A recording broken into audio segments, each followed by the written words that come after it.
first one that we see would be over on your left leg in terms of where your knee and your patella are. Your left leg is a little bit more dead center. It's right in the middle. Your right leg is a little bit rotated away from midline, so your patella looks like it's facing away from the middle of your body, different from the left side. As we come up your body from there, the next asymmetry that I see that stands out is in your hands. The left side in your hands, it's a little bit higher here, and the right side hangs a little bit lower. And you can see the corollary to that where your shoulder here on the left side is a little bit higher than your right side where your shoulder is a little bit lower. And then up into your head and cranium, there's a little bit of a right side bend in your skull. Your eye looks a little bit lower, and your earlobe looks a little bit lower on the right side. So that concludes the visual analysis part. We'll move over to the table, and you'll just lay on your back with your head at this end of the table and your feet just off the edge at the other end. And one of the things that's important as we work with people as they change postures and what their habits go into, that we like to give them support. What is their bed like? But in this particular case, what creates ease in their body as we're evaluating for their alignment. So I'm looking at your leg length here, Vicki, and it's a little bit shorter on the right side. Okay. Check the mobility, your left, your right leg. It's a little bit tighter over on the left. Here I'll test your sacroiliac joints for their motion. Okay. Compare them left to right. How does it feel to you in here?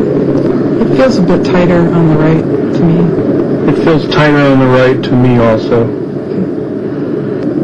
This part addresses the viscera, motion of your ribs on your stomach and spleen on the left versus your liver on the right, and it's also a little tighter on the right. How does that feel to you, left to right? It's just a little sore, but I don't feel the tightness on the right side that you mentioned.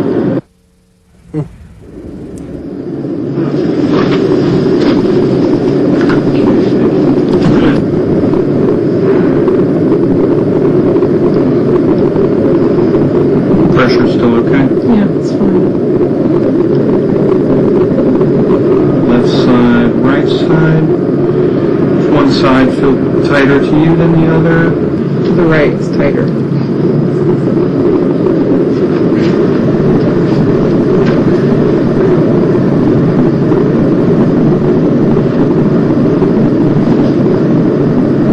How's this pressure, Vicki? That's good. Okay, I'm going to stretch this side out a little bit. Tell me if you get uncomfortable in any way. It's a slow stretching out process, very similar to yoga in that way. So how are you feeling now from the beginning of the session? Do you feel any different? I do. I feel there's less tension in my low back. I feel like my energy is less scattered and more rooted, I guess I'd say. I think we're off to a good start. So do I. Bruce, that kind of struck me that it started as sort of non-specific complaints, and yet you were tracking down where the problem areas were. At the end of this, do you give the patient exercises or therapies or an alternative even to the way of getting out of bed in the morning? Is that kind of what you're about?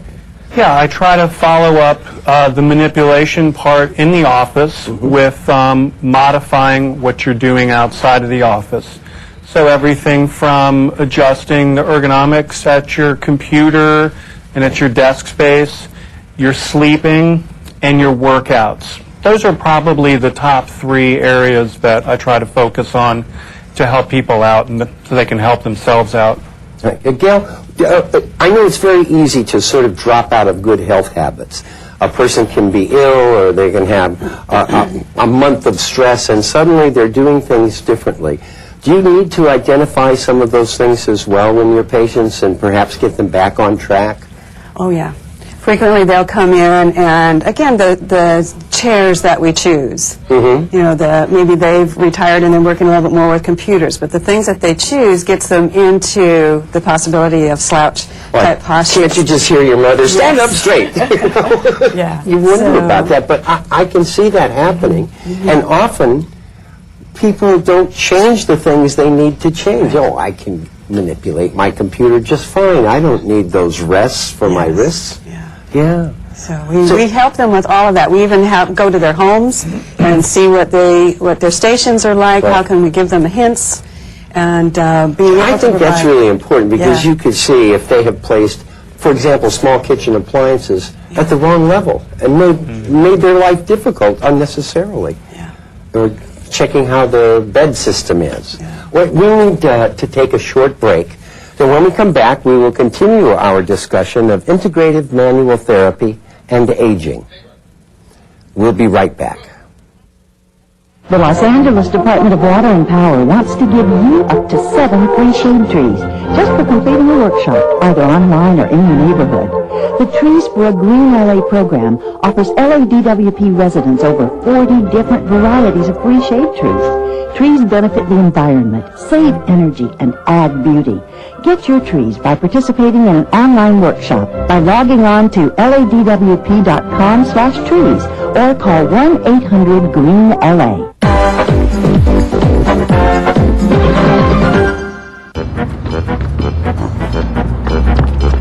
As kids, it's really important that we learn the proper way to cross a street.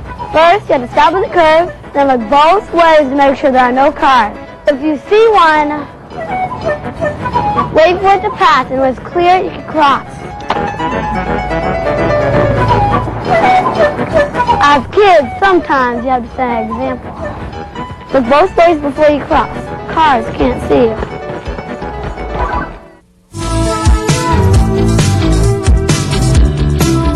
Welcome back to Aging in LA. Our topic today, integrative manual therapy and aging. Our guests are Bruce Schoenfeld, who practices the art and science of hands-on manipulation for therapeutic purposes, and Gail Wetzler, a physical therapist who heads up the Wetzler Integrative Physical Therapy Center in Newport Beach. Thank you again, Bruce and Gail, for joining us. I really do find this fascinating because it expands the notion of wellness. It's not just when when the wheels have fallen off. You are actually taking proactive steps to help get rid of some of the stresses and strains of life. Yes? Yes. Yes. And I'd like to say that one of the key things to help people is that they listen to their body, and it shares so much with them. If they really listen deep inside to what is happening, and they can take some direction with that, and to keep it simple. And we talk about ergonomics and body mechanics and posturing, and really believe in yourself and inner knowing, and you can change. It's just such an old adage as you age, the posturing goes and the deformation that occurs. I've worked with so many people with such a wonderful attitude, and the body can recreate those cells to make change in their structure as well. Bruce, would you agree with me that this is a good topic to at least think about so that you can be paying attention to those signals that your body is giving you all the time? Yeah, it's a great topic. Unfortunately, no one ever educates us how to listen to our body when we're doing our early schooling. So a lot of the transition that Gail and I and people like us help people make is you stop suppressing the pain signals and you start listening to them or the signs of discomfort. And you try to figure out when your body is starting to get in a little bit of trouble as early as possible, so that if you're at a movie, you get up and go in the back and stand up and stretch instead of just staying in your seat and hurting your low back, for example. Right, and I can see that on airplane travel or any long stretch. Gail, for people to get in contact with you, We have some graphics here. If you could help us, is there a website we can visit and telephone numbers, please? There is. My practice is in Newport Beach, Yes. California, and I see from pediatrics to geriatrics and sports. I'm an athletic trainer as well as a physical therapist, so see quite a few people in helping them with all walks of life. Okay, So and we have your it's- number on the screen there. Yes, and my number is 949-851-8228, and the website is listed there Right. to do and see. And Bruce, for people to contact you in Santa Monica, well, let's hit these graphics up. If you give us the phone number. Yeah, 310-395-3555. Good number. Great number. And my website is advancedrolfing.com.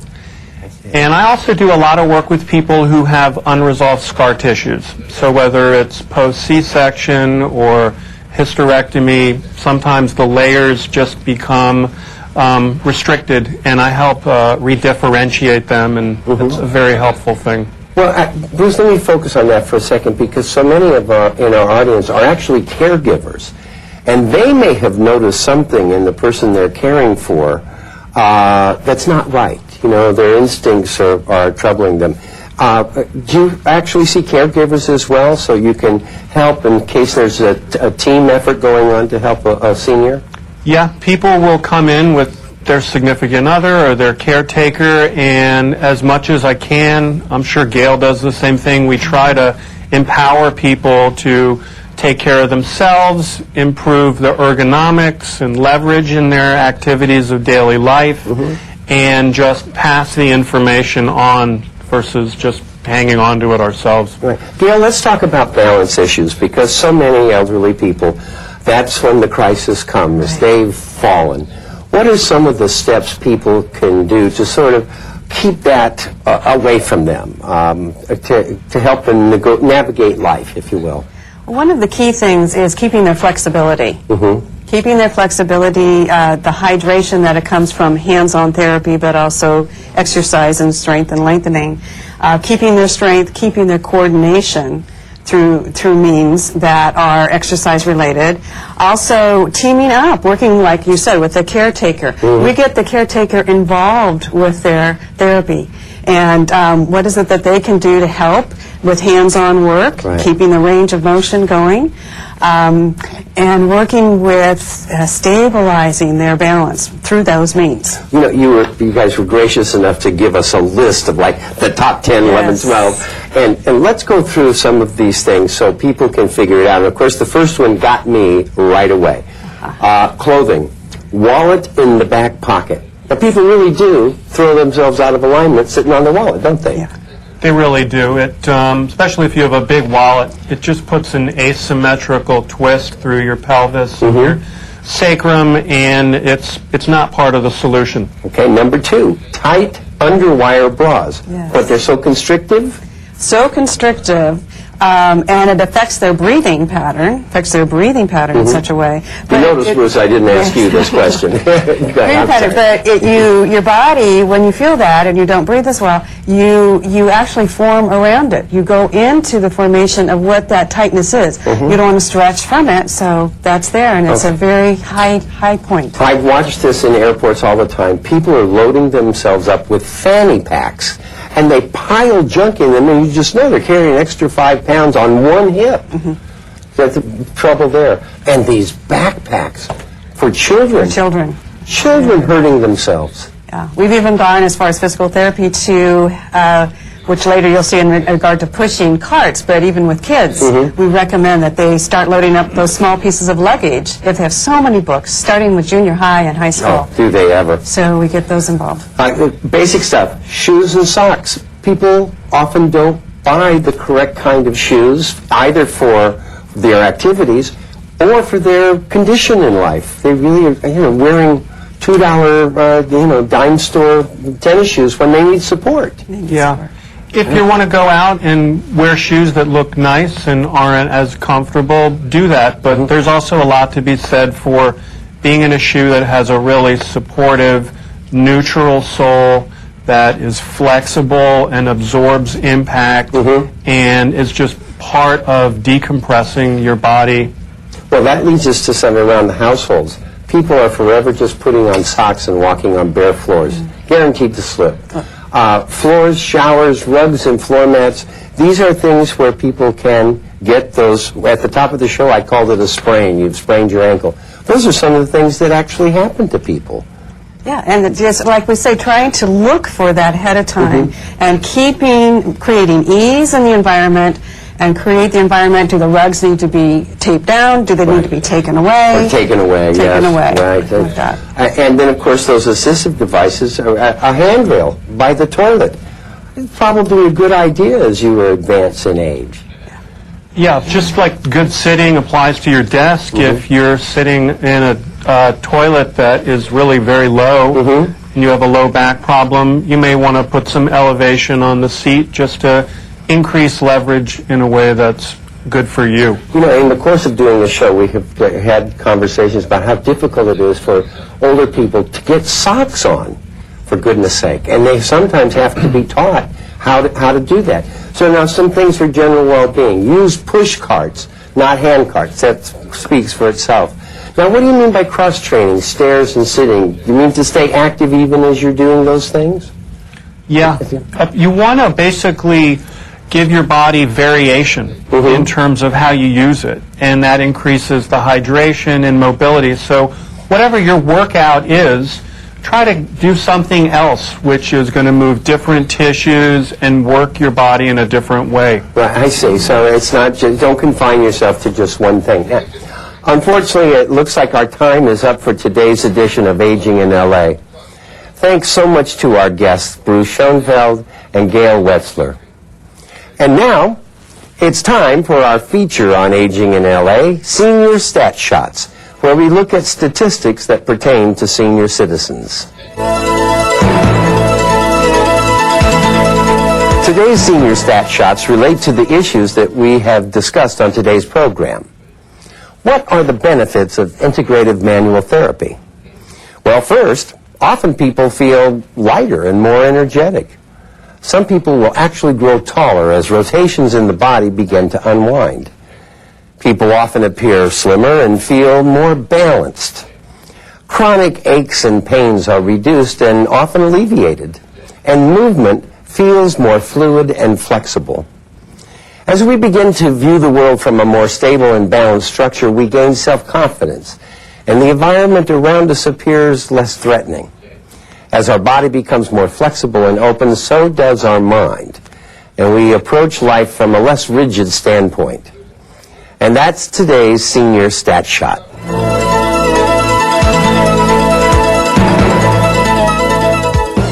The Los Angeles Department of Aging produces this program with CityView, Channel 35, so that seniors living in Los Angeles and surrounding communities are well informed on the many issues that face them in everyday life. And also to let you know of the many services that the Department of Aging offers our senior citizens. Now, we'd like to hear from you with comments on the program, what you like, what you think can be improved, and your ideas for future programs. So please give us a call. The number's there on your screen, area code 213-252-4088. That's 213-252-4088. Call us with your comments and ideas, and we look forward to hearing from you. I'm Paul Peterson for the Los Angeles Department of Aging, the people here at CityView Channel 35, and all of our guests on Aging in LA. Thank you so much for watching, and we'll see you next time.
bulky item pickup? Call 311, the toll-free number for non-emergency services. 311, your one call to City Hall.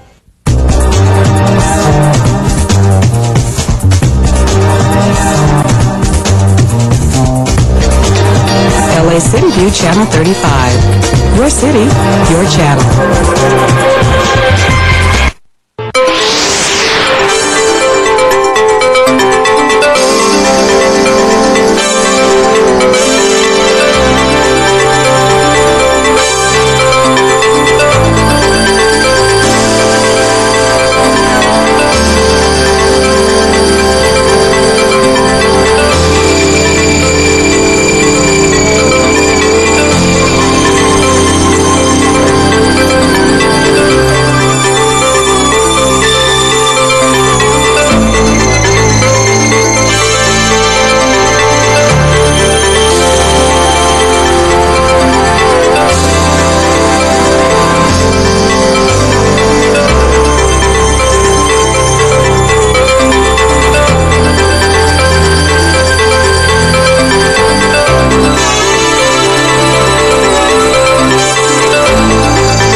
Blessed and Zion. We are awaiting a quorum and we need 3 other members. Mr. Smith is excused today, but we otherwise do expect everybody else. So Mr. Alarcon, Mr. Cardenas, Ms. Hahn, Mr. Krikoyan, Ms. Perry, Mr. Reyes, and Mr. Rosadolpho. Please join us. Thank you.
morning, Los Angeles, and welcome to the City Council meeting for Wednesday, the 27th of October, 2010. We're here in the John Farrow Council Chamber, room 340 of City Hall. We meet here every Tuesday, Wednesday, and Friday at 10 a.m., and we also come back to the Valley every other Friday of the month in our Van Nuys City Council Chambers. I want to welcome all our guests that are here in Council Chambers here at City Hall, as well as those who are viewing us remotely from our facilities in Van Nuys and San Pedro City Halls.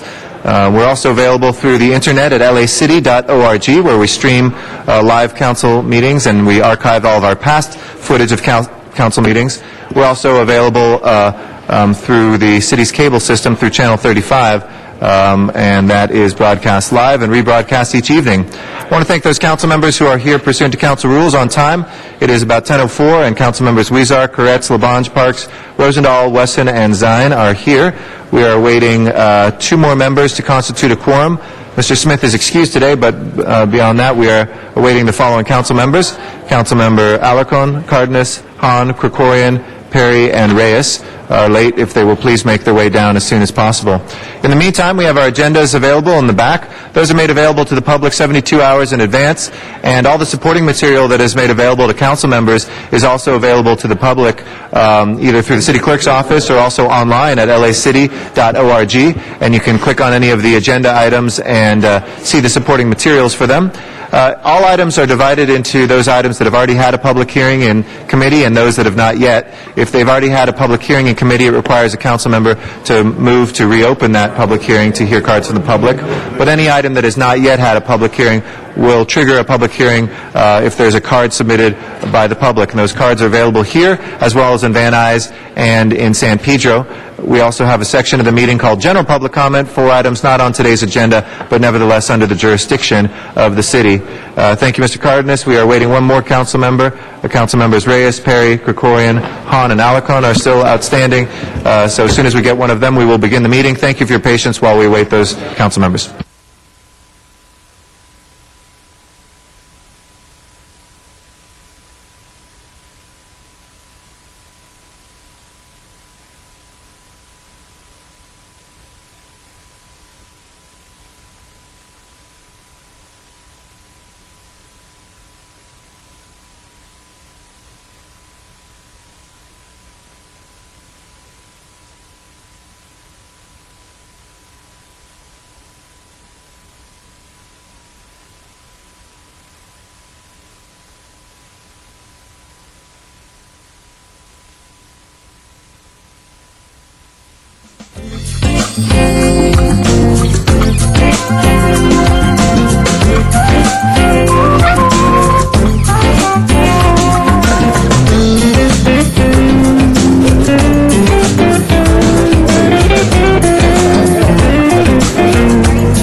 Clerk, if you please call the roll.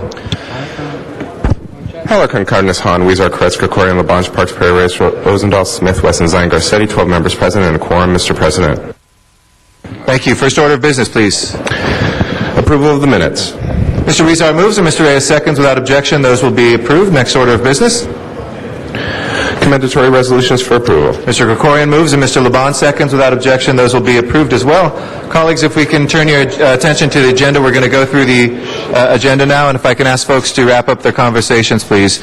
Shh. Thank you. First items, please. Item number 1 is a PCN in Council District 14 that is noticed for a public hearing. A recommendation is required to grant or deny the application. Okay, we do have a card in on that, so we'll call that special for card from the public. Next items. Items 2 through 14 are items for which public hearings have been held. A committee report for item 13 has been submitted and distributed to council. Okay. 2 special for Mr. Zine. Other specials, colleagues? Mr. Weezer? Sorry? 11, 12, and 13? 11, 12, and 13 for Mr. Weezer. Other specials, colleagues? We're on 2 through 14. Seeing no other special items, we'll take the rest on consent. Ms. Hahn is here if we can check her in. And please open the roll on the balance, close the roll, and tabulate the vote. 13 ayes. Those are approved. Next items, please. Items 15 through 25 are items for which public hearings have not been held. 10 votes are required for consideration. If there's no objection to considering those, we will have those before us. Mr. Kretz? Does that include 25? 25, yes. I would just ask to go forth with, not that we hold it for discussion. I'll call 24 special. Other specials, do we have cards on any of these, Mr. Clerk?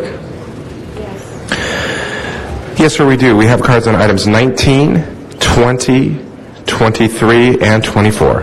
Okay. We'll close the public hearings on the other ones.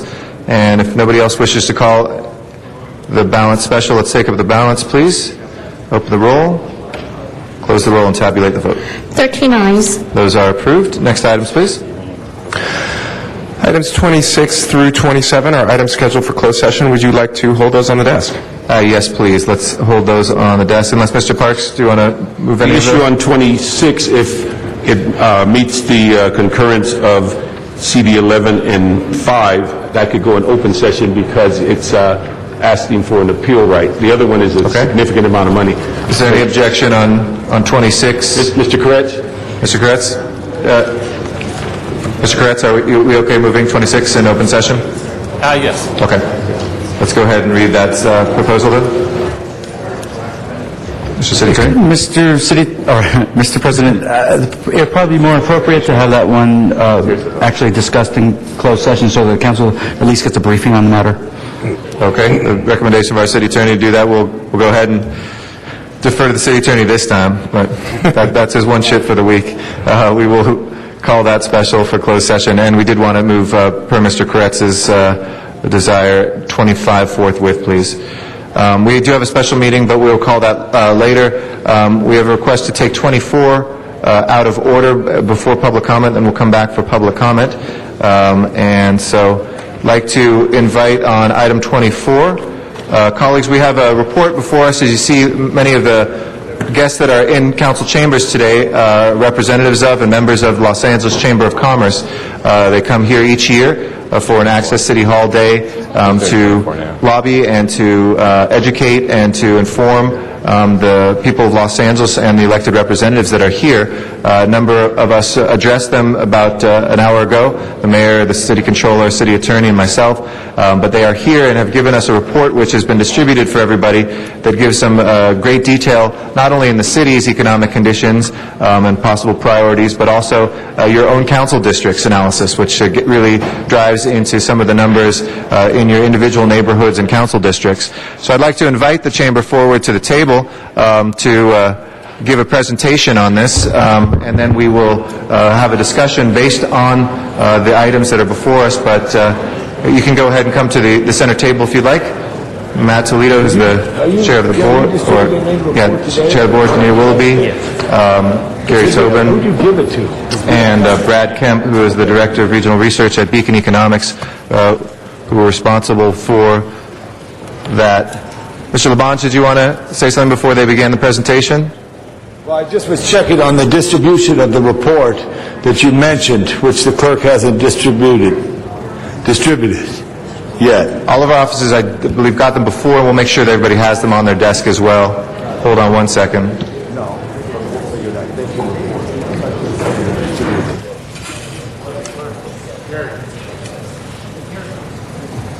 I'll just say a few more things to frame this, and then we'll give it to Mr. Zine for a second. Dennis.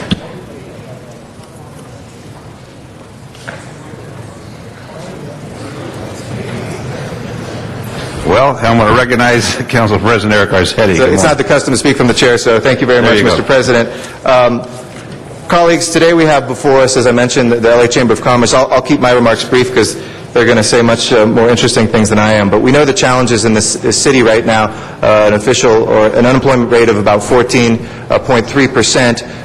Communities that have been beset by foreclosures, businesses that have gone out of business, the budget deficit that we have here based on declining revenues, our challenges with our pension system. But the focus on City Hall is something that the Los Angeles Chamber of Commerce has brought each year. We were just discussing this before, but if I can draw your attention to last year's advocacy agenda, they had a number here of asks. I think there were 6 of them, beginning a new round of business tax reforms, a pilot project for the Office of Economic Analysis, exploring a ratepayer advocate position, establishing a new multimedia tax category, advocate for LAX modernization and water reform for statewide. Besides the statewide water reform, this council and this mayor, working with the business community, is delivering on all of those in a way that I think is good for the people of Los Angeles, the communities they serve, for the employers and employees of LA as well. They're coming before us today to give us some analysis of our city once again, both from the 30,000-foot view, but also on a district-by-district view, which is a new thing that hasn't been done before. And I really want to thank them and praise them for this. As we get that distributed, you'll be able to see the statistics on employment in your own district, to look at the number of building permits, looking at the businesses that have started or have gone out, number of businesses that are in the district, the level of employment, the wage and compensation average in your district. These are the sorts of things that inform our decisions around the Horseshoe and help our constituents understand what the city is going through. They also have another ambitious advocacy agenda for today, which I encourage them to speak to us about. Some of the things which we've already introduced motions, but we need to pass. Other ones which we need to start or to listen to and see whether we can achieve them.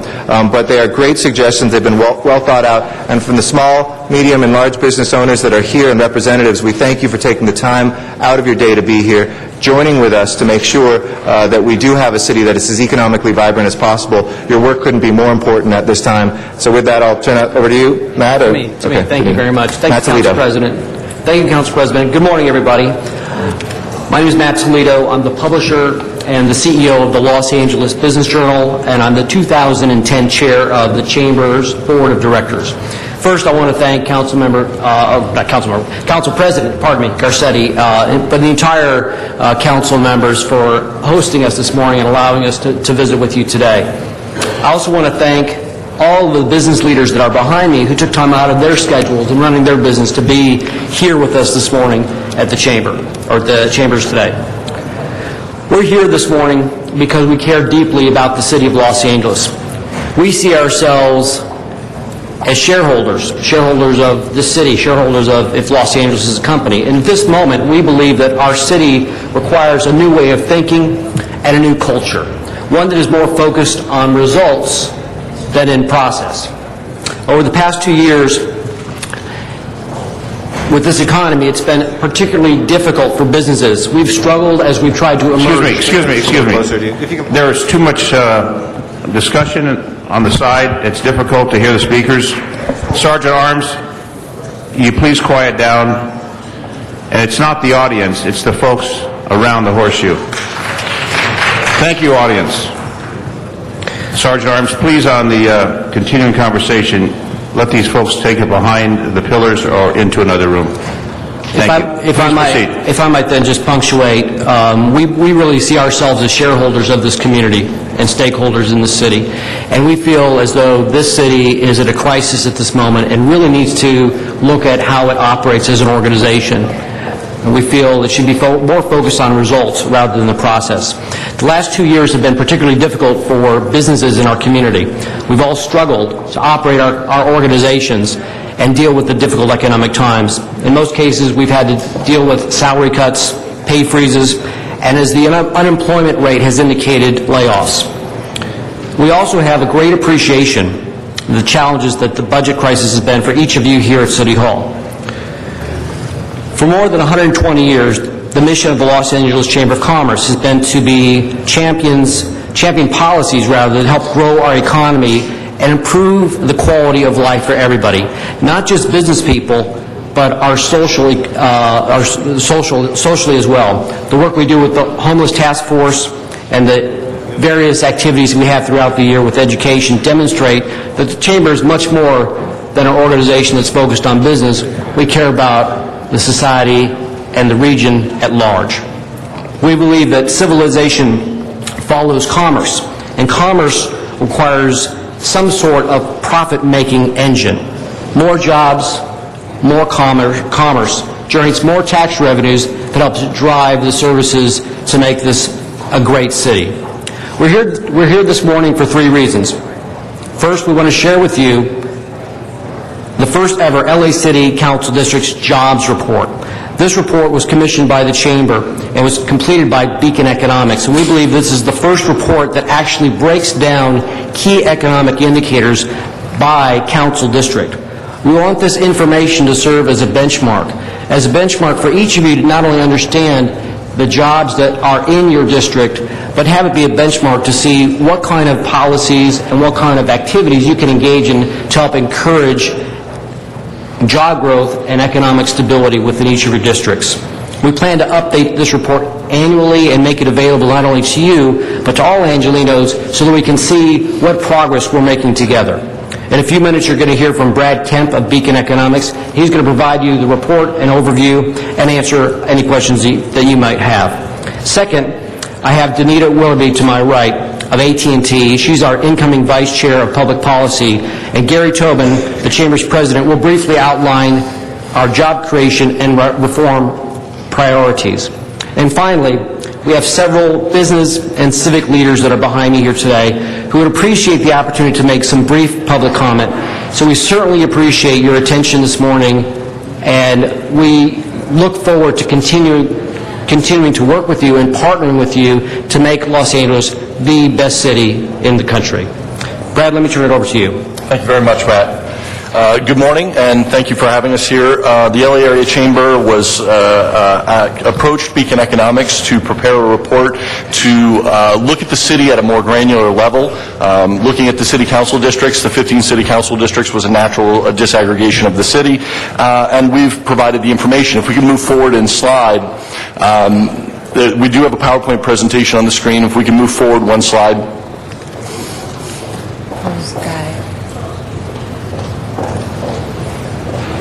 I apologize for the delay.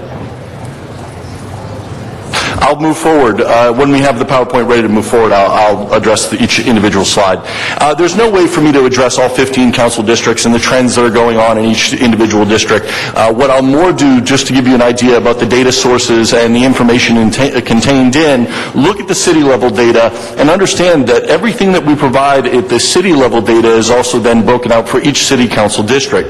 It's important to understand that you can directly compare your city council district against city averages to get the best sense of where you stand.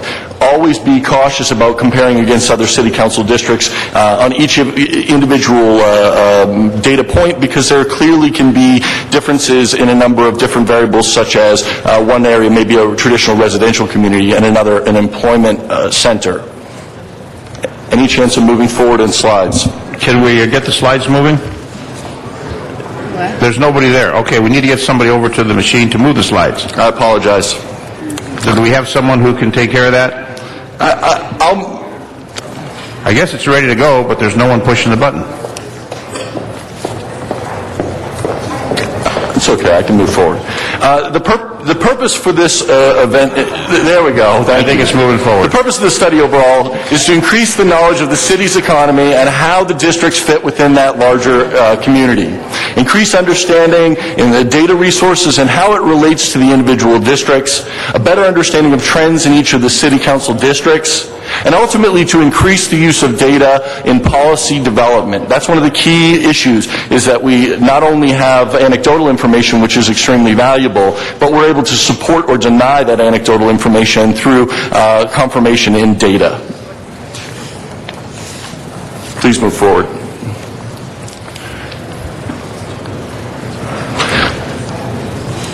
Thank you very much. Just to give you a sense of the data points that were included, again, we're fairly limited when we get below the county and city level in the type of data that we can achieve. We included employment and wages in this report, building permits, gross receipts by industry, and again I say by industry because we can break that data out by what type of industry is producing the largest gross receipts in each district, and then taxable sales revenue in each district. Let me also say that there's some demographics data used in this as well for us to do some of the calculations such as population size within each district. Thank you. What we can see on the screen here is employment data gathered from the quarterly census of employment and wages. The employment data provided includes the number of firms, count of employees, and total payroll for the city and each of its city council districts. Throughout this document, the districts will be compared against the city's data to help each district understand how they match up against the city as a whole. Go ahead, please. Building permits and new existing structures data we can see on the screen, obtained from the Department of Building of Safety for the City of Los Angeles, gives us an idea of where expansion and redevelopment efforts have been happening within the city. From this chart, we can see the city overall experienced a serious drop in construction-related activities in 2008, but there has been some recovery, although slight, in 2009. Within the report, readers will be able to determine where within the city the majority of that recovery has happened. Gross receipts from the city's Department of Finance. All businesses in Los Angeles are required to pay this business tax at a rate determined by the type of products and services provided by each company. The data is broken down by the North American Industrial Classification System codes so that we can understand which industries are generating the majority of this revenue stream. For the city overall, professional and business services produce the largest value. This will vary from district to district. And the last data point is taxable sales revenue. And again, here we're giving information on the number of taxable sales revenue collected by the city by district. And it's going to give us a clear sense of the consumer health within each district. Although, again, that's where I say when we compare districts, we have to be careful. Some residents may go into other districts to do their purchasing, and that could reflect a low taxable sales in a given area. Good. Now, as I said, this document does include district comparisons, which I know are valuable to all of the members. So if I can get you to move this cycle forward on a number of, you can go ahead and press it once. This table, for example, ranks the city council districts in terms of jobs. Go ahead. The employment growth between 2005, 2007, 2009 gives you an idea of how the area has been progressing in job growth. The next one is employment density. And after that, you have average wages. And last, you have the number of firms in your district. So again, it gives you a clear sense of where you stand in terms of employment data. Looking at just ranking purely across city council districts and top jobs, job growth, and average wage. If we hit this once, please. What you're going to see is that the largest employment center is District 9. Not surprising to anyone. Go ahead and hit that again. But not only is it the largest employment center, it is the district with the highest average wage of all districts. If we go ahead and hit it again, now when we compare that against Mr. Park's district, which is the smallest employment center in the city, and then we compare that again, it also ranks 15th. I'm sorry, we can go back one. It ranks, unfortunately, last in both total jobs and average wage, but it improved the most. As a matter of fact, it was the only city council district that increased in the number of jobs between 2008 and 2009. An important factor, and how do we understand where that growth is and how do we continue that trend in that region? Thank you for moving forward. Value of building permits by city council district. We can see as we, go ahead please, we can see that in District 3 we saw the most apartments built in 2009. Go forward. We can see that District 5 was largest in terms of commercial growth in 2009. And then we see that in single family it was divided between District 5 and District 11. So again, these are the type of information you can pull out of these reports. Go ahead. Gross business receipts, as we looked at, I did want to point out a couple, if you could. The one area that saw a massive increase, and by the way, the only district that saw an increase in gross business receipts was City Council District 1. It was over 12% gain, and it's not surprising given that healthcare is their largest employer in terms of gross receipts tax. It's done extremely well. That said, there are other areas with healthcare as their number one source, obviously have exposure to other industries that have been declining at a rapid pace. So again, it's somewhere where you have to begin, this is a great basis to start asking questions about your districts. And then at the end, we'll just look at District 9 again as the largest producer of gross business receipts by a considerable amount. Taxable sales tax receipts on the next slide. Again, I'll go very quickly, but we can see that there are areas, for example, District 4, has had two really horrible years in terms of taxable sales growth, negative 2.5 into a negative 15.9. But then we've got District 8, which shows an increase of 8.5% in 2007 to 8, but in 2008 to 9 dropped by 17.4%. So again, each district is having its own experience through this downturn, and it's important to understand that as we move forward. Go ahead, please. I will ask these two slides if you look at these maps here, this is a map of employment growth in the City Council districts. There are a series of maps at the back of this report that give you a great visual representation of your rankings. And as I move forward, if you watch that map, you'll see that over years, where that growth is happening is shifting within the city. And I think it's important for us to watch those trends and understand them. Thank you. No, you're fine. Go ahead, Beck. The one thing I would ask you to consider again, we're always cautious about doing direct comparisons across different areas that have different advantages and difficulties to face. So as you look at the comparisons, remember to keep in mind the natural advantages and disadvantages that each City Council district when considering the direct comparisons. Demographics, because you have poverty differences, wealth differences, and education and income differences. Physical geography, some districts have access to the ocean, such as the port. Occupational skills can vary widely from district to district. Transportation, for example, most public transportation clearly goes to the downtown area, which facilitates an ease of business growth. And last, infrastructure. We have a natural growth in hotels near the airports. So again, those natural advantages create some of these numbers. I want to thank, again, the opportunity to come out and share this with you. And I hope as you have questions, you will contact us. And if I might just punctuate a couple of items. This is really our gift to you. This information gives you the demographic analysis of how your district is doing. And as Brad indicated, the ranking isn't, to suggest you're the best if you're number 1 or 15th if you're the worst, but to really, consider it like going to the doctor for an annual exam, and this is your cholesterol. And this is an indication of your vitals and how you're doing. And we hope you and your staff will memorize and look at these data points and ideally benchmark them month after month and say, how are we doing? Are we growing our region? Are we growing our economy? Are we providing the types of activities? Are we approving the policies to not only grow jobs and drive our economy, but do it in an appropriate sort of manner within each of your districts, given the various issues that you face. So we certainly appreciate every council district is different, but this gives you a benchmark to see where you are and something to measure to look forward year after year to work on growing. Do we want to take questions now, or do we want to continue with our policies? Go ahead. Well, we have some colleagues that push their button. He's in charge for now. So. Very well. Ms. Perry? There are also then the policy prescriptions. I mean, we could get into this right now, or we could just have them, another 5 minutes or so on the policy suggestions, and then we can take them all. Why don't we do that? We have Ms. Perry, Ms. Cardes, Mr. Reyes, so let's go proceed, and then we'll go to the colleagues. Very fine. I'm going to turn it over to Danita and to Gary. Very well. Perfect. Thank you. Good morning, council members. My name is Danita Willoughby, and I'm Vice President of External Affairs at AT&T. And as Matt mentioned, I'm also the Vice Chair, the incoming Vice Chair of the Policy Committee, as well as I'll be the Chamber Board, I'll be the chairperson, thank you, of the board in 2012.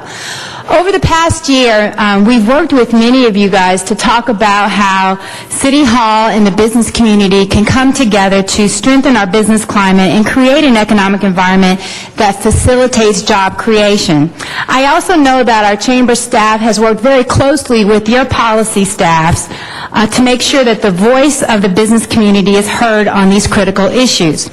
Our advocacy agenda this year is very simple and succinct. It's about putting Los Angeles back to work and making job creation the #1 priority citywide and in each of your respective districts. We have 5 initiatives that we're confident will help businesses large and small to grow their companies in Los Angeles. And the good news, as President Garcetti mentioned, there's a lot of progress that's been made on many of them already. The first part of our policy agenda is to complete the business tax reforms that will make LA more economically competitive with neighboring cities. The Chamber applauds your recent establishment of a new tax category for Internet-based businesses. We also applaud the work that you've done to create a 3-year tax holiday for all new businesses and for enacting a LA Taxpayers Bill of Rights. Now, we strongly urge you to implement the remaining recommendations by the Business Tax Advisory Committees, including an across-the-board reduction to tax rates. Second, the Chamber urges your continued focus and action on streamlining the city's permitting and licensing process, whether you call it 12 to 2, 17 to 1.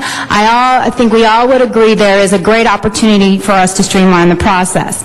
And we know that staffing reductions have had a huge impact. However, businesses should never have to endure 2 to 3 years of red tape in order to open their doors and create jobs. It's a reputation and a process that I think us, by working together, we can repair. Third, support small businesses by permanently investing in an Office of Small Business at City Hall. LA is the nation's capital for small business, and City Hall should provide frontline assistance so that entrepreneurs can get up and running at minimal cost and in the shortest amount of time. Fourth, we'd like you to see you restore the funding for Hire LA's youth program. As you know, the budget was drastically reduced this year from $4 million to $500,000.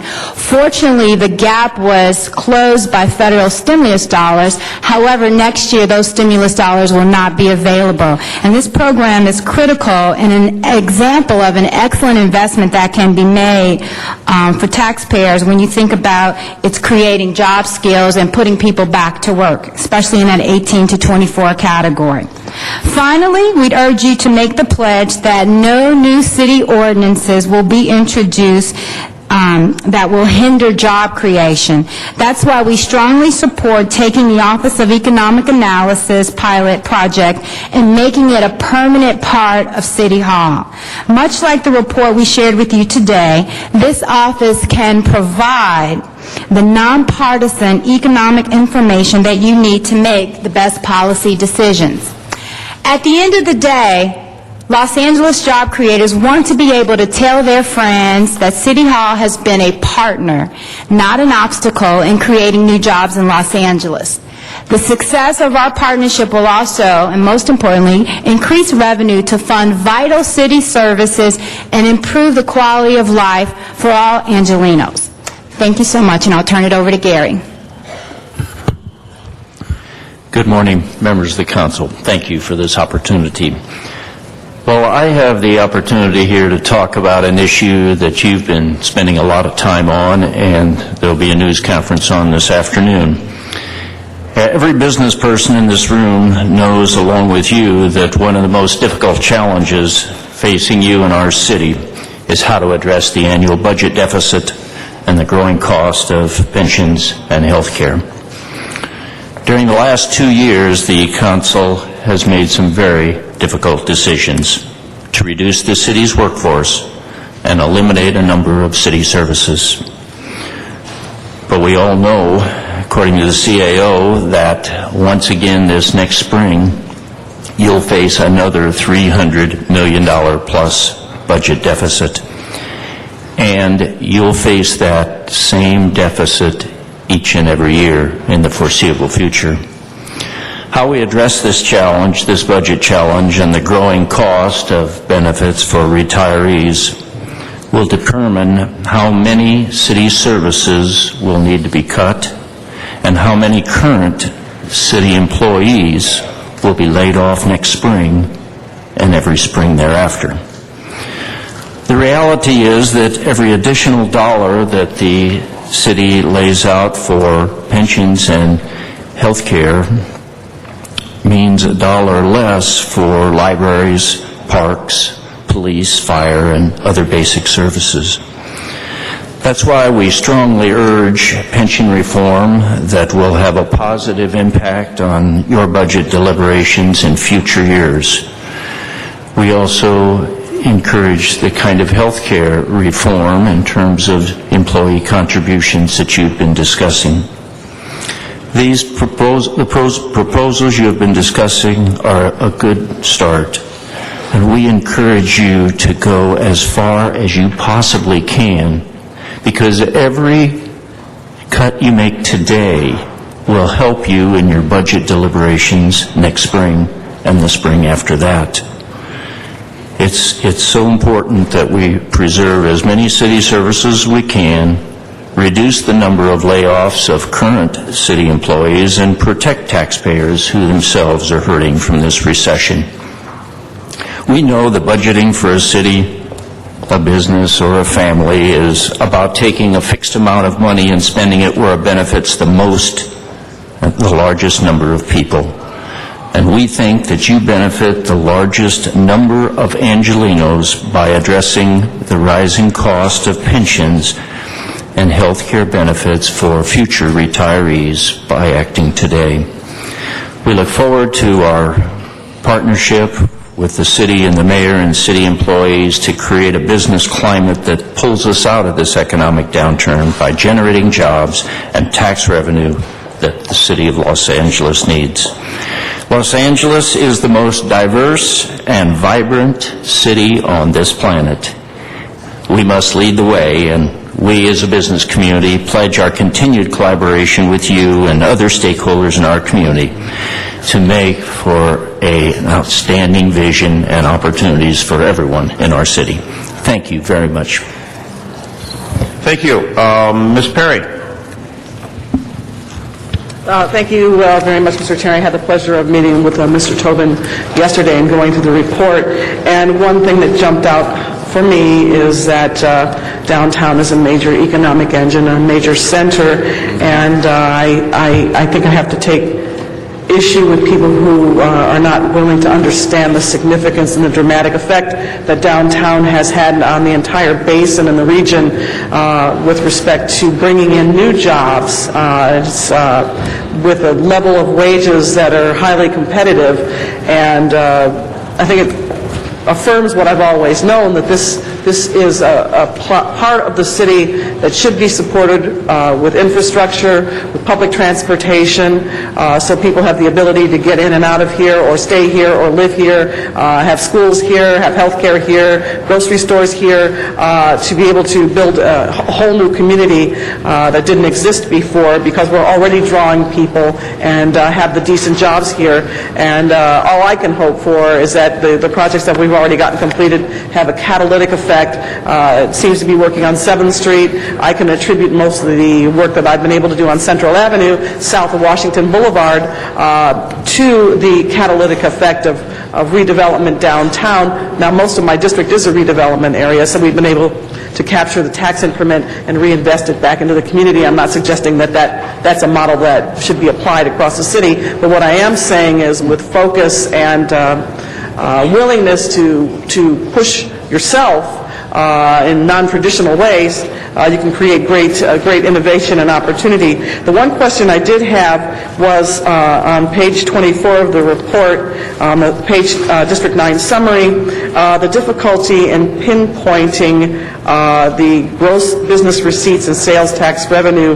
And it says, while District 9 does report the largest share of gross business receipts in the city, the number has been trending downward for a few years, decline of 9.8%. In 2009, it's difficult to pinpoint where the loss is coming from, and I was just wondering, do you have any ideas, and even if you can't pinpoint it, theories, ideas? I don't I don't have data enough to have a sound answer for you, and I don't want to answer incorrectly. But we're going to continue to work with the data and the city that we're getting from the data to ensure that we can classify those businesses accurately and give you a better count of that. Okay. I'd like to stay on top of that, and hopefully you'll communicate with me on that, because that's a trend that there may be some adjustments that we may be able to make in the way that businesses are categorized. I don't know if it's a SIC code issue or whatever, but I'm interested in that. Thank you, Ms. Perry. Mr. Cardenas. Mr. Cardenas. Thank you very much. Something struck me as a bit of what we have here in the city of Los Angeles. We have the tale of two cities. For example, you're quoting the income in my district, and I'm looking at this is $43,500 per worker who actually shows up and reports for work in my district. I wish my households in my district of 2 income earners was at least $43,000. The average income household in my district, from the last time I saw it, is not $43,000. It's less than that. So, hold on a second. So my point is this. What's relevant when it comes to serving the communities that we serve, yes, we serve businesses, but at the same time, we serve households, children who go to school, people who need sidewalks repaired, people who need law enforcement to be patrolling their communities, etc. So it would be helpful if we saw a side-by-side understanding of, it's great to see the jobs that are happening and people are reporting for work in our districts, but that doesn't necessarily mean that when they leave work, they go into a driveway, eat in a kitchen, and sleep in a bedroom in our district. So, for example, when you talk about Ms. Perry's district, I think it's a stark contrast of a tale of two cities. You have the downtown area, which is part of CD9, which you used as an example, yet you have south of downtown a community where those incomes are not going to bedrooms in her district. So this is good information. I think it's the business side of incomes, but it really doesn't help us understand the picture of what the balance of responsibilities we have when it comes to business and also the income households in our district as well. Because sometimes, like I said, tale of two cities. You have pretty good incomes. The way I calculate it, somebody who's making $43,500 a year is making about $21 an hour. The average person in my district would say, show me a $21 an hour job and I'll abandon my old job and I'll take that one in a heartbeat. You were going to say something? If I might, thank you very much. You make an excellent observation, and others have elevated that question as well. And so this is our first step at producing this information. When we do it next year, we certainly have, as I understand it from Beacon Economics, the ability to get at that data. So I think it's an excellent suggestion and one we will intend to look at doing in the future. At the same time, the economic information of the folks that are coming to work in your district is something that should be important to you and should be something to evaluate, because those people are generating potentially sales in the tiendas and other places within the district in which they work. So having this data point is relevant, and I would urge you not to dismiss it, but I strongly agree with you that having the additional piece of data to understand what is the household income of the people that live in my district is essential. I just want to make it clear, I appreciate the report, and this is all relevant information, but it's basically telling us one half of what we do need to know and should understand.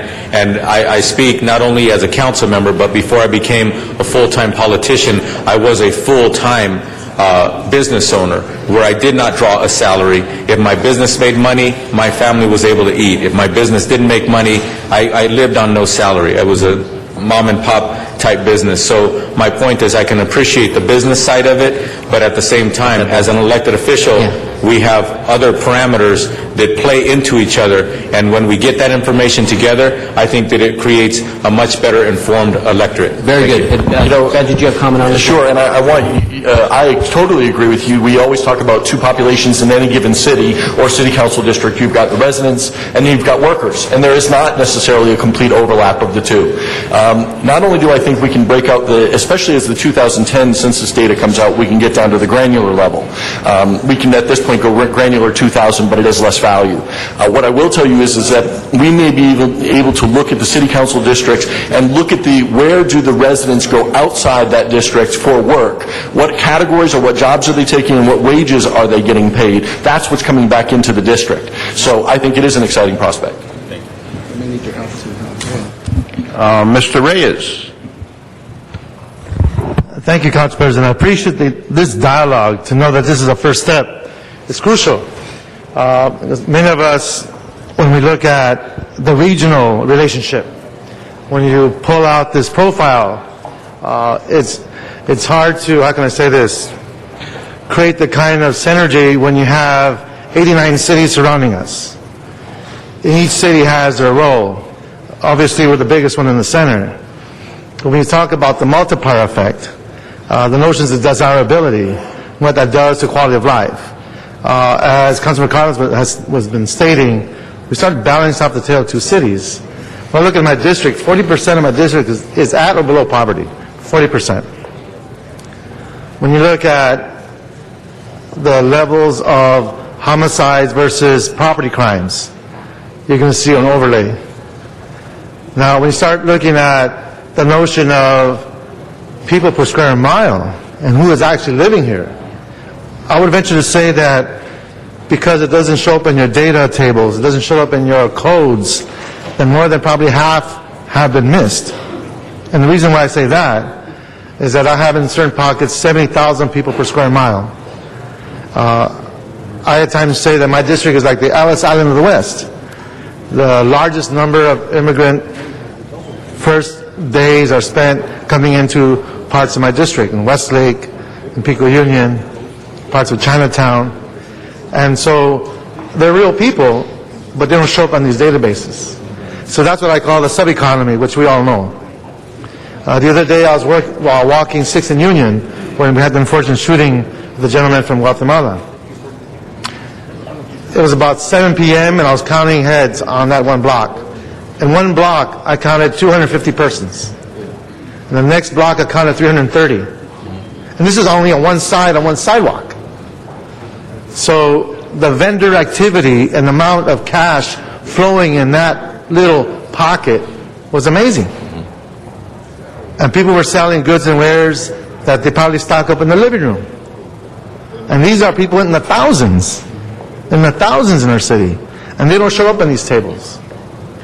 So there are steps we have to take, I believe, that begins to formalize that sub-economy. Those are real dollars spent.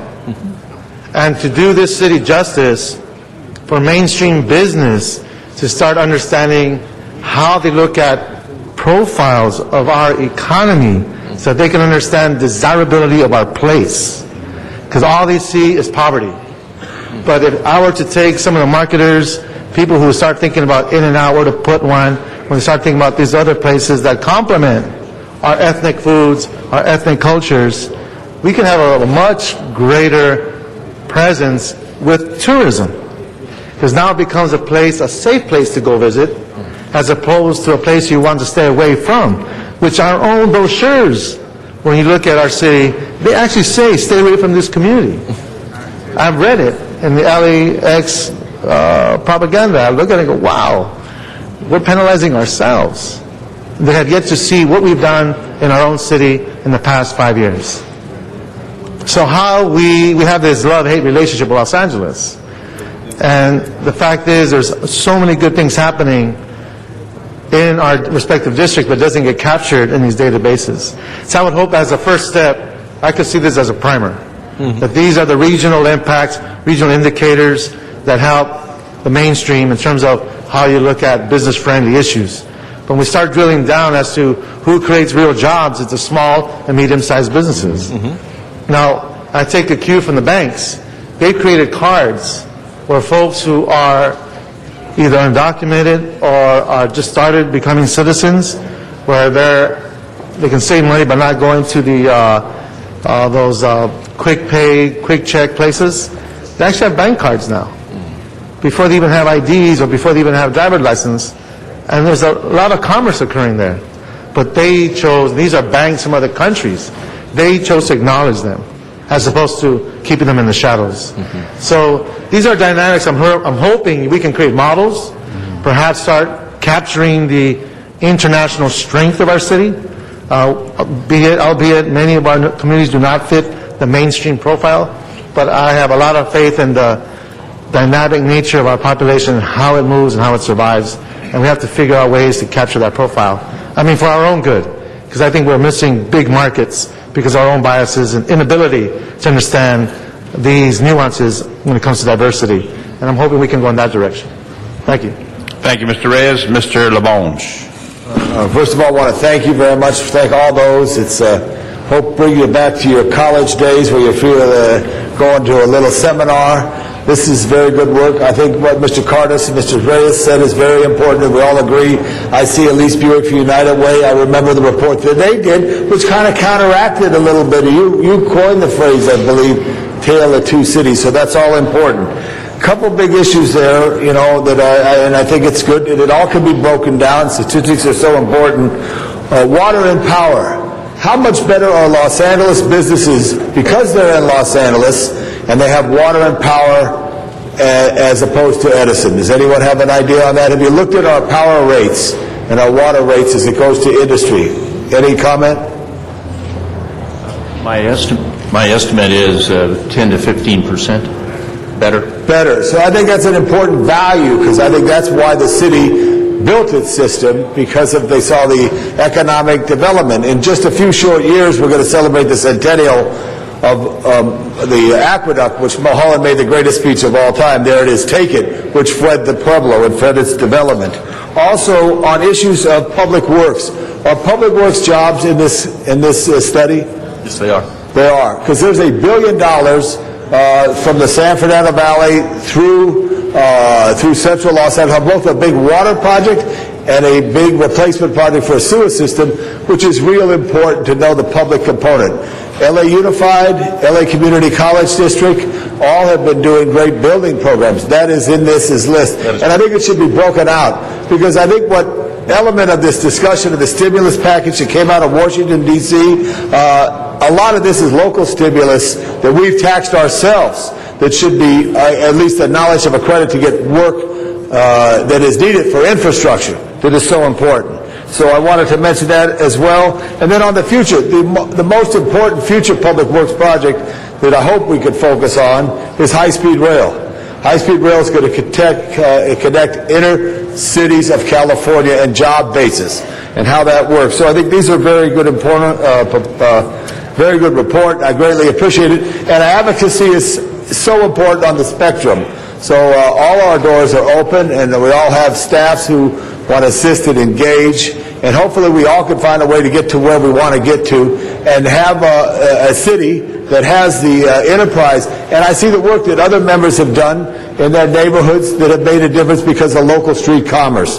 The small business in small neighborhoods makes people feel that someone cares about that neighborhood, so it's key.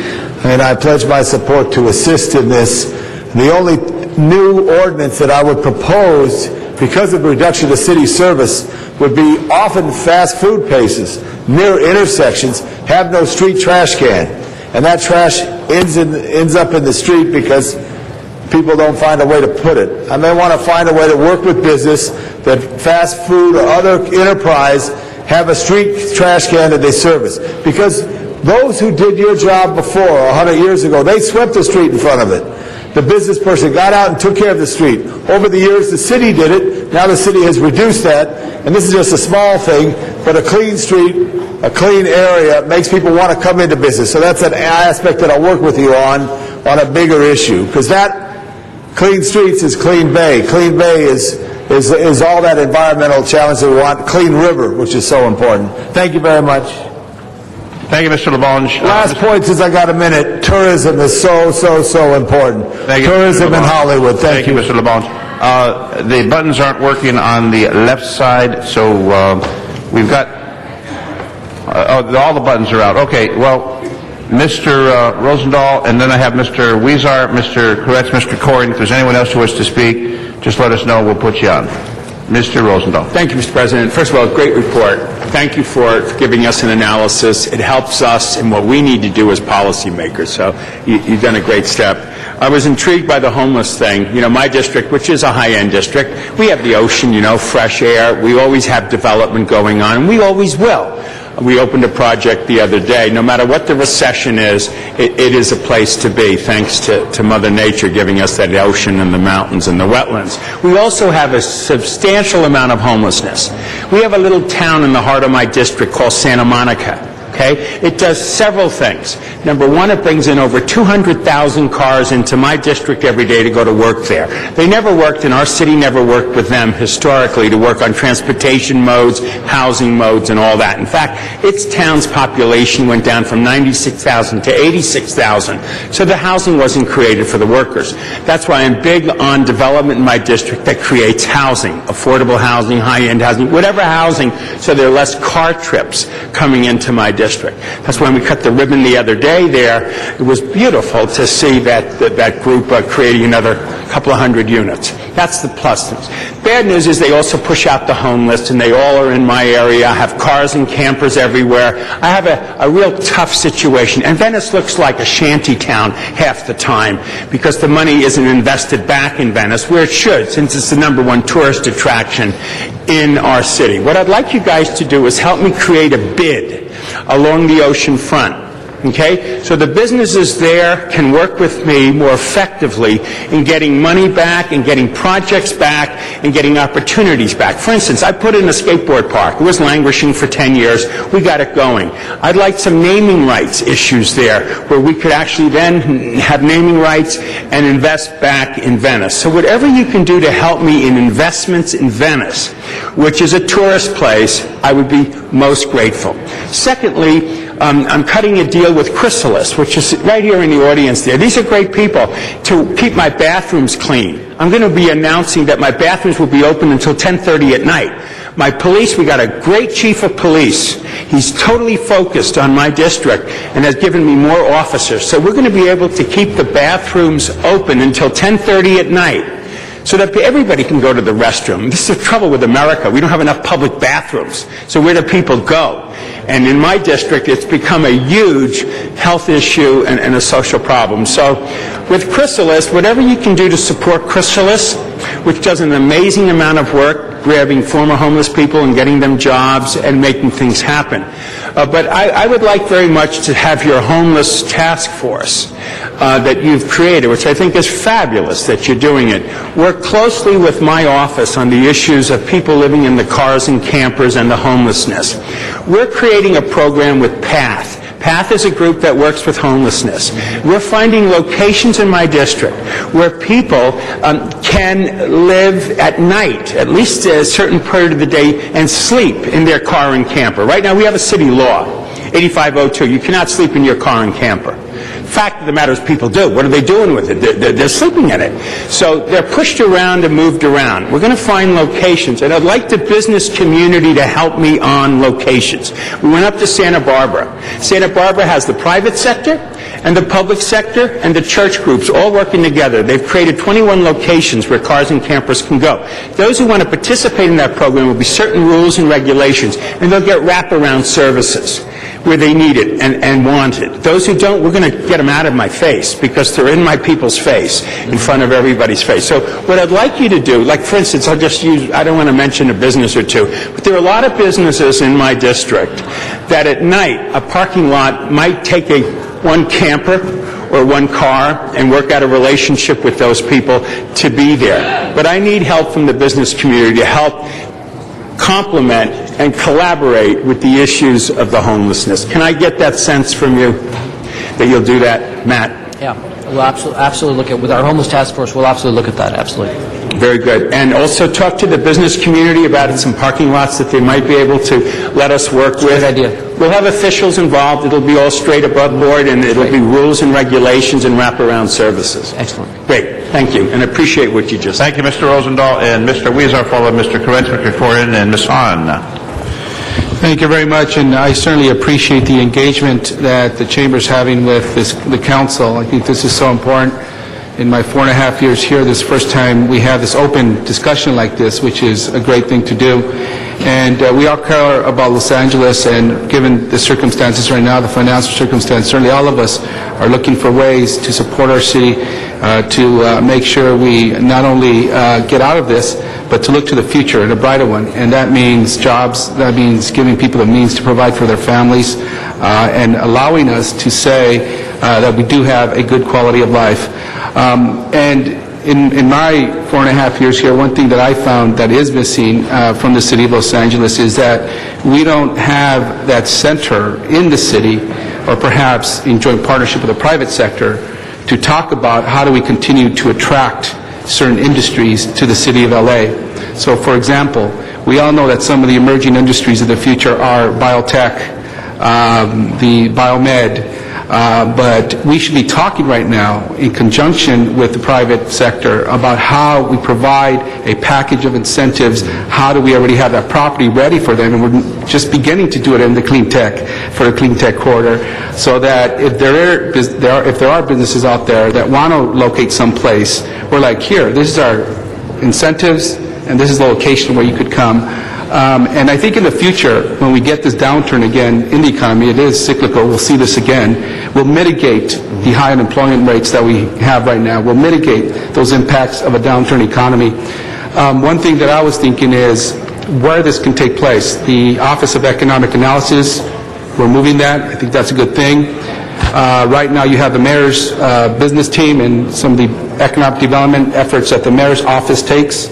That a lot of it was started under Mayor Reardon. But I do think we need this kind of public-private entity that's supported by the city and the private sector that could independently work with business and government to be that liaison. That's kind of structurally what I'm thinking that I've seen in other cities, but I do think we need that place, that thing that could be researching, thinking, and implementing some of these and attracting some of the emerging industries. I've had some forums here in these chambers where I've been talking about elections and how do we reform our election system to get more people to participate, to give more people confidence in their government.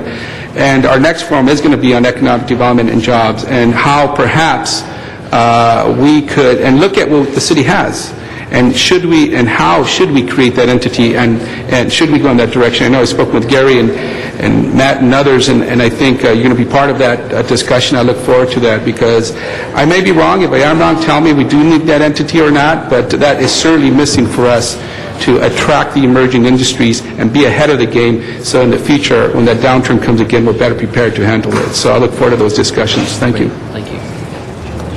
Thank you, Mr. Weezer, and Mr. Koretz, followed by Mr. Korian. Well, that's already been talked about, and I echo my colleagues in expressing my gratitude for this dialogue. I'm just only going to focus on one point, which is runaway film production. And I'm wondering whether you've looked at the impacts of that upon our whole city and upon our whole economic underpinning. I've always felt this is the most important industry in the city, not only because it creates jobs, it creates a lot of ancillary jobs, from dry cleaners to hotels to restaurants to accounting and on and on. It also dramatically impacts our image and tourism. And people come here because of our film industry, because they can see film stars on the streets. I think there's a lot of connection there, and while we've been doing some things, I still don't think we're there yet. And I'm wondering whether you've looked at that, whether you have additional suggestions for things that we could be doing, whether this is something you'll be looking at in the future, and how we can all work with you to try and turn that around. There's some parts of the industry that are still reasonably healthy, but feature film production is virtually gone. We had a little bit of it return largely because of Mr. Krikorian's work in the legislature and some tax credits, although modest compared to what we would like. That clearly has helped, but once that money's run out, I don't know that we've made any permanent progress in that regard without finding a way to bring more money in to do that. So, any thoughts in that arena? Well, the industry is extremely important to the community. I applaud the measures that you took, discussed a couple of weeks ago, to not charge for parking lots and make other city facilities available. I think every time when someone complains because the lights are on at midnight because somebody is filming, if you would just share with them that that's really important for our community because people are working and making movies. We would be delighted to work with you. You've been working with Film LA, and I think they're doing a good job. The Motion Picture Industry Association, I know they were before you 2 weeks ago. It is one of our goals to get the state to re-up and add to the incentives that they provided, because that really did make a difference. For the first time, it made a significant difference in our ability to keep motion pictures here. I think we kept at least 30-some motion pictures, plus tons of commercials here as a result of the work that Councilman Krikorian did and his colleagues in Sacramento. And personally, I think we're closer than I'd like to losing this industry. So I think once we have a little momentum in the right direction, we have to find every possible way to keep that going. And I know Mr. Krikorian at the state level, Councilmember Alarcon at the local level have been working on this. We've made a little progress, but I'm still very nervous that we're not necessarily making enough progress to feel comfortable as other cities within this country and other countries are building a better and better infrastructure. Yes. That unless we pull a lot of it back, we're handing them the opportunity to take more of our industry. You're good to be worried, and you should continue to be worried. I reviewed a study that was done last week. The LAEDC produced an analysis, and film business actually is holding up pretty well. But your point is well made. It's the feature films that we're losing nationally and globally because of the incentives into the market. So we need to do more. So, well, thank you, and whatever else you can do to work with us in this arena, I think is important. Thank you. Thank you. And colleagues, the cue switch is not working. We're passing out yellow pieces of paper, and as long as the clerk sees that, then they will put you on the queue. We're going to put Mr. Reyes on the queue. Mr. Krikorian, followed by Ms. Hahn, then Mr. Reyes. Thank you, Mr. President, and thank you, Mr. Kretz, for bringing up the important topic of film and TV production. I think just a quick note on that. There's funding for 5 years under the program. It will be essential for the state legislature to make that incentive permanent, and I think that with data that like LAEDC is developing, that I hope that you will join them in continuing to develop the data that demonstrates the multiplier effect of that industry on non-industry jobs as well. I think we'll have an opportunity to make that a permanent incentive, but only if we have the data to prove that it's paying off, and I believe it is. I just wanted to thank the Chamber for this report. It's really terrific, very useful data, and I think too often in government at every level, policy making is based more on the bumper sticker slogan than it is on data and evidence. And I think this is the kind of material that is extraordinarily helpful to all of us, I think, in developing jobs development strategies. And it also shows, as a number of my colleagues have said, that in different parts of the city, different approaches are going to be necessary to deal with jobs development.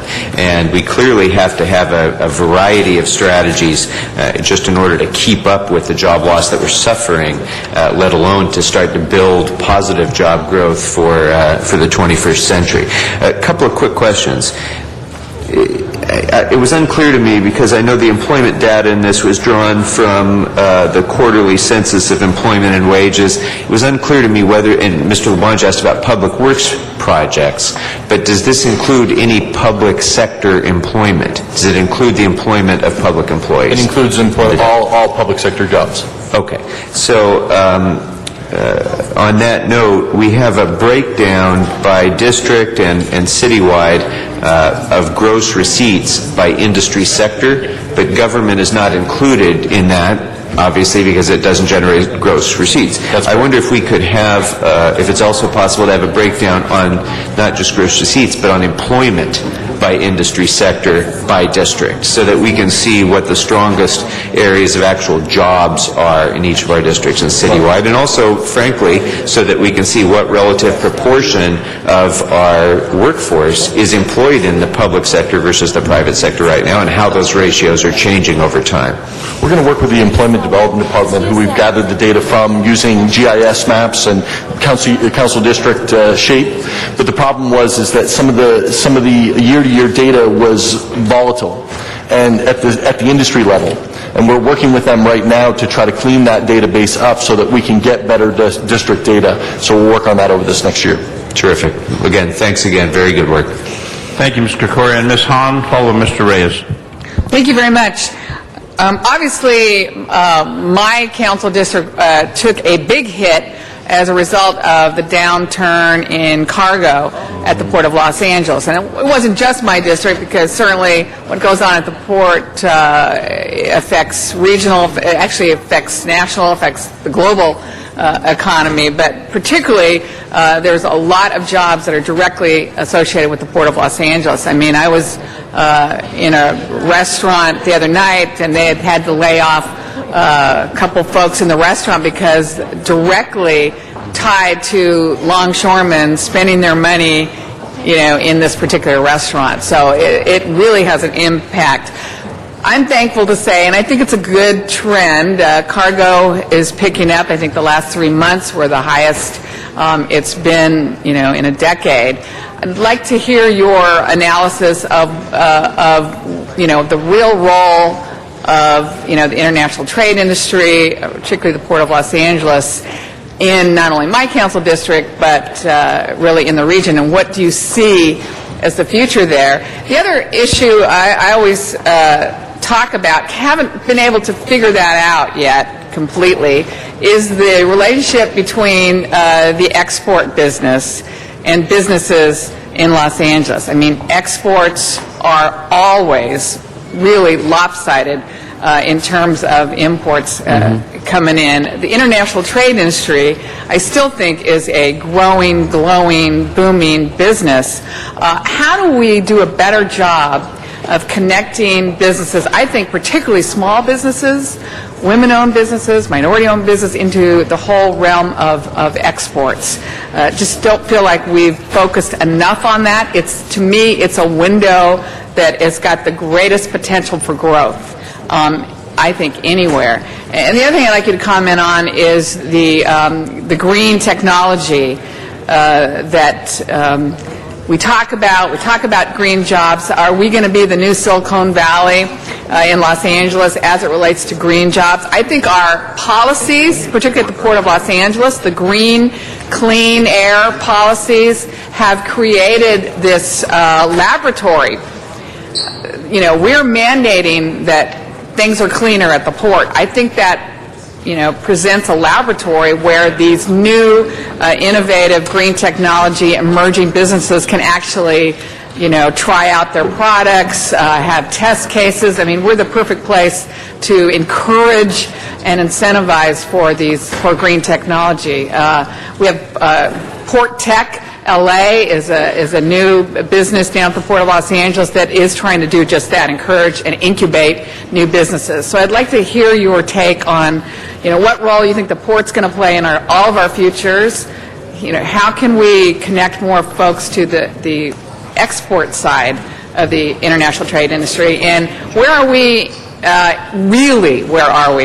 with green jobs in Los Angeles? Sure. Obviously, we didn't focus on looking at the port individually, but Beacon Economics has a history of doing reports for the port, and we recognize it's a very important engine for the region. As we've looked at, there's another study now looking at what are the related businesses off port that are working fundamentally there because the port is located there.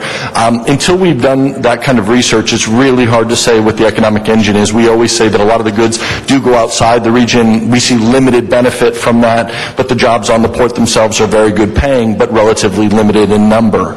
So again, I think a more detailed study needs to be done.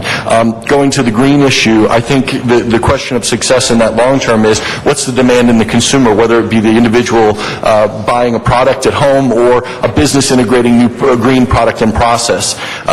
We're working with I'm a co-founder of the California Green Workforce Coalition, and we're looking at these issues, trying to figure out, what's the demand going to be. And I agree with you. I think the ports are an incubator, are an opportunity, just like we did the Clean Trucks program, where we reduced diesel emissions was a major factor. I think there's a lot of other things that could be addressed at the port directly. So I wish I had more research to give you numbers, but I do think it's definitely an area of research needed. And as it relates to the Chamber, our immediate past chair, Fran Inman of Majestic Realty, I'm sure you know, she's very involved with our Committee on Infrastructure and Transportation.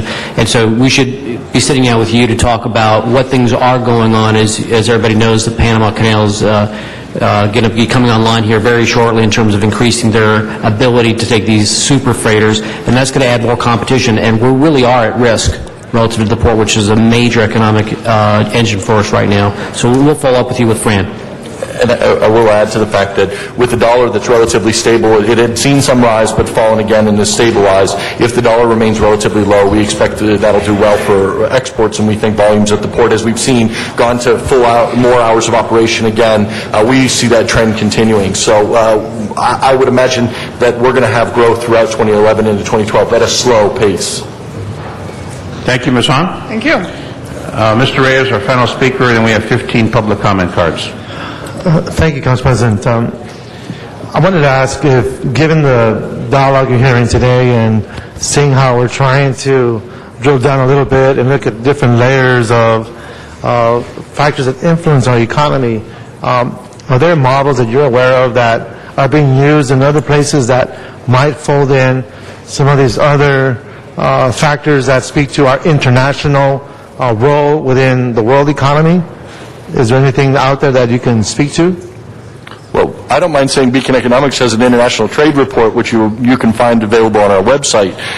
In terms of models now, can you clarify the question in terms of... Well, let me put it this way. With our technology today, and I'll give an example. I was working with some of the folks at UCLA, and I saw a mapping system where they actually have been able to identify the folks who come from different towns within Central America, within Mexico. So you have the federations of Mexico, for example, people from Oaxaca, the Oaxaqueños. They have a connection between their villages and the neighborhoods here in Los Angeles. Looking at the Red Shield, Irene Lewis is out there. I want to thank her. And there's a lot of heroes out in the audience. I want to thank you, those in the private sector, because we work with you at many different levels and at different environments and organizing our communities. But there you have a model in which you can literally see in real numbers folks who come from different regions from Mexico in our city, folks from El Salvador in our city, and yet they survive on their own island. They're not introduced to the systems that you are familiar with because of the language barrier, because of the cultural barrier. That is, I believe, an indicator that we need to formalize. We can't afford to leave it in the sub-economy or say, well, that's the way they live, or that's the way that neighborhood behaves, and that's not really part of this picture. I mean, we can't afford that anymore. And so I'm asking you, in your economic analysis report, do you want to, or do you see value in that analysis, and can we incorporate this so we can see a better picture of what we need to do and how we serve this range of populations that make up this great international city? And I want to pose that question. You want to go ahead? it certainly is relevant and very important, and as, we're sitting here listening to these questions and comments, we certainly appreciate your attention and, consideration what we presented to you. We're going to take that suggestion and the others we've received this morning and look at how we can enhance this study to make it even more relevant for all of us. So thank you for that suggestion. And just, I want to point out, while we know there's a massive population that isn't documented, a big portion of that population, let's say undocumented population, that has jobs that they're working, let's say, through a Social Security number, they will be included in these counts that you're seeing on the table. We know there's a population that is not as well. I just want to say that we've got to capture that additional amount, and that's a very difficult thing when they don't participate in let's say, the data gathering efforts. I should introduce you to some of the folks I'm talking about and maybe enhance your models, but I appreciate that. I would love to. Thank you. Thank you. Mr. Reyes was our final speaker, but now we have Mr. Rosendahl, Mr. Garcetti. Just a quick comment on two levels. One is LAX. Since I've been in office, I've said modernization, yes, expansion, no. The Chamber finally got that message, which meant there wouldn't be the lawsuits about the expansion concept, which kept that airport looking in shambles like a third world airport since 1984 when the last modernization takes place. So first I want to thank the Chamber for understanding that modernization makes sense. We are spending billions of dollars. We've spent about $1 billion so far on the Tom Bradley terminal. We'll finish it by 12/12/12, the entire terminal. With Gina Marie's leadership, we have 4 other green-lighted projects that we're moving rather effectively toward. Where I'd like you to help me is with the conference center concept. I've been talking about this for 5 years too, and I need your help. A conference center is a location at the airport along Century Boulevard, and I was able to get $7 million out of the feds to clean up Century Boulevard, and it's looking better. But a conference center is an incubator for the convention center, and it's also a destination place. Instead of those hotels just being transit hotels for airline people, it can be a destination point. And it's a great idea. The guy who runs the convention center is in 100% agreement with me, but I'd like your oomph, muscle, to help me move forward with that so that we can have that conference center. It would be a great thing. We have the community college bond measure that was passed. They're willing to partner with us, but I need some real leadership from the business community, because once we have a conference center at LAX along Century Boulevard, it will just enhance the entire community. So I'd like that. This is the first I'm hearing of that idea. I think it's an excellent suggestion. It really enhances that district, that area.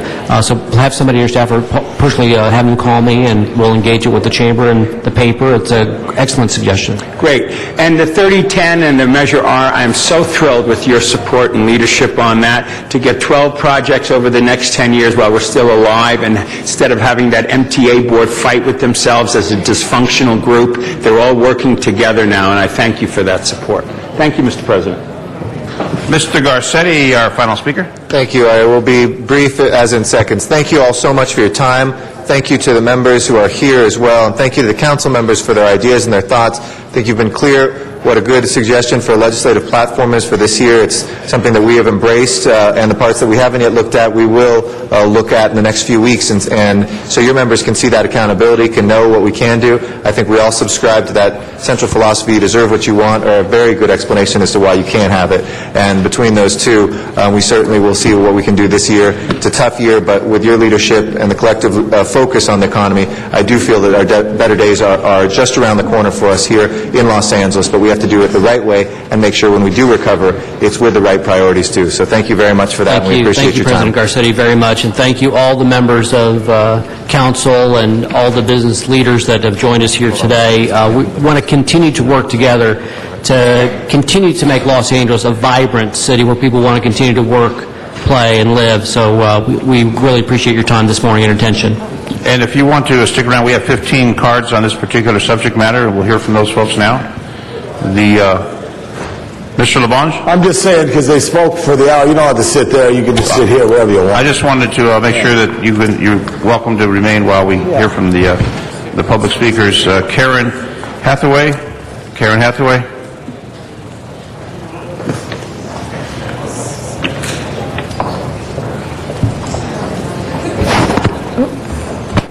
Good morning. Good morning, Council. My name is Karen Hathaway. I'm president of LACO Limited. I employ 225 good people in downtown Los Angeles at the Los Angeles Athletic Club. There are people from every council district that work there. Last month, our company celebrated its 130th anniversary. Downtown has been our headquarters for 130 years. My roots in the business community run very deep. When I was chair of the Central City Association in the 90s, we founded the Downtown Center BID, and for 15 years now, businesses like mine have taxed themselves to do things that relieve the city of its obligation. My great-great-grandfather was a founder of the Chamber of Commerce, and the Chamber was started shortly before the financial crisis of 1893. Well, there are very strong parallels between 1893 and today. The private sector was decimated, unemployment spiked to 11%, banks failed, property owners were wiped out. But there is a striking difference between that time and today. At that time, the city was right-sized, not today. Plenty of people have been hurt by this recession, but the private sector has worked to right-size itself. The city needs to do that too. The city is still out of step. People in the private sector 3 years ago accepted pay cuts, lowered expectations for retirement, and accepted eliminating their benefits. They were thankful to have a job. Our businesses pay taxes with hard-earned dollars, and it hurts us to see how the city is spending these dollars today. You, however, can fix it. You must develop a streamlined budget that puts priorities on services, eliminating or privatizing wherever possible. And please, immediate action is needed by you to aggressively reform our pension system in the city. We can't afford it. Thank you very much. Thank you. Chris Martin. And then Mr. Bill Allen after Chris Martin. Thank you, Council Member. My name is Chris Martin. I'm CEO of AC Martin Partners. We're architects and engineers. Eric, I appreciated your history about this building.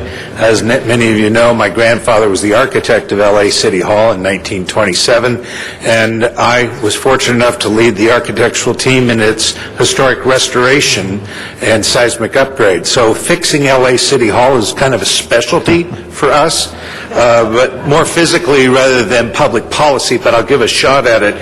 First of all, I'm pleased to be here in front of all of you, and I think I know every one of you personally, so I'm pleased to be here. You have a really tough job. I want to talk about the budget issue. And the Chamber's here, 2,500 businesses, 700,000 employees represented by these companies, and I'm really thrilled. We spent 2 days the other day with Miguel Santana, your CAO. Very impressive. He knows what's going on. He's got a tough road to hoe. He probably needs some protection, but I would encourage you to listen to him. He seems to be extremely competent. I'm going to tell you that from our business perspective, I've got 120 employees here in Los Angeles. 2 years ago, I had 180. Of course, we're in the architecture engineering business. Construction and those related businesses are 40% underwater compared to where they were 2 years ago. So our 120 employees all have 25% minimum salary reductions. The good news is we're in the black. We're going to succeed. We'll move on to fight another day. I have $1 billion project here in downtown LA, Jan Perry's district. Jan's over here right now, but I keep my eye on her all the time. And it's $1 billion project, the Wilshire Grand project, office tower and hotel. Chris, can you conclude, please? My conclusion is this is a long recession. Use the business community. We want you to be successful in these budget cuts, but look at employee contributions into the pensions to make this work. You have to cut deep, and it will be a long time. Thank you very much. You're welcome. Thank you. Bill Allen, followed by Francisco Uribe. Thank you, council members. I'll be very brief. I just want to say on behalf of the Los Angeles County Economic Development Corporation how much we appreciate working with the Los Angeles Area Chamber of Commerce and each and every one of you to make the city of Los Angeles a more competitive, more vital, more vibrant, more diverse economy and get our people back to work. As Council President Garcetti said this morning, unemployment levels and underemployment levels are at unacceptably high levels, and we all have a moral obligation to work together as we've never worked together before to ensure that we can put people back to work in this city. We've talked a lot about the fact that we have 1 million more residents here than we did 30 years ago and about 100,000 less jobs than we did. We've got a lot of work to do. You all took a very courageous action in unanimously endorsing the LA County Strategic Plan for Economic Development a few months back and agreeing to work with us on the implementation of that plan. The LA Area Chamber has also taken a leadership role in the implementation of that. Who knows better about the small businesses in a community than their Chamber of Commerce? And we urge you to continue working closely with the Chamber and with our organization in partnership so that we can implement those strategies that will ensure a better educated workforce, smarter land use, a true 21st century infrastructure as a foundation for a 21st century economy, a better quality of life for our residents, and a much more business-friendly region. We look forward to working with you. We thank you for the time this morning and really applaud your partnership with the Chamber that is ongoing and will bear very positive fruit for the residents of Los Angeles. Thank you, Bill. Thank you for being here. Jim Clark. Francisco Uribe, then Jim Clark. Good morning, council members. Thank you for taking the time to listen to the concerns of the business community. My name is Francisco Uribe, a government relations representative for the Home Depot and a member of the board of the LA Area Chamber of Commerce. The Home Depot is a proud employer of more than 3,000 associates at 14 The Home Depot stores throughout the city of Los Angeles. The Home Depot has been a proud and longtime member of the Los Angeles business community, generating jobs that offer competitive pay and benefits, providing health benefits for part-time and full-time associates. The Home Depot is an essential part of the Los Angeles economy, and as late as 2008 was generating $13 million annually in tax revenue.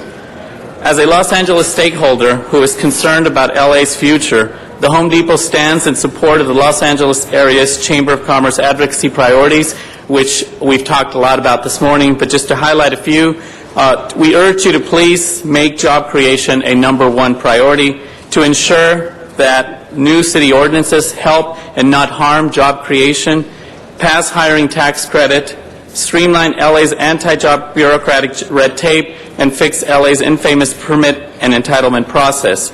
The city must develop a responsible budget that prioritizes essential services.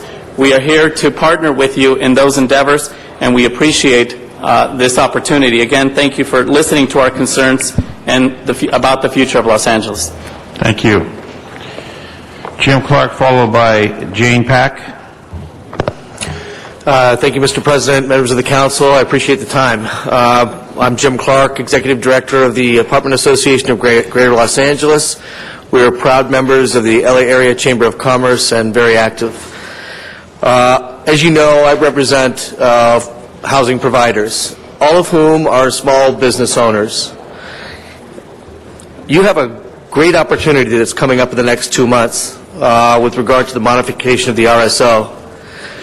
Our members not only provide housing, it's workforce housing, it's affordable housing, and we need to have protection from the restrictions that are only bared upon our industry. It's the rent stabilization ordinance. We want to protect the 3% floors so that there's a fair profit in our industry. We want to make sure that our safety net is kept intact so that we can keep up these older buildings. It's about protection of the housing stock here in this city. We need that protection. The 3% floor must remain. The other thing I want to talk about is job creation. That's what we're all here for. If we can modify the capital improvement program, part of the RSO, we could open up a floodgate of new jobs. If we are able to get a fair return on our investments, and that proposal is 75%, and it's amortized over a certain length of time, the proposal is 10, we'd rather see it 5, you're going to open up the floodgate for jobs, painting jobs, roofing jobs, contractor jobs, those that are very important in this city. Those two things, preserve the 3% floor, improve the capital improvement program. Keep that in mind the next couple of months. Thank you for the time. Thank you. Jane Pack, followed by Joe Cizik. Good morning, City Council, and thank you for giving us the opportunity to speak with you. I, along with 509,000 women-owned businesses in Los Angeles County alone, we generate over $126 billion in sales and employ over 667,000 Los Angelinos. We stand in support, along with our fellow board members on the LA Chamber, asking the city to develop a responsible budget that prioritizes essential city services and also immediate action to approve pension reform. A week ago, the National Association of Women Business Owners, we launched a survey, the final results with respondents of over 2,000 minority and women-owned businesses. These businesses represent over $11 billion in revenues alone, and 60% were women and 40% were men. These are predominantly businesses, over 78%, that have been in business over 11 years. These are very significant business owners that are not going anywhere. Half have been in business over 10 years, and 74% have been in business over 6 years. The survey itself is over 126 pages long, of which we are happy to provide a copy to every City Council member. But the most important thing is that there are 3 essential things that are hurting business owners today. They are not gaining access to capital. The certification and bidding process at the city level and this county and the state level is cumbersome and is hurting businesses, and our good faith effort is dysfunctional. We are asking the City Council consider different ways that you can help us, along with the business community, find ways to improve business growth. These business owners want to grow. They want to hire full-time employees. They are currently cutting back on full-time and hiring more part-time employees, which, as we know, is not as sustainable for the economy. We do ask that the City Council works directly with the LA Chamber, continue to work with the LA Chamber, with partners of the LA Chamber, to continue to look at ways that we can help support small businesses so that they can actually grow and hire full-time employees. Thank you for your time. Thank you. Joe Cizik? No Joe Cizik. Irene Deanda Lewis, followed by Elise Buick. Good morning, everyone. My name is Irene Deanda Lewis. I'm the Executive Director of the Salvation Army Red Shield Youth and Community Center in the Pico Union District of District 1. The center has been there for over 60 years and really provides a refuge for the families in that neighborhood. I'm here to really support the priorities that have been presented to you by the LA Chamber of Commerce that would encourage job growth and really make an impact. As a nonprofit, we truly depend on the support of business. I know Elise will be speaking after me, but we have been a recipient of United Way dollars since the inception and the development of the youth center. So when businesses reduce their staffing, dollars are reduced and nonprofits struggle. I see nonprofits coming forward to work in partnership with the city, and we become your extended arm of service to the neighborhoods that are in desperate need of services when the budget is reduced with the city. We become your important partner. And just to close, I just really want to illustrate that through our relationship with Ed Reyes, who's done a tremendous job in our neighborhood. We are partners. In the 19 years I've been at the Red Shield, his staff and Ed has called me in a moment's notice and said, Irene, I need your help, and we are there. And Ed, I will just thank you. You are never hesitant to call me, and I appreciate that, because through partnerships, through nonprofits and business, we will make an impact. We are all suffering with budget crunches, but together we can make a difference. Thank you. Thank you.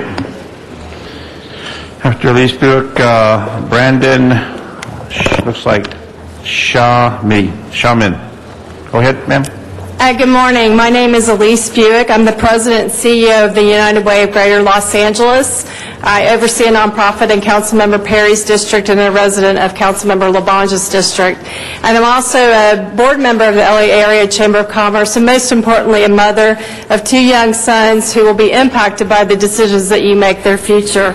So I would just like to emphasize a couple of points. One is that this is a chamber that works on many of the issues that you care about. We partner with them on workforce development, on education, and we are thrilled to be launching a 5-year action plan to end chronic and veteran homelessness within 5 years. But what I would also like you to think about is what Irene said. For our nonprofits to thrive in this region, we need a successful and vibrant business community. So there's 3 priorities that we need your leadership on. We absolutely need to focus on jobs. We need your help in making LA more business friendly, and we need a responsive budget that is fair to our workers in terms of pension and health care reforms, but ensures that we have the critical city services that we need, especially for our low-income families that many of us serve. Thank you very much for your time. Thank you. Brandon, looks like the last name, Brandon, I can't read your writing. Mr. Chair, that's Shamim. Shameen, okay, there you go. Thank you very much. Thank you. Brandon Shamim, President and CEO of Beacon Management Group, also a fellow Chamber Board member.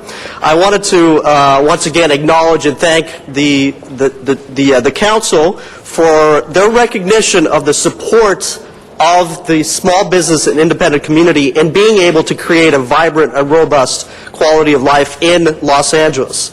With that said, of course, what I want to do is make sure that I join in solidarity with my fellow Chamber Board members as well as members at large in recognizing all the priorities that have been stated earlier. In addition, what I want to encourage you to be reminded of is the important work that is ahead of you through the Office of Economic and Business Policy, Small Business Services Department that is created. And their 3 priorities are ones that I'd like to echo as a 14-year-old CEO of a small business. One that focuses in on creating greater accountability, one that focuses in on trying to strengthen the monitoring that is so important that we try to encompass for procurement reform, and of course, thirdly, making sure that the outreach takes place in all of the respective council districts where you know somebody who provides you a great restaurant, a dry cleaner, and of course, all the other services that you provide. So I think it is so important for us to be reminded in today's time that the small business community, as reports have shown, that actually do provide for local workforce hiring, are given every opportunity to be able to play according to a level playing field with procurement reform at City Hall, and of course making sure that they have the ability to access capital that will create job creation that leads to a more vibrant economy. And finally, I want to leave this with you. I'm reminded of a famous saying that said, knowing is not enough, we must apply. Willing is not enough, we must do. So I implore you and encourage you to continue the fine work. Thank you. Mr. Garcetti? The record to make it crystal clear that he was not a 14-year-old, but he's been a 14-year head of this company. Thank you. Thank you for that correction, Mr. Garcetti, a keen observation. John Walsh?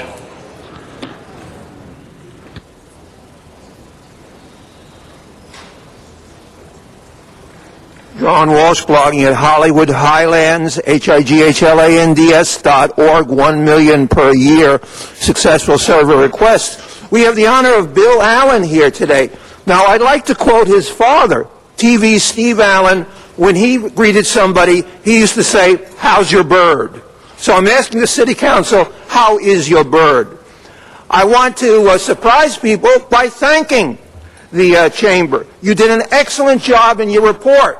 If CAO Miguel Santana, with his criminal record for drunk driving, had this job, it would have cost the city about 10 to 20 times what we got out of the Chamber of Commerce. It was and incidentally, under the Brown Act, if it's distributed at the meeting, you must give a copy to the public. We would like a free copy to the public. We're very upset about the term third world airport that Mr. Rosendahl said. Third world is not a pejorative term. It is a racist term. When you refer to something as third world, you are saying that it's crap. You said it. You owe us an apology. And under the Brown Act, you do not have the right to interrupt me. Try reading it. I think that the For the record, no one's interrupted you, but Mr. Garcetti just gave you a booklet from today's meeting. I didn't hear you, but I don't care. It's all right. I responded to your... I'd like to point out that the questions were so long-winded. If you check, the questions by the City Council were 5 times longer than the answers by the Chamber of Commerce. You were very succinct. Succinctness breeds success. I could go on, HollywoodHighlands.org. Thank you. Take your 5 seconds. And there's a booklet for you, Mr. Walsh, so you'll be able to be briefed on today's activities on the environment of the City of Los Angeles, the economic situation, and the improvement of the economy for the people of the City of the Angels. Arnold Sachs, our next speaker.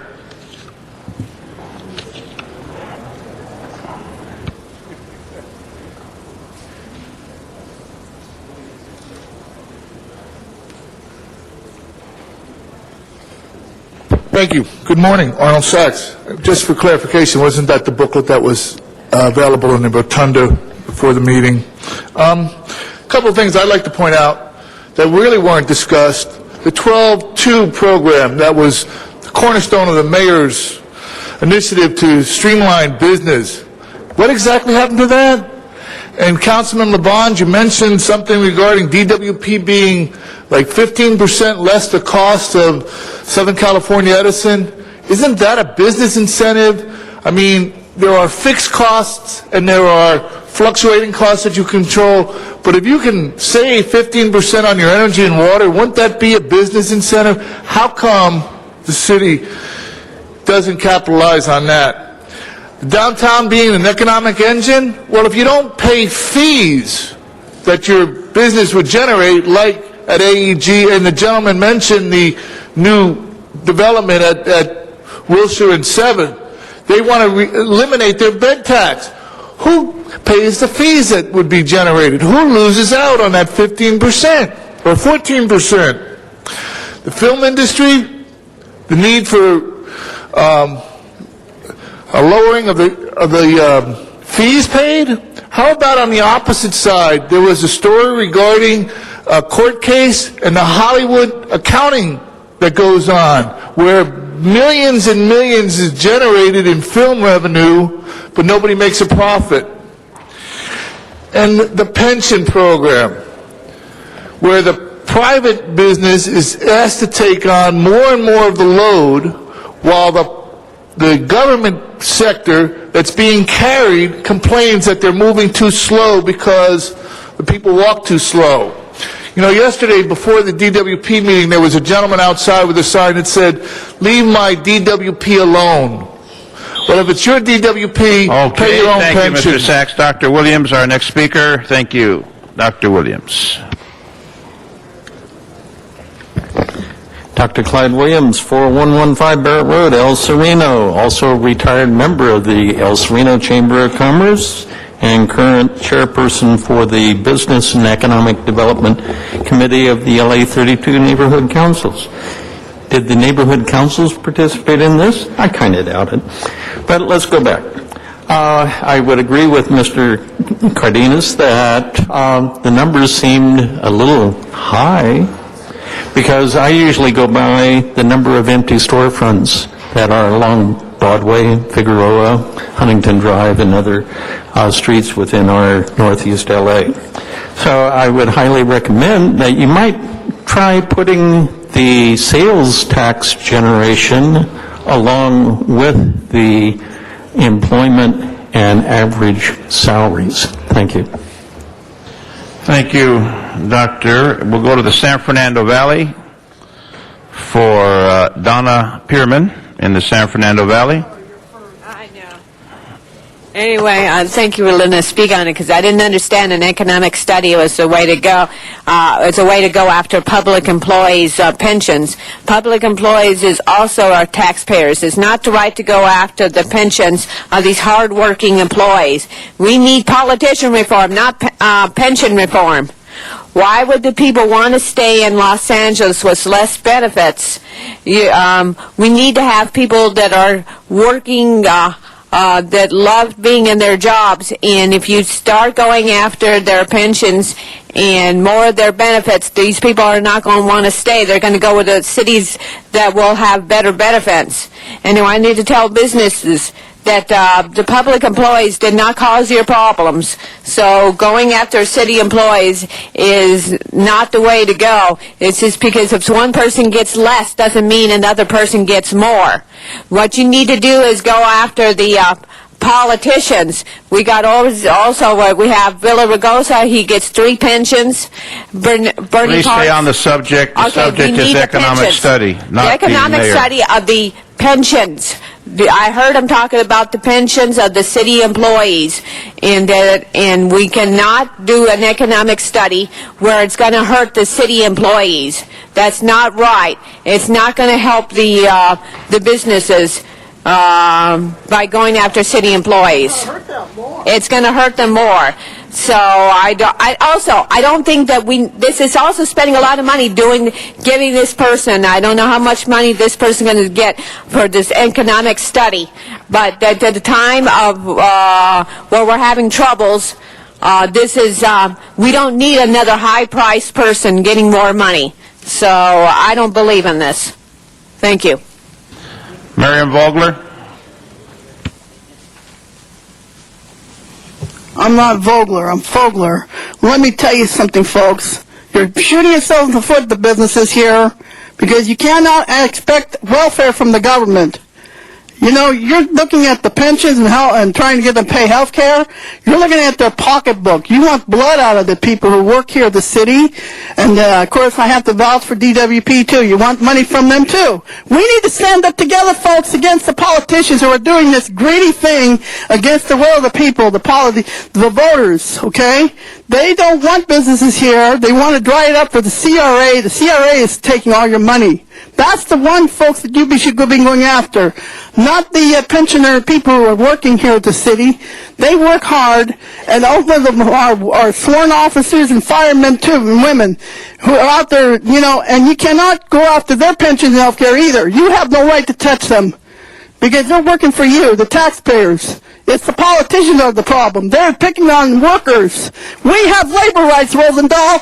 Not economic you know study, what? economic That study is economic. subject matter. Labor rights. We have a right to put people to work without welfare.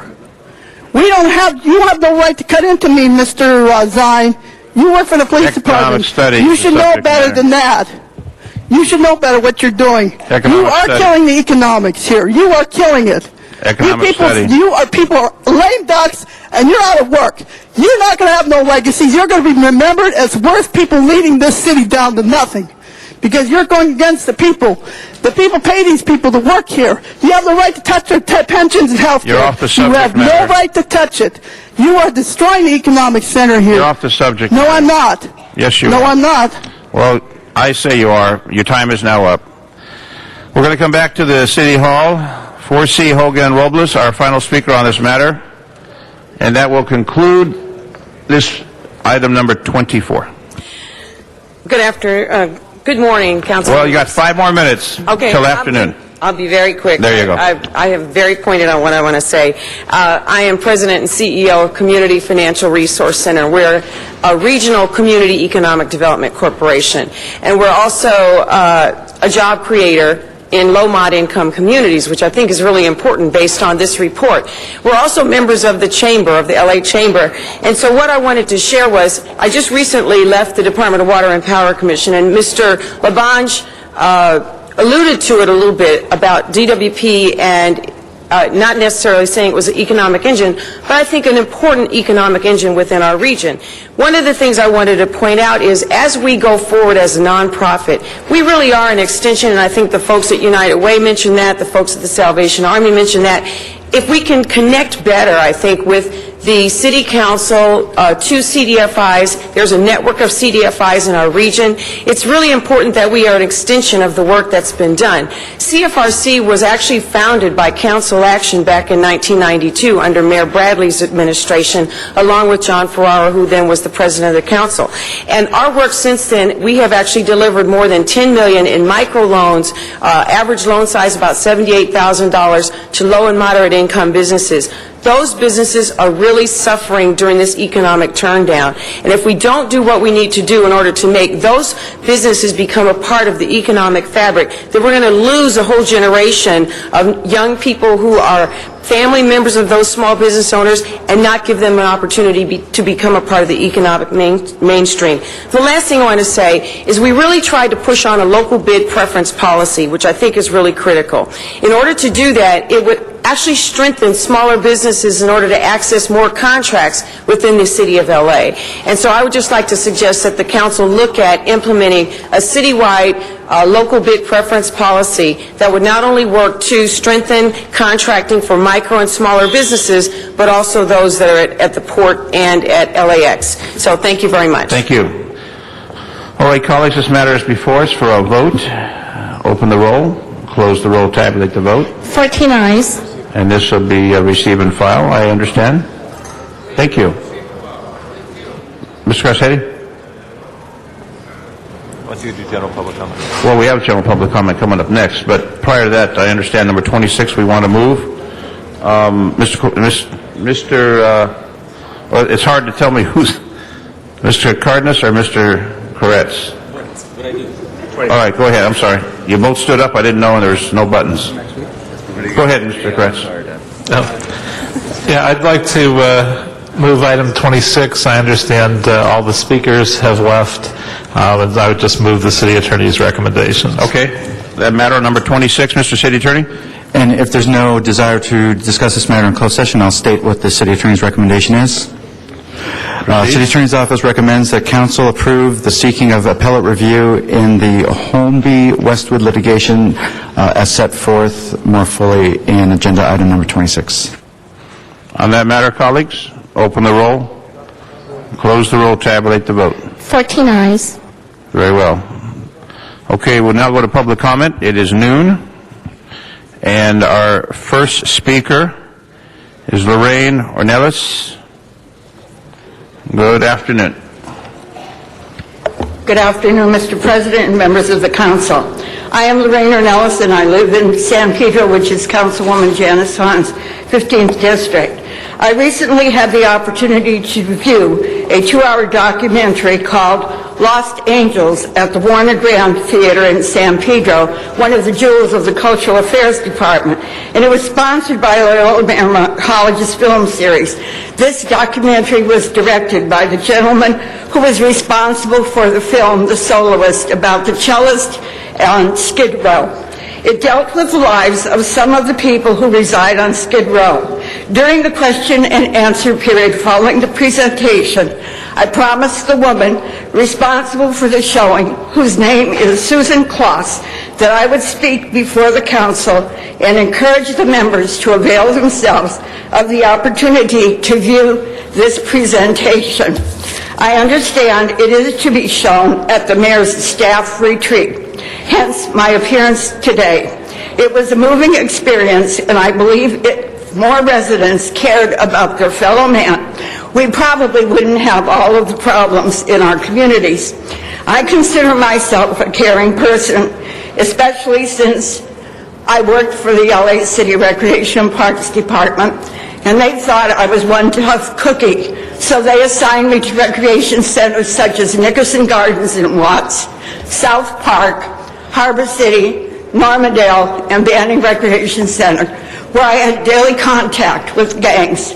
I firmly believe that if you treat these young people in a proud and responsible manner, you can get them to change their minds.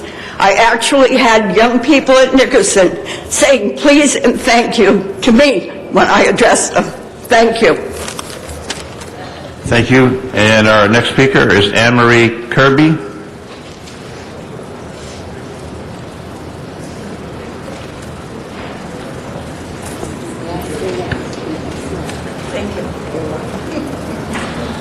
Yes, my name is Anne-Marie Kirby. I reside in Santa Monica, California, which we know, and California. What I did is I started an organization called We Can Live. It deals in the BEM situation and the street people and low-income people having like food and resources for medical or whatever, that they need to survive. And there's a parcel on Texas and Wesley, and it's just dirt there. And what I want to do is I have like a tent from an Army store. I use my Social Security check, to feed bums and people that need food, and use vests and stuff like that. And I owe maybe $500 more on the tent, but I'm thinking about $3. So I want to put up the tent as the office for a shelter to be on Wesleyan, Texas, in West LA. And the address is 1200 Wesleyan, Texas. It's just a dirt lot, but it's locked. But I'm not going to cut the lock and let people in, like myself and others, without, there is the law. You can't just break into it anywhere and just sleep. And what I want to do is open this up and start it off a little at a time to see how many come to me. And that's it. Go ahead. Finish your sentence, please. Yeah, I always make sure that whoever comes in, I preach the gospel to them and the ways of the law.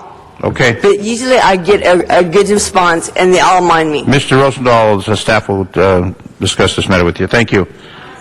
Augustin Trejo?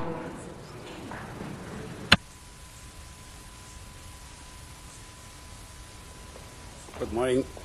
Thank you very much, Mr. President, council members. Thank you.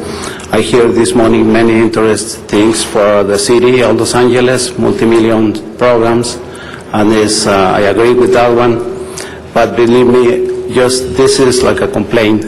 I speak on behalf of the wheelchair people, handicapped people, and people who have to use the restroom. People in this corner, 7 on Broadway, people can go to the bathrooms. People go to the streets.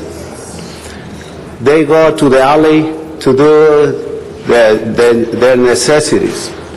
So my question is, the owner of the 3 restaurants, is 3 restaurants in one. The address is 700 South Broadway. The guy last week, the owner of the restaurant, he lacked the access for the elevator. Personally, I called fire department. They cut those locks. And personally, because I'm in the construction business, I take them out these chains out. But in the premises last week, the owner of the building is in compliance with the city. So now, at this moment, at this point, this time, that entrance for handicapped people is no restroom, no handicapped people access. So this guy, the owner of the building, they allowed to the city check out the place. But the owner of the restaurants, is 3 restaurants in one, he didn't allow nobody else. He say he have many politician friends. His name is Suri Barnes. He say he have a lot of millions to stop everybody. And in my present, thank you very much. Thank you. We have a question. John Walsh?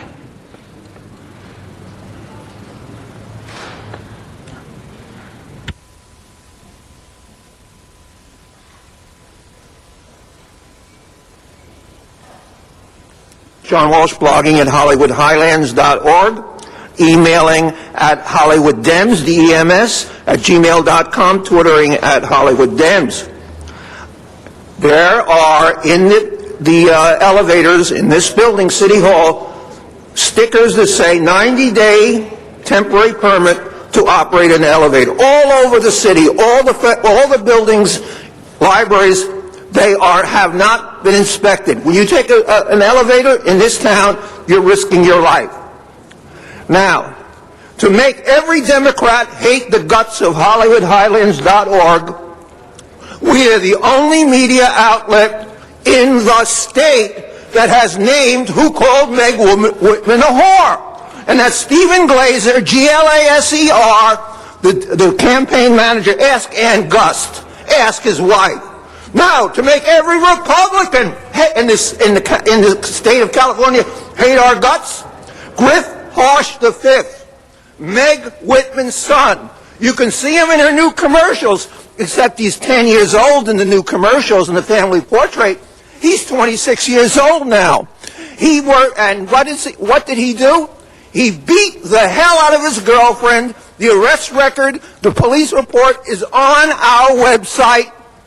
And he beat her up, broke her foot. Oh, did I mention she's Hispanic? She's a Mexican-American? Carly Fiorina. Read what we said a month ago. She's hospitalized about her physical, her life expectancy.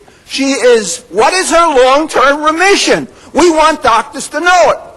Has anyone remembered? I'm telling you right now, we had a senator died in office. Does anyone know his name? Claire Engel. That's his name. He died in office. Will Carly Fiorina die in office? Hollywood Highlands.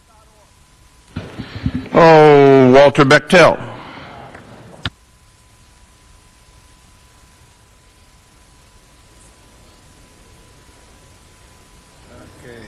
Good afternoon. I wanted to say you guys are considering the situations here with the Chamber of Commerce, and I heard some people coming up here and speak about rent stabilization ordinance. I guess I should reiterate to keep in mind that a lot of these people who supposedly, these nonprofits are supposedly helping the people are not helping us at all.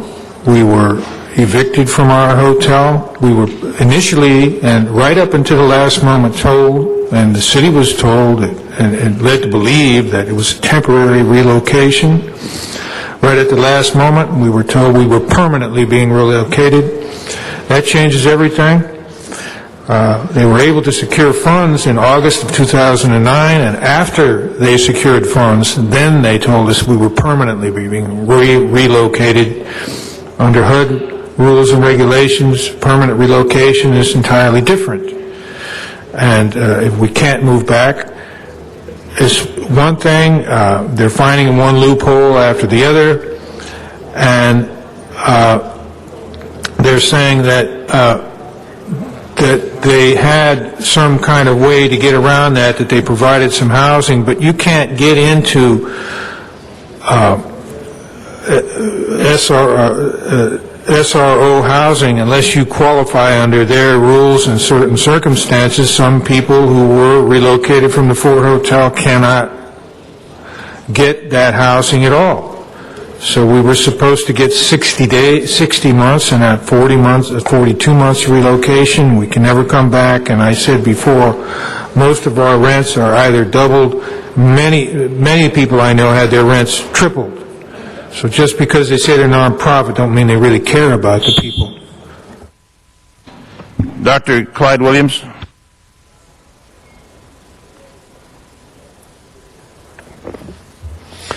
Good afternoon. Dr. Clyde Williams, El Sereno. Yesterday, just an update for a committee meeting. The Energy and Environment considered the Lifeline subsidies. No, actually, the reduction of the amount for the Lifeline subsidies. Why? Because they're looking for money. Somebody somewhere is looking for money. It also said in the announcement of the issue, no fiscal impact. Well, it may not be any fiscal impact, but if you're going to reduce the amount of money, it seems like you're going to impact somebody, and especially those on the Lifeline subsidies. So we considered it. The person giving the presentation said that neighborhood councils had been involved and that CD14 was involved. Well, LA 32 Neighborhood Council board members did not know of it. They had never heard that there was going to be a reduction in it. Some members actually have relatives that are on it, and I recommended that they should make sure that they stay on it. But what's going to happen? Who's it going to affect? Low-income people, retirees, seniors, of which I'm one. So what will happen? Maybe they'll have to choose between medications and their utility and solid waste fees. I don't know. That's one of the problems. It seems that nobody knows what's happening to the Lifeline subsidies. Fortunately, I'm not on it, so I don't have to worry about it. But I do worry about those people that are on it and that may become homeless or have to go to another jurisdiction. Thank you. Thank you, Arnold Sachs.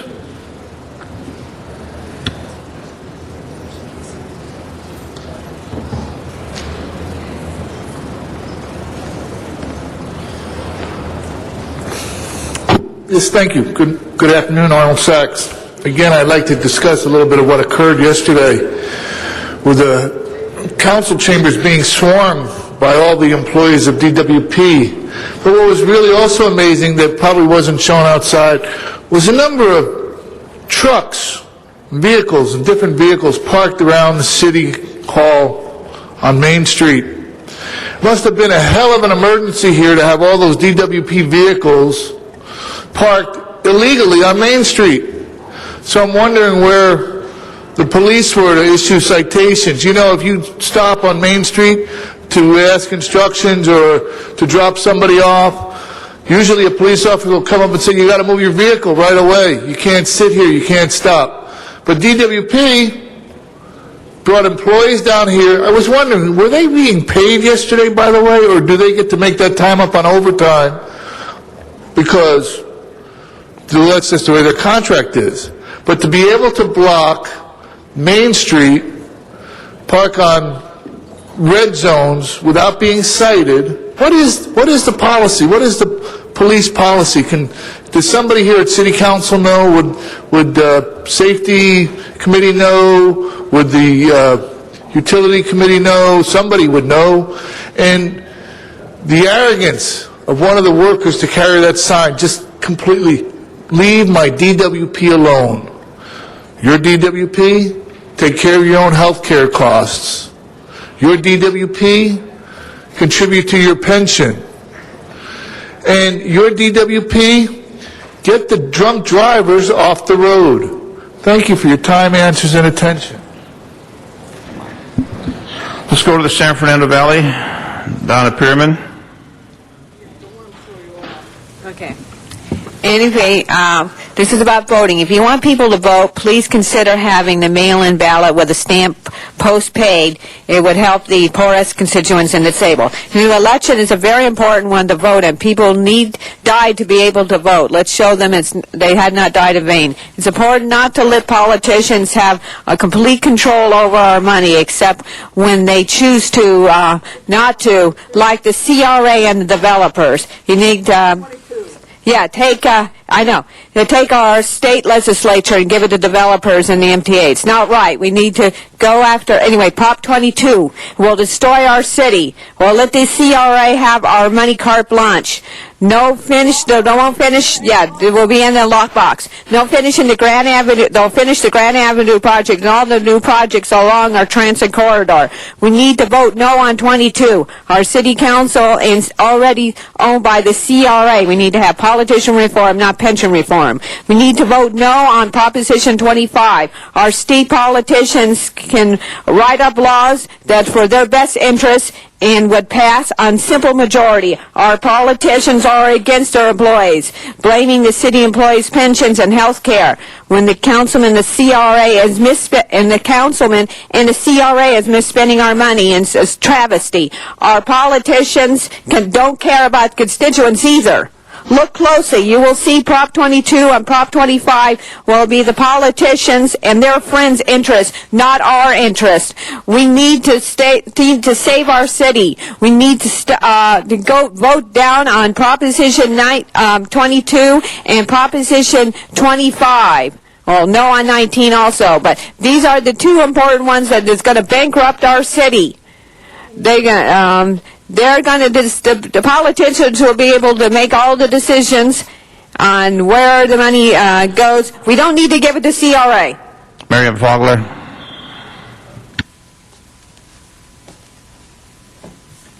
You give an ounce of gold, they want a pound of it. They want 10 ounces. They want 20 ounces. It's an enticement. It's human nature to want more, more, and more. You see, where they can find resources of money. You see, workers who really are working, they're the public employees, these are middle-class people. You're not going after yourself, Rosendahl. You're jealous. They're all jealous. All the public doesn't realize that the private companies got rid of their benefits. That's one of the reasons why they cannot get any businesses off the ground, because they don't want to offer incentives for workers to stay and work there. These people are educated and trained. You're expecting to work without benefits and just be lucky to get paid and have a job? What, to pay minimum wage? While you people make 175 plus? You're an outrage. We need to go out to you. Not pensions and reform, politician reform. We need to put politicians in reform. Period. 22. You understand what I'm saying is here, we need not to have 22 pass, Proposition 22. That would give a carte blanche to CRA to have a lockbox, folks, people who have been fighting for Social Security to have a lockbox. They're going to have a lockbox over you. This is one is going to be creating communism. Businesses are going to be getting handouts left and right from the city government, from the CRA, to create businesses on the backs of the taxpayers and the city workers who are working for the taxpayers, by the way. These are tax-paying people also. They're paying taxes as well. Do not relinquish one iota cent to Rosendahl's idea of 10% pension, 5% retiree health. That's a chutzpah to ask retirees to pay 5% on their health care. How dare you do such a thing, Rosendahl, being a Democrat, a liberal, gay right, when we don't even have labor rights here? What's going on here? I don't get a second over. I guess I know that for sure, that we have a right to gay rights. Thank you for your comments. That concludes public comment for today. There's been a request, colleagues, to take number 11, 12, and 13 together.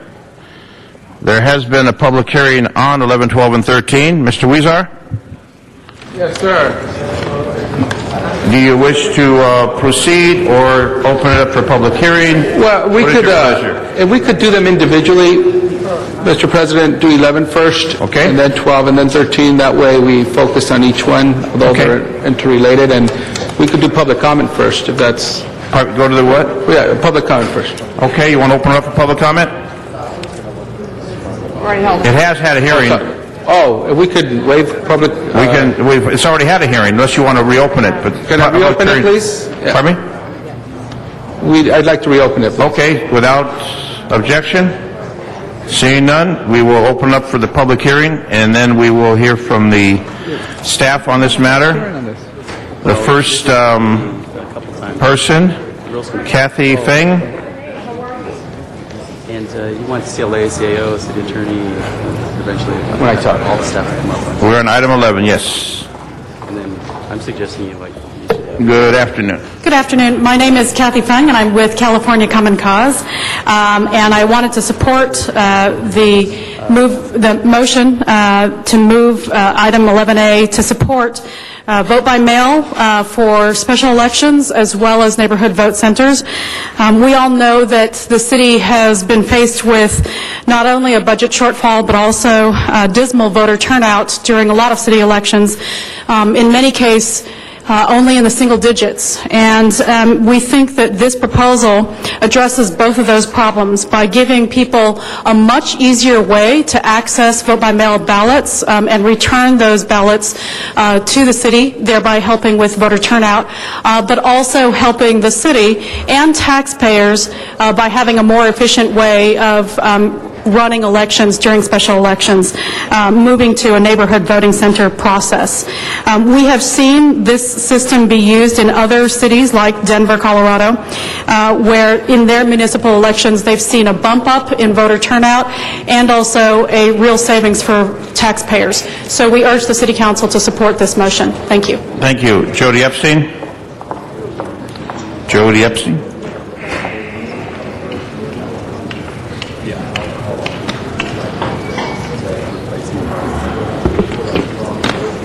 Hi all.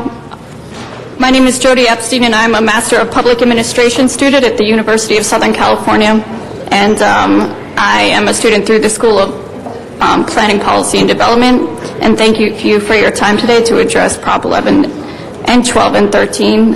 So I'm a native New Yorker who has chaotically searched campus for a voting and registration resource. Speaking for students, particularly for graduate students, we are not apathetic towards California election propositions or spending, and all of our energy isn't just trying to organize and gain support for Prop 19. Perhaps we would like to vote, and perhaps we would like to be more civically engaged, but how do we know who to believe and what issues are pertinent? And how do we know, speaking for my technologically savvy and somewhat obsessed media consumer peers, the candidates, although they have commercials, Facebook advertisements, and Twitter tweets, that they are truly concerned with economic development and job creation and placement? Perhaps voter apathy comes from an attitude of, why does it actually matter? So-and-so is backed by this funding and has this number of advertisements. So-and-so will therefore win anyway on false pretenses. So what's our motivation? What motivates us of running around campus trying to find a voting and registration resource that is perhaps unreliable, and to vote in an election already skewed due to funding and support of mass money donations from private corporations? We need fair elections to restore hope in young people, to make sure that all candidates have a voice. And in conclusion, we need to create easier ways to register students, including mail-in ballots and vote center options. So I'm just asking to increase my confidence in elected leaders and give me more resources to vote and register for election. Thank you. If you remain there for a moment, Mr. Garcetti wants to get a photo of you. Did you get the photo, Mr. Garcetti? All right. Thank you. Sarah Pillsbury. This is wild. Just trying to give an equal opportunity for all, Mr. Garcetti. Good morning. I'm Sarah Pillsbury with the California Participation Project. We're basic community partners, and we're a new initiative that provides resources and trainings to nonprofits in Los Angeles County to help them integrate civic participation into their ongoing work. If nothing else, put this poster up and let people know when to vote. We're part of a national network. You can find us at nonprofitvote.org that wants to expand the role of nonprofits in voting in election. And why were we founded? We're founded because our democracy is tremendously challenged by gaps in voter participation by age, income, education. Younger, lower income, less educated voters participate at much lower rates, and these gaps lead to great disparities in our involvement in our government, public policy, and other kinds of civic participation. While many issues affect participation, sometimes it's just voter education on the process and voting election, but most importantly, there are still many challenges to people's voting rights and procedural barriers. 11, 12, and 13 will do so much to bring more democracy to this city. Specifically on 11, by combining voter centers and voting by mail, it will allow greater flexibility for people.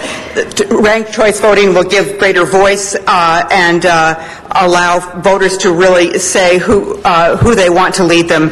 And finally, because I'm busy with the election, I want to just quickly say about 13, updating the charter to allow for stronger campaign finance reform will not only diminish the special interests' involvement in our politics, but will bring new people into our government, and we'll see new faces at the table of public policy. So for all those reasons and more, we urge you to move forward with 11, 12, and 13. Thank you so much.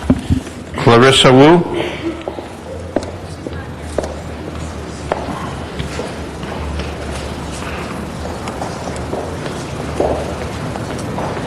I'm actually Anjali Kronheim. Clarissa Wu had to step out, and will submit her letter for the council. So. Very well. Sergeant Arms will take that from you. And Julie Kronheim? Yep. Hi, I'm the LA organizer with California Common Cause, and we support 11, 12, and 13. However, there's a long list of organizations who have endorsed this proposal and can't be here, so I was going to read a little bit from them. Maria Elena De Rosa, you guys have the letter but the LA County Federation of Labor is in favor of legislation initiatives that seek to increase voter turnout in LA County. Today, the City Council is poised to closely examine and support 3 such measures authored by Councilmembers Huizar and Garcetti: moving towards vote-by-mail elections, instituting a system of ranked choice voting, and lifting the matching funds cap in order to allow more candidates to participate in elections. So taken together, these initiatives will result in an unprecedented effort by LA City Hall to engage in increased voters' interest and participation in their government. Another organization is the Los Angeles Coffee Party chapter. They strongly support the Voters' Bill of Rights. The members of the Coffee Party, both nationally and locally, believe in engaged citizenship and in the principle of one person, one vote, not $1, one vote. And lastly, the Greenlining Institute sent a letter that you guys have. So the Greenlining Institute is committed to building a multi-ethnic, pro-democracy movement for political reforms that will institute standards of equality, accountability, and justice in the democratic process. So the ultimate goal is creating civic participation by the nation's growing communities of colors. They support the adoption of these local reforms that enhance and encourage voter participation. The other organizations that couldn't be here, obviously the ACLU, the Youth Speak Collective in the Valley, and the National Korean American Service and Education Consortium. Thanks. To the San Fernando Valley, Donna Pearman. No, she didn't put in a card, I did. Oh, you did? Oh, okay. I have a card from two Okay, folks. all right, okay. Yeah, the only thing I wanted to speak on this, on the ballot issue, is that I hope you do have an easier way to do the mail-in voting. And as I said in the beginning, and yeah, as I was saying in the beginning of the public comment, that one way to do on the mail-in thing is when they ask for a ballot, is that the people wouldn't have to put a stamp on it, because then sometimes we'll stay there for weeks before people will remember that they didn't put a stamp on it. And if they had gotten it right away, they could have just filled it in and put it in the mailbox. If you want to really be able to have a lot more voters and voter participation and having these mail-in ballots, that is one way to go. And a second way to also is, let's move up that date a little bit so that the people can mail in that card. And I don't think that it really takes that long a period of time, over a week, to be able to mail to people the ballots. A lot of people like to do this mail-in ballot, and this is the way to go to make it easier. Now I'll let Miriam Fogler speak. Miriam Fogler. Fogler. I've been out there registering people to vote since I was 18. And let me tell you, folks, a lot of people are discouraged because of the way the apathy is, because of the politicians, the way they're doing their job. It's a little FFF. Let me tell you, it's not all just people not wanting just to vote. It's because of the politicians' way they're treating the public. And you can see by where they are. The way to bring voter turnout is by bringing in the positive leadership and having people act positive in the public, and having leadership, and not to be construing and conspiring and like Prop 22. Okay, you need to read your ballots, okay? Look at your book. I know you're going to say, oh, it's too hard, therefore you're going to vote no. Well, you need to vote no if you see that you can see it right there. It's all written out there. The beginning part of it's very easy. It's very clear. It tells you all right there how it's going to be all going through the lockbox, the CRA. It's right there. It's all written in print, English. Now, unfortunately, we have people who have very poor skills, English skills, people who are not as educated, and or more, that don't have the understanding to be able to discern this stuff.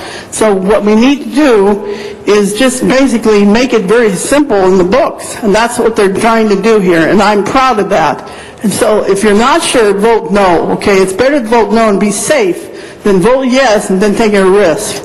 But you should check it out. Make sure, because I'm telling you right now, that's exactly what we're saying. Proposition 22 is very, very bad. It's the most negative thing I've ever seen on the ballot.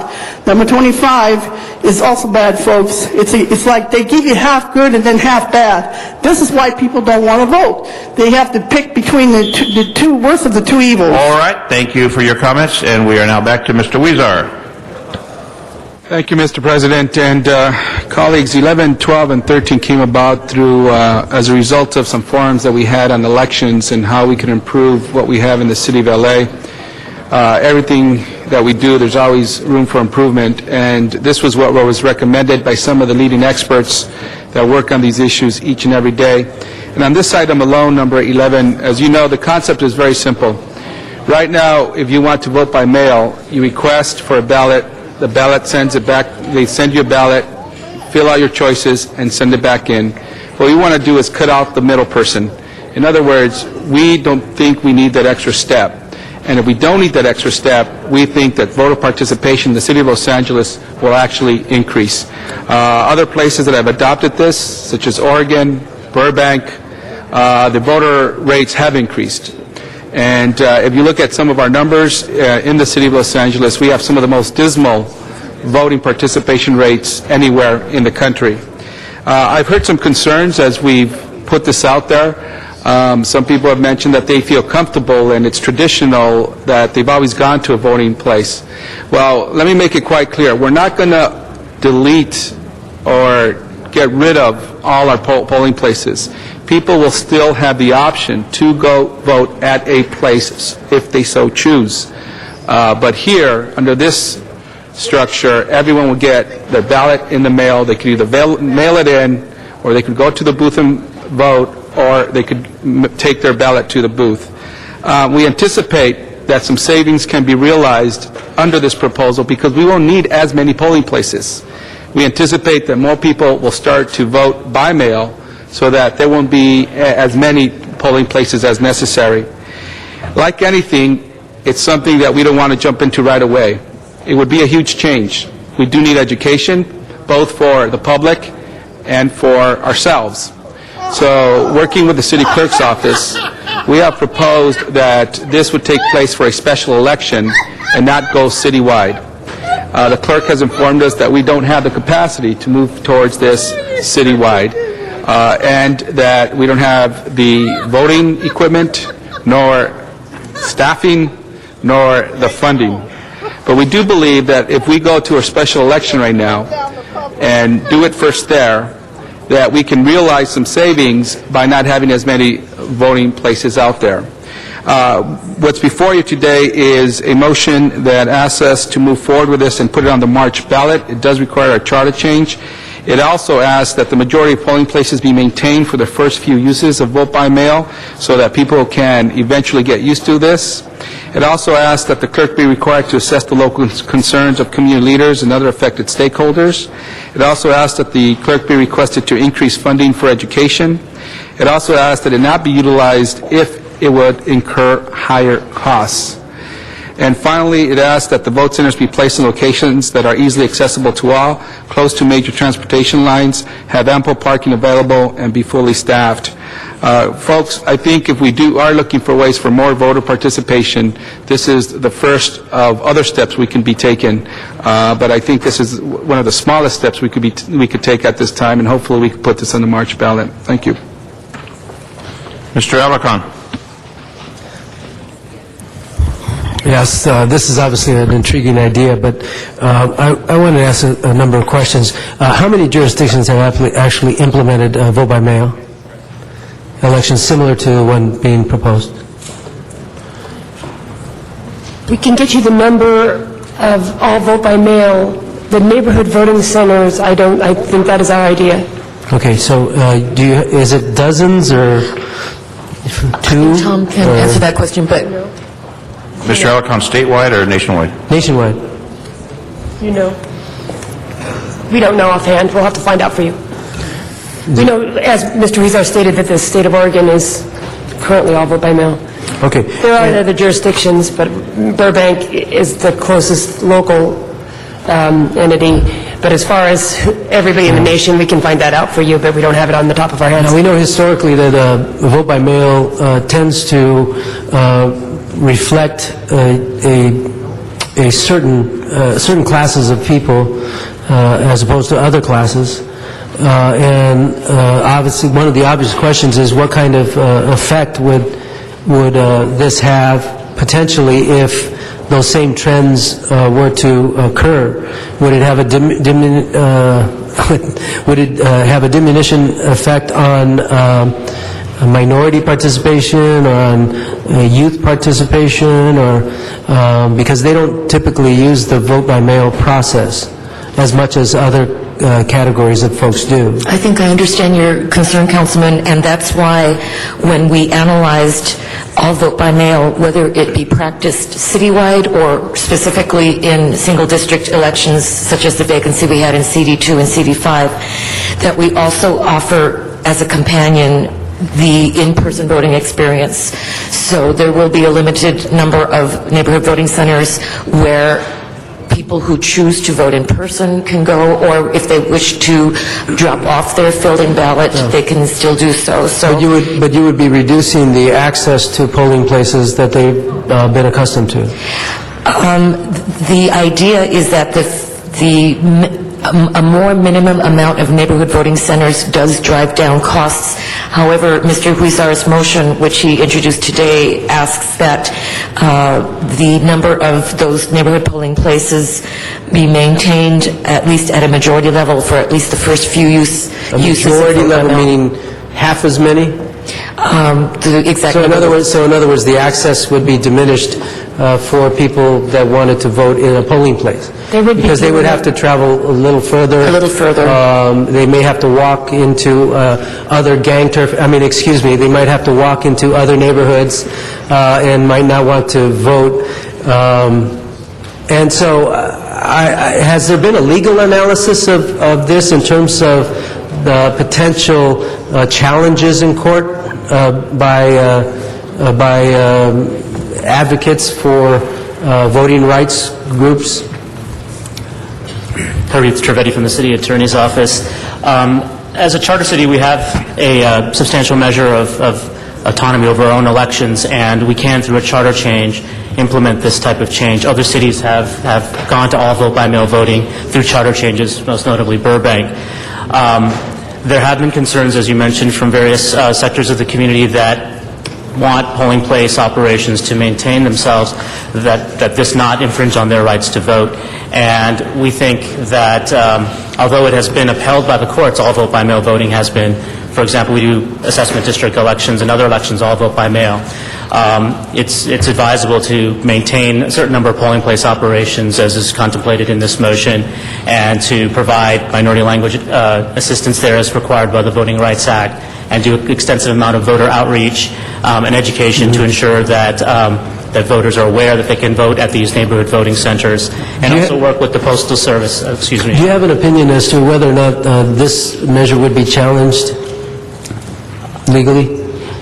I don't know whether it would be challenged legally. Have there been anybody expressing that they would consider challenging it legally? I believe there are some letters in the file from organizations against the measure, but I don't... Well, are they significant organizations, or is it just, small organizations? Could you mention... They're significant organizations. Could you mention them? Or? I think Aleo had a letter in the file that might have... The National Association of Latino Elected Officials? I believe so. I'm not sure if that was specific to ranked choice voting and vote by mail. I believe it was... Any other groups? Not that I'm aware of, no. Okay.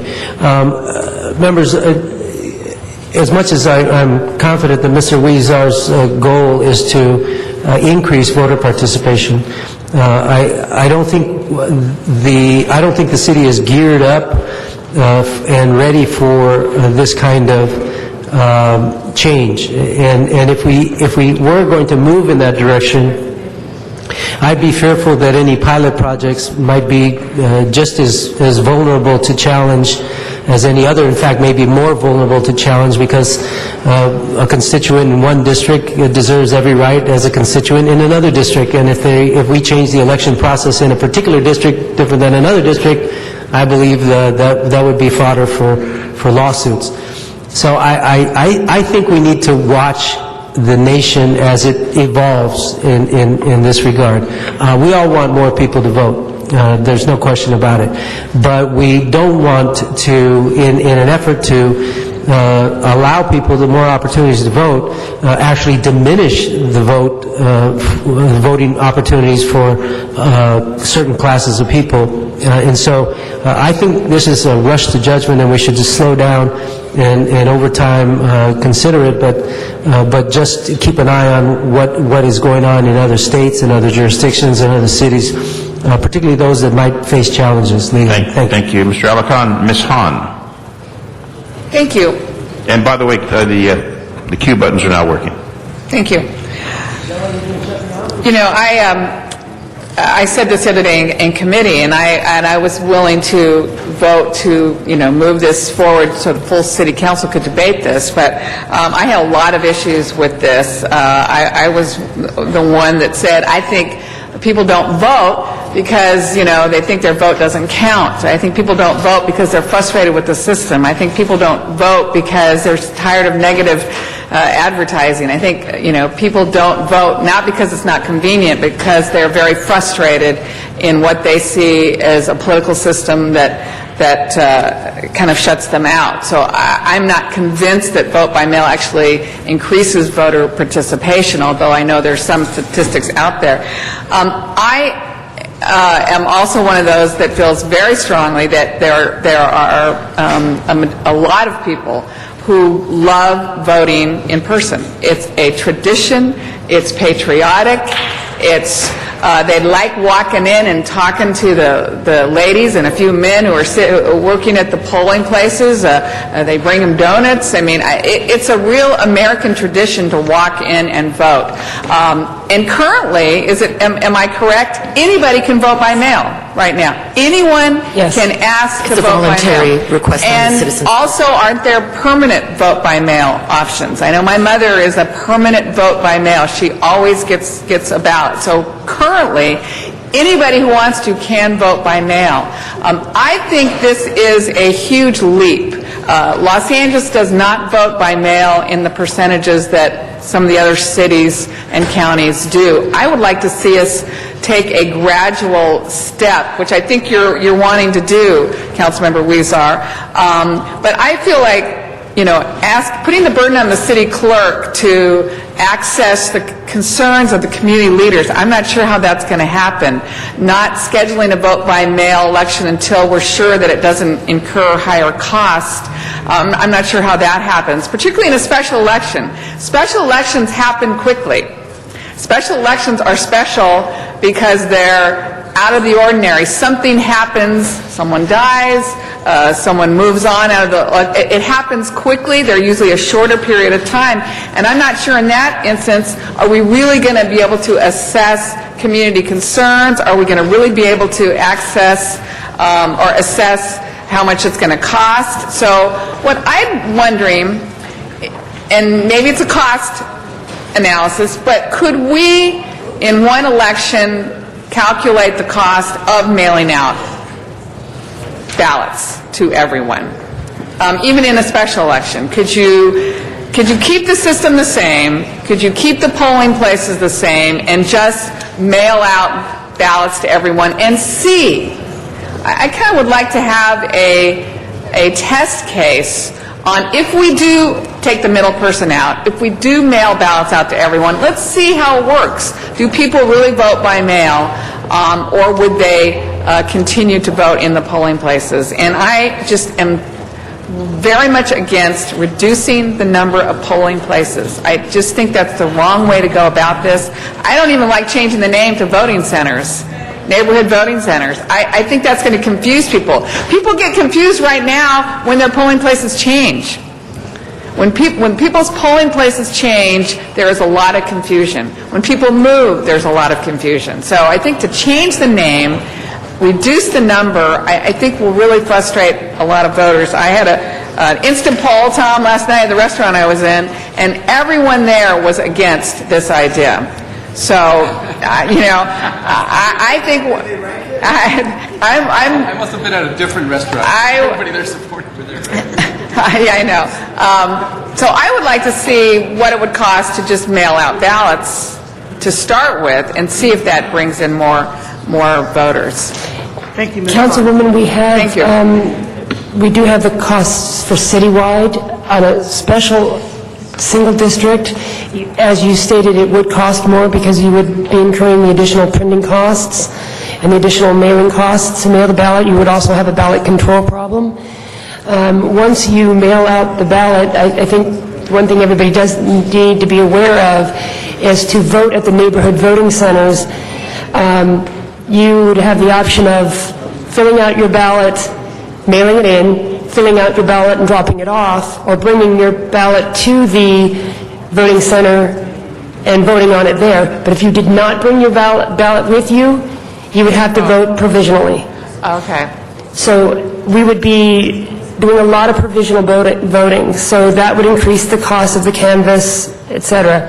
Citywide, if we use the 2009 municipal budget, which was a $16.9 million, so again, this is citywide and not just a single district, to hold a regular election, we're talking about anywhere from $19 to $23 million. Okay. Got it. Thank you. Mr. Labange. Ms. Hahn made a very good point. There's certain joy in life. Joy is walking into a polling place, and you see the people that you've seen for years and years that you vote. That's an experience that's real touching. What you have done recently to the Office of City Clerk, you've combined multiple precincts in a gym at a Los Angeles Recreation and Parks facility that brings more people together, and it's a voting polling place, but people now know consistently where to go. For a number of years, because of challenges of county and city, state, whatever, there's been runarounds of where the polling places are. We have had that complaint with people, where is it today? And so that's a positive mission, a positive step forward on that. I don't like the idea about ranking. I don't know, I still can't put that around.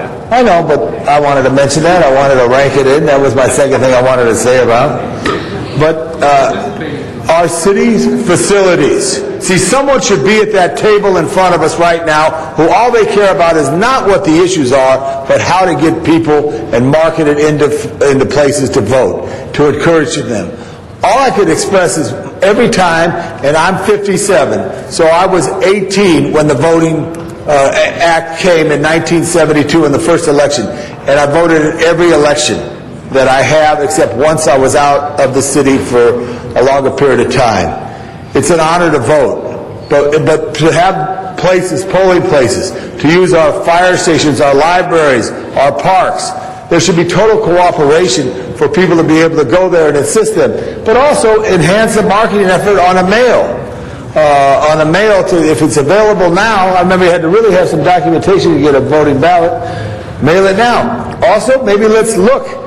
Burbank does it. Burbank is a smaller city. Berkeley does it, a smaller city. I don't know what they do in European cities. I think that would be something to look at to see what it is.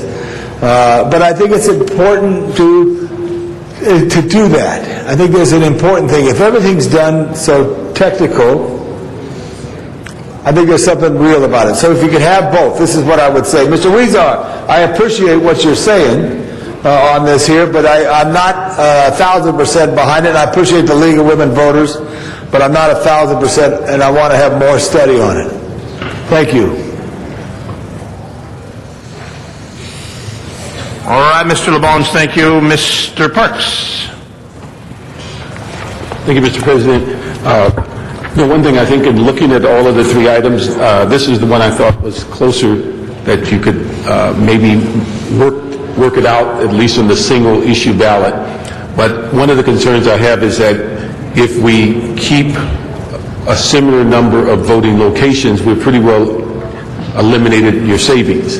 And so we're not a break even, we may be costing more. And then I would think that in order to move forward on this, we'd have to do a tremendous amount of education so that people would understand it's not a sample ballot, it's your real ballot. Because I can just see the first several rounds of that, people will handle that ballot like they do their sample ballot, and then they'll wonder, where am I supposed to go vote? And so those are two issues that I'm very concerned about in addressing that. I agree with you that doing it citywide, it's absolutely impossible, not only on cost, but just the variety of ballots you'd need. You'd almost have to have a city clerk at every polling location, and so a clerk's office. So my concerns are in the sense of reflecting on the community that I represent. As Ms. Hahn said, a lot of people cherish the idea of going in and punching the hole in there. The other concern I have is that we've had so many ideas about changing voting, and none of them have caused people to come in greater numbers. We had something called, term limits, and we're going to get all fresh faces, and people are going to come in. We're going to have all of these things, but we saw in November the thing that people came in to vote because they were enthused about a candidate. That's what gets people in. It's either an issue or a candidate. It's not all these artificial things that we try, and then next thing you know, they don't work, and we keep them in place, and we try another group of them. So I just think that our effort, and I know it costs money, but our effort really should be as a city to get people out to vote. I mean, that should be the big push every time there's an election. What can we do to get people out to vote? Now, being in an elected office, we all have to admit part of the strategy of running for office is to suppress the vote. So on the one hand, you stand up and democracy is the greatest thing in the world, get people out to vote. When you go into your campaign office, you say, how do I keep these people from voting? Is contrary to what we're all talking about. And so I think we have that imbalance of strategy of getting elected versus as a non-elected official getting people out to vote. But I don't know what the cost would be to go forward on really an education on every election. How do we exceed what we've been doing just to encourage people to get out to vote, and telling them, because I find in my community most people, as long as it's been around, they're not aware of a couple of things. They're not aware of the provisional ballot. They actually leave polling places going searching for their polling place.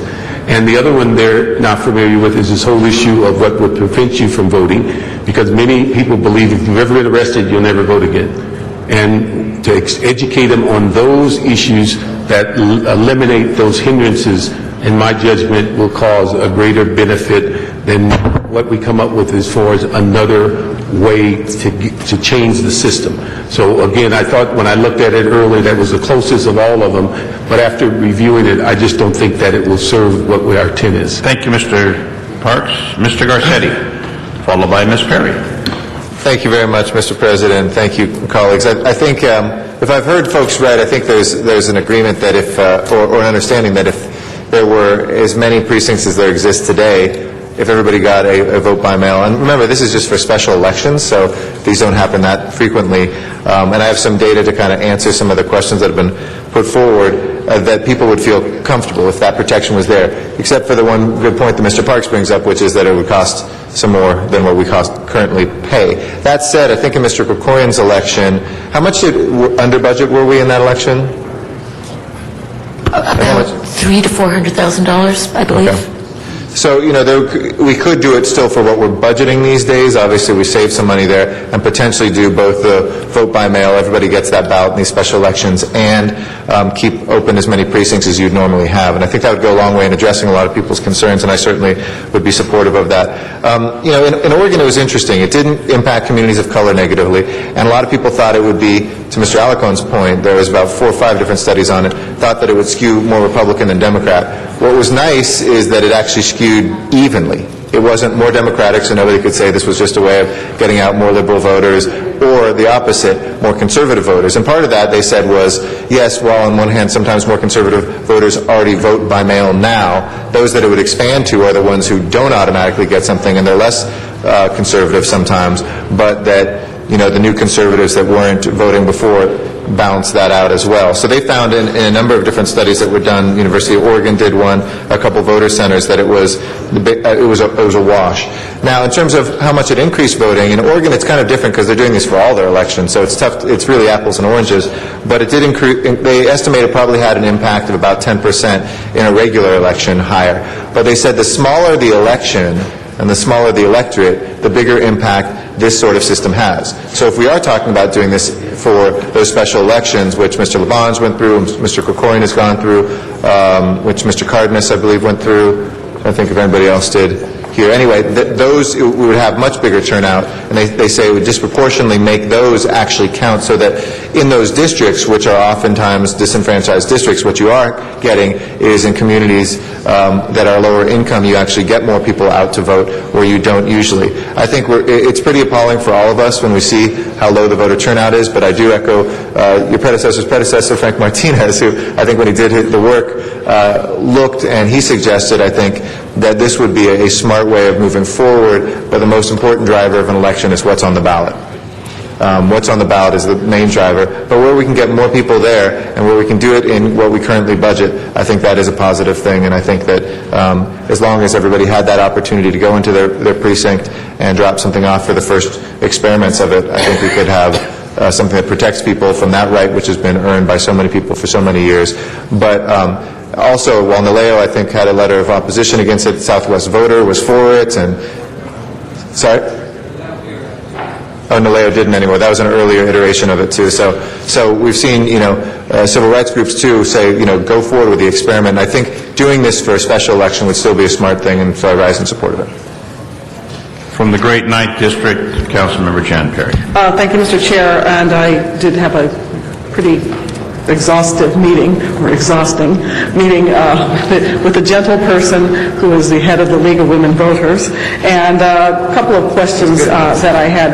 In the 9th District, we actually already have some precincts that are 100% vote by mail, and is there anything that prohibits us from asking the organizations to join with us now to encourage people who might not otherwise vote to become permanent vote by mail participants? No preclusion. We can do that. Okay.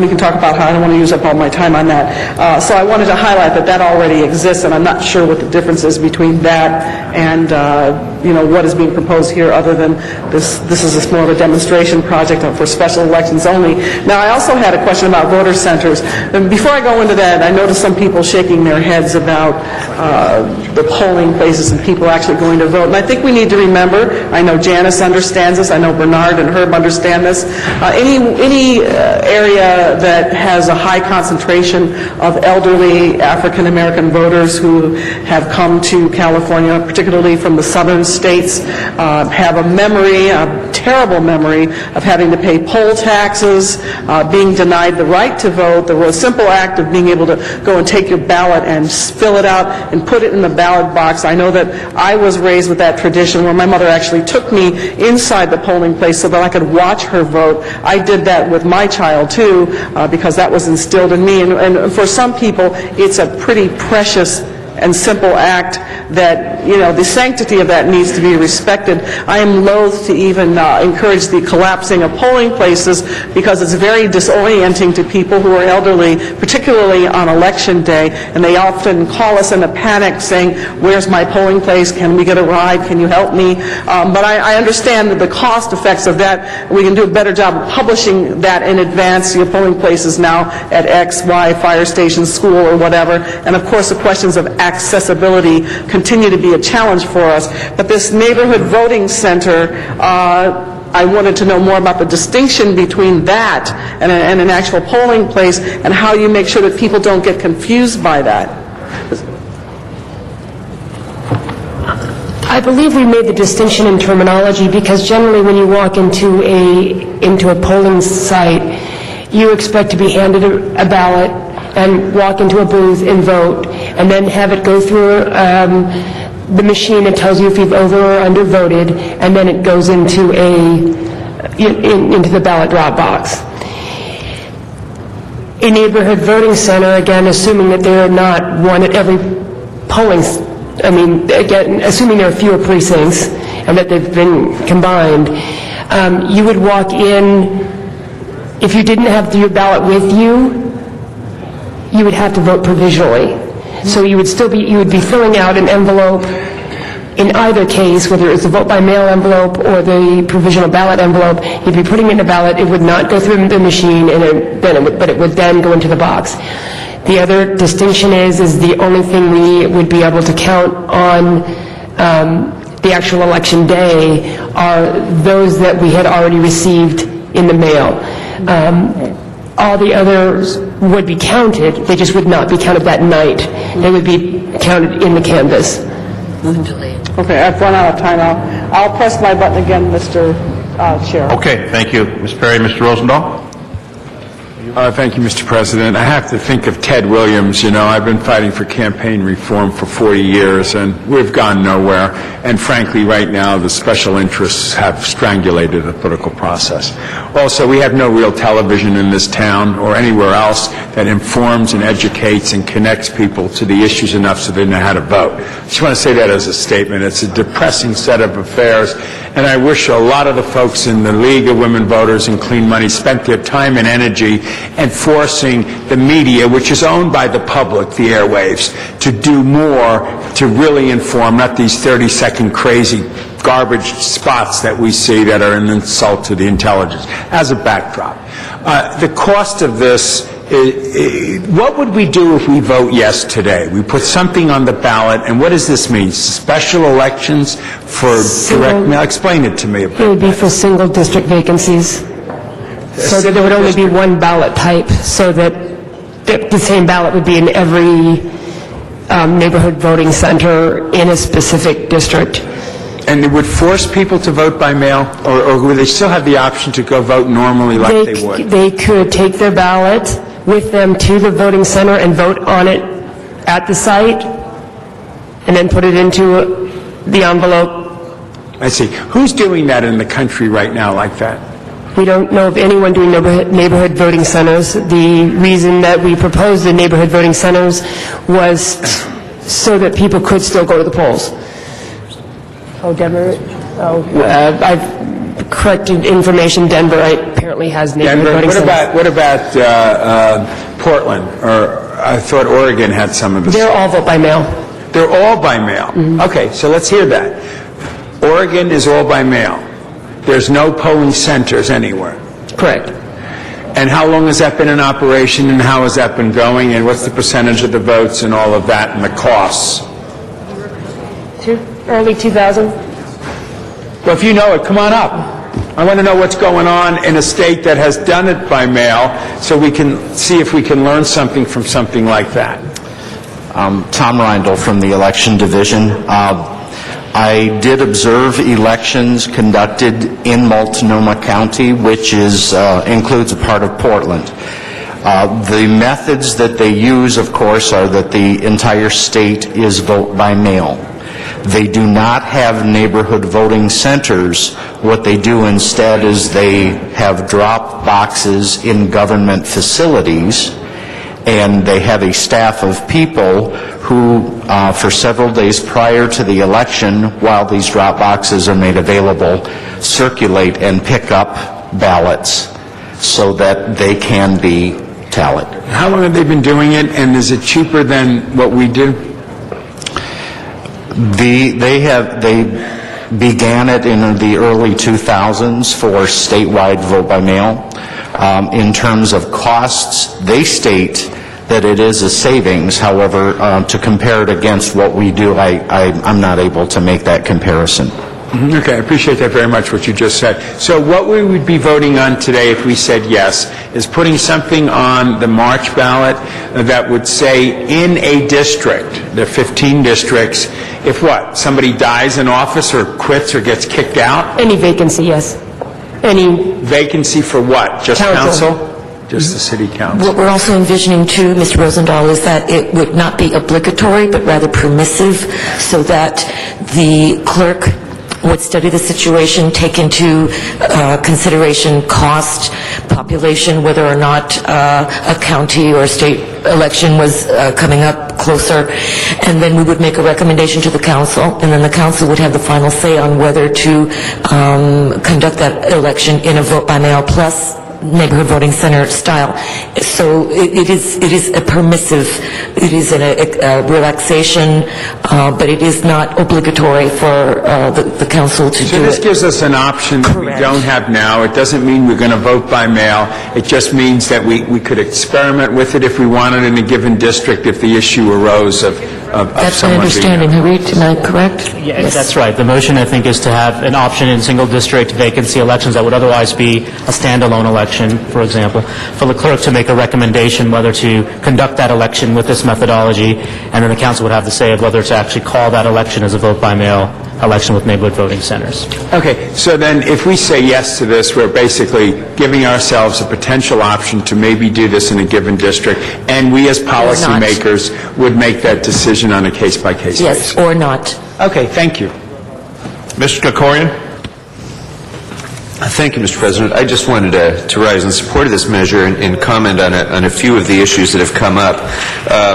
I think that what Ms. Perry said about the tradition of going to the polling place rang very true for me, and I appreciate that very much. And I always do that, too, out of ritual.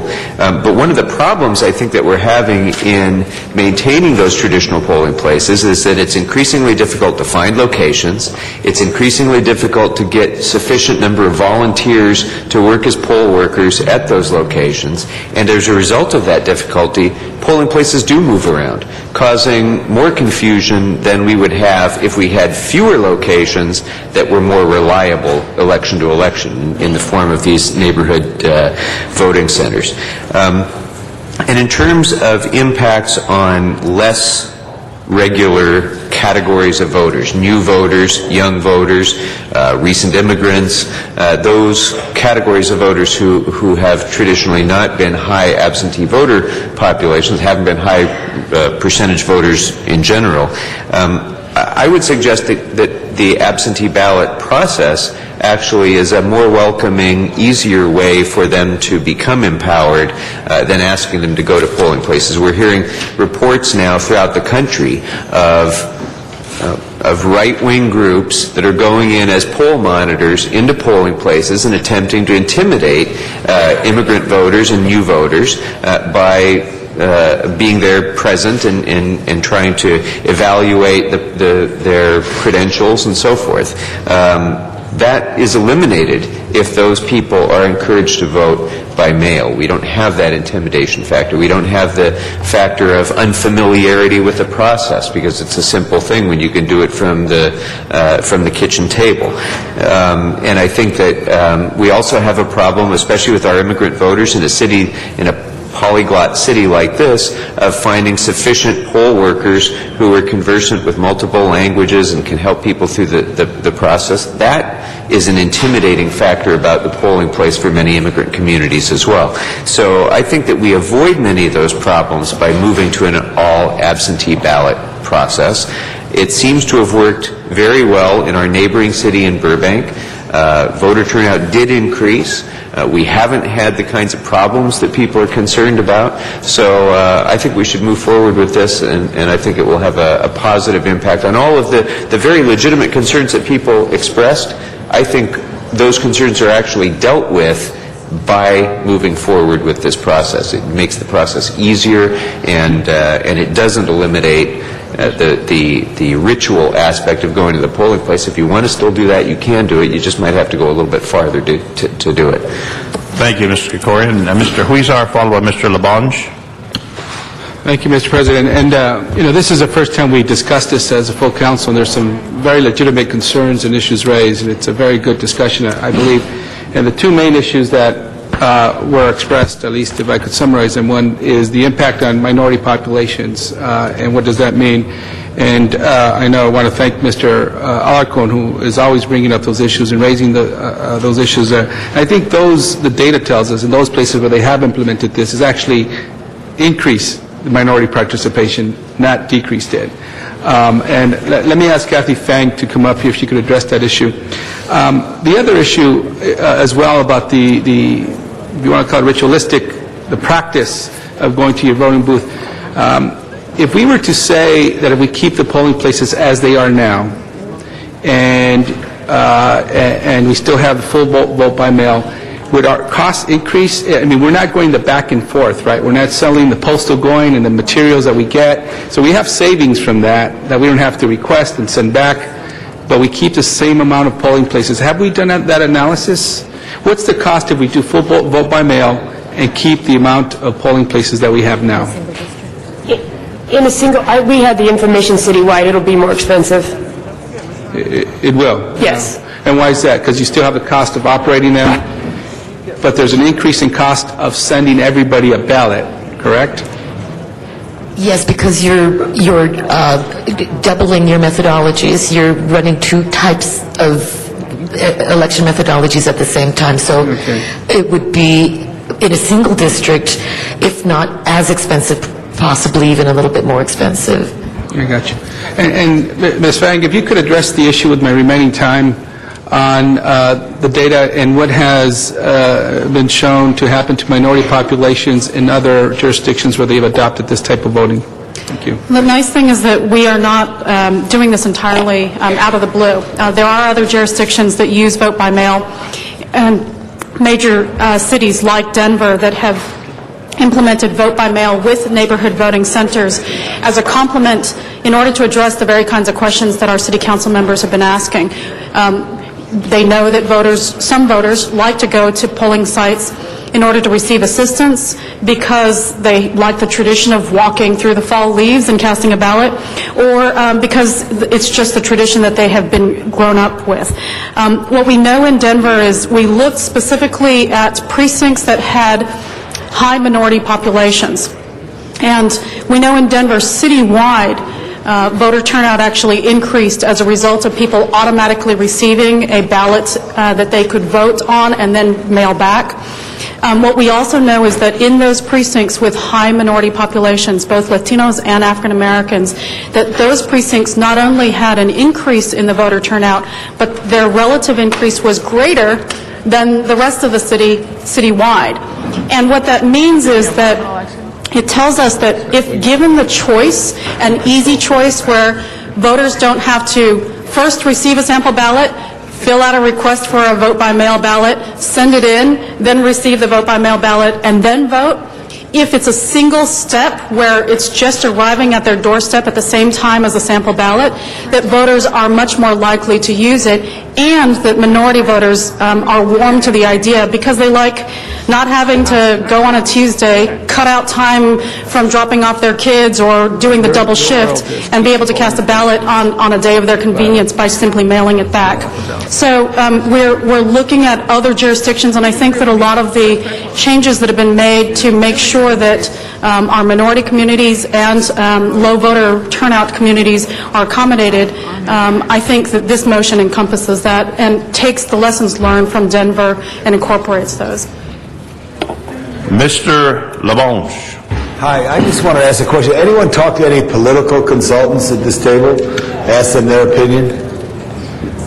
They don't want higher voter turnout. No, then let them say that. I'm asking the table, though, the official clerks. Did you ask or inquire? No. Okay, so I think it's worthy to ask and inquire, or ask some academician at Northridge or at UCLA or SC or somewhere.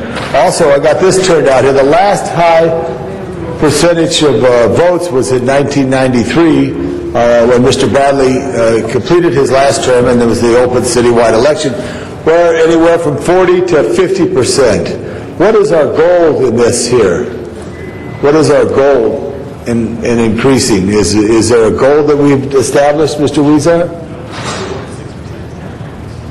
46% is the average increase. So our goal now was, right, what is it, right, what was my special election in 2001? God bless John Ferraro, and he's rested in heaven. But do we know that? Because this is not on special. See, this is on general and primary. So I think those facts are real important, because I sometimes think specials are more special, and they get people interested. maybe in on that deal. And the other thing I wanted to ask the clerks too, if you could answer this here, should we ask LA Community College District to go to the county? Should we ask LA Unified to go to the county, and should we not run their elections? Would that help reduce our cost? Because some of their districts are buffered both in the city and out. Carson votes at LA Unified. Bell votes at LA Unified. What's the thought of that? For the Los Angeles Unified School District, our charter, the state constitution provides that our charter governs their elections. Any changes to their elections have to be approved by their electorate, as our charter changes have to be approved by. I know, but could we ask that maybe that the county does it to reduce Jane Lagma's cost as city clerk? I'm just throwing that out. Does that make any sense? And I know there's been some discussion, and I don't know if our city attorney, who sits up there distinguishedly at the head, I could ask this question here. What if all these elections were consolidated on the one ballot? We would feel that would, the federal ballot, which is next Tuesday, and this municipal ballot.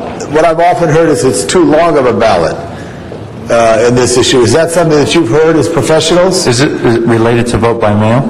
Yes, because the United States Post Office is a federal agency and there's a federal election on Tuesday. Therefore, I think it relates to that. Thank you very much, Janice. Currently, this is the type of ballots that both the city of Los Angeles and the county of Los Angeles uses. They wouldn't fit. Wouldn't fit. So it's good to have a split on that. But I think we should see what, and whether it's voting advocates as well as voting consultants or election consultants have a discussion to get all these ideas, because I think it's real important to have all the ideas at the table. And I would like to know what the number was in 2001. In 2001, you want to know... special. In the 2001 special, you want to know percentages or you want to know totals? How many people percentage voted? That's the last special that I knew before your special. Yours was more special. Total turnout at the runoff was 16% 16% at the runoff. And what was the first? 18%. 18%. Okay, thank you very much. Okay, thank you. Thank you, Mr. Labange. Mr. Kokorian. It just occurred to me, I'd like to understand better how this proposal would affect the city's compliance with HAVA, and in particular, its need to utilize alternative voting mechanisms. For example, what are we currently doing in terms of electronic voting in polling places? Would this impact on our obligations in some way there? I assume that we would have the need to utilize fewer electronic polling stations because we'd be doing those only in the neighborhood voting centers. But are there any concerns that this presents with regard to voters with disabilities or language restrictions? Generally, some HAVA provisions apply to city elections and some are only for federal elections. The ones that apply to city elections that you're mentioning require a voting system in each polling place that allows a blind or disabled voter to vote, and that would still be the case, I think, in this system where there would be polling places and the neighborhood voting centers would house that type of equipment to allow disabled and other voters that fall under HAVA to vote with those types of equipments there. So we would still comply with HAVA at our polling places. But if those voters are receiving ballots in the mail, and would the systems be in place in the voting centers to be able to accommodate those actual, the actual voting process, even though they've already received a ballot? Yes. Yes. Okay, so then they would just surrender the ballot that they had received in the mail and then vote electronically? Yes. Okay, thank you. Mr. Weezer to close, I think. One quick question. Wait, hold on. I just had a clarification. Mr. Labange, hold on. No, Mr. Weezer's got the floor. I got the floor. You want to ask a quick question, Mr. Labange? You said only 18 and 16, but over here we have another number from the clerk that said it was 32% voted in the special. For CD4, 32%. On a special, that was 32%. Okay, we got that. Thank you. Thank you. Colleagues, I'd like to motion that we continue this to Friday. I think there is some information we hope we can get about... That was vote by mail. One of the major concerns for some of my colleagues, which is, the tradition of going to your polling places. The way this is worded now, we would continue that, but eventually, given hopefully that more people vote by mail, we wouldn't need as many polling places, so we start scaling down. But in this event, I'd like to know, if we could just crunch some numbers, and we'll work with the clerk's office, the CO and CLA, to come back on Friday. What is that cost if we continue the same amount of polling places with the vote by mail, full vote by mail, and hopefully come back on Friday, get that information to see what... In a single district? In a single district. Because you don't have that information right now, right? Yeah. I have it for citywide, I don't have it for You have single citywide, but not single. So We I'd did like... do the neighborhood voting centers on a break-even cost, and that was using this Council District 2 election, and we determined that we would be able to have 67 neighborhood voting centers to break even in cost. Out of typical 100, correct? Yeah. Correct. Okay. Mr. Weezer, we have 8 additional items. Do you want to continue 11, 12, and 13? Well, and it's 125. I'd like to, because... If you'd like to continue all 3, we can do that. If we could continue 12, but we do need to have a little more discussion on 13, just if we could discuss that. So you want 11, you want continued, and 12? Yeah, 11 and 12, but we could continue it. We've talked about 12 a number of times, but 13 on lifting the cap, if there's any questions or concerns, or somebody just give a quick presentation to see what exactly that is, and then come back on Friday, that's fine. Okay, so... But let's continue 11, 12. 11, 12 without opposition, continue till Friday? Yeah. Thank you, colleagues. Mr. Parks, you have your button pressed. Mr. Parks? One question we asked in Budget and Finance is whether there was a dollar figure if the funding was expanded for citywide offices beyond the $1 million. When we're talking about the cap, because we have a $1 million cap on I think they're going to take up... No. I'm talking about, we know the dollar value of what... Oh, that's... Okay, I'm seeing... Okay, wrong group. Mr. Parks, that's 13, I think. Okay. 11 and 12. So, Mr. Weezer, on 11 and 12, we continue till Friday? Yes, please. Without opposition, 11, 12 continue till Friday. And number 13, Mr. Weezer, your direction? Public comment, and if we could get a quick presentation on that, and if there's any questions, then we'll be happy to come back on Friday on that one. All right, so number 13, we'll take public comment number 13. William Forthman.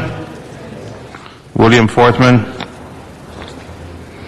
followed by Robin Gilbert.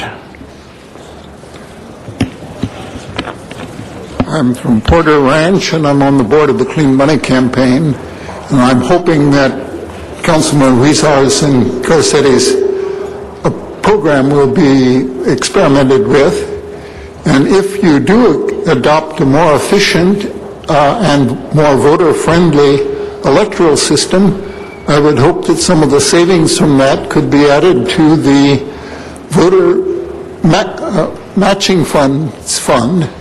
Los Angeles pioneered that in California. It's now been imitated by a number of other constituencies, and I think that it would be good if savings from a more efficient voting system could be used to enlarge the voting fund. Thank you.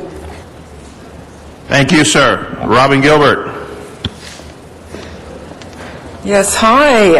Since 2004, I have been the coordinator of volunteers in the San Fernando Valley in support of California Clean Money campaign activities to educate the public on and build support for full public funding of campaigns. Our volunteers and myself, we get a lot of support out there when we talk to neighborhood councils, church groups, PTAs, and other organizations. It is very well, they like this idea of public funding of campaigns. The voters chose the current system of partial funding, and I encourage you to support the removing of the cap that is now on the trust fund for this system, and so that we can make it a more robust system and possibly expand it. Thank you. Thank you. Toby Draggart.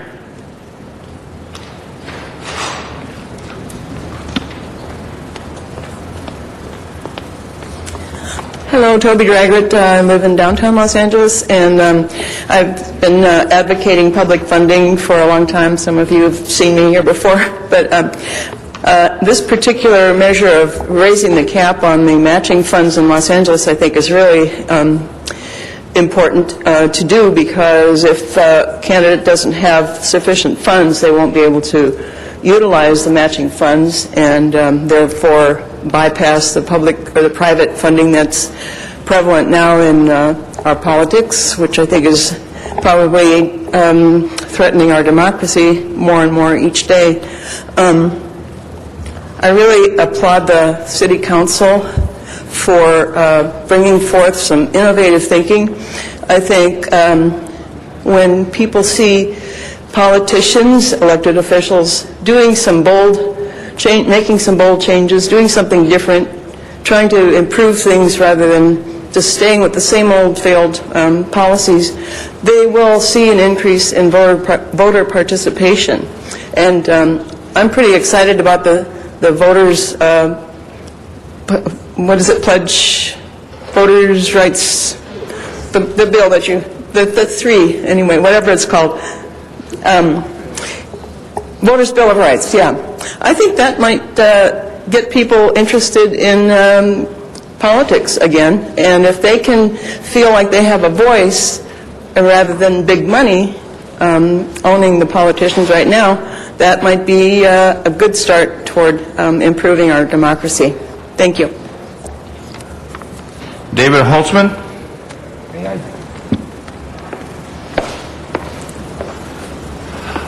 Council members, David Holtzman, President, League of Women Voters of Los Angeles. I will defer to the other activists on this particular piece of the package, but just to let you know that the League of Women Voters has been a long-standing and strong supporter of publicly financed campaigns. My speaker card was actually put in for item 12, the instant runoff voting ranked choice voting piece, which has been continued. And I look forward to speaking to the council and to let you know the story on that when the time comes. Thank you, Mr. President, Acting President. David, you're right. You slipped into the wrong box. Dorothy Bobry? And Dave, we're going to put you back in under 12 so you can come back on Friday.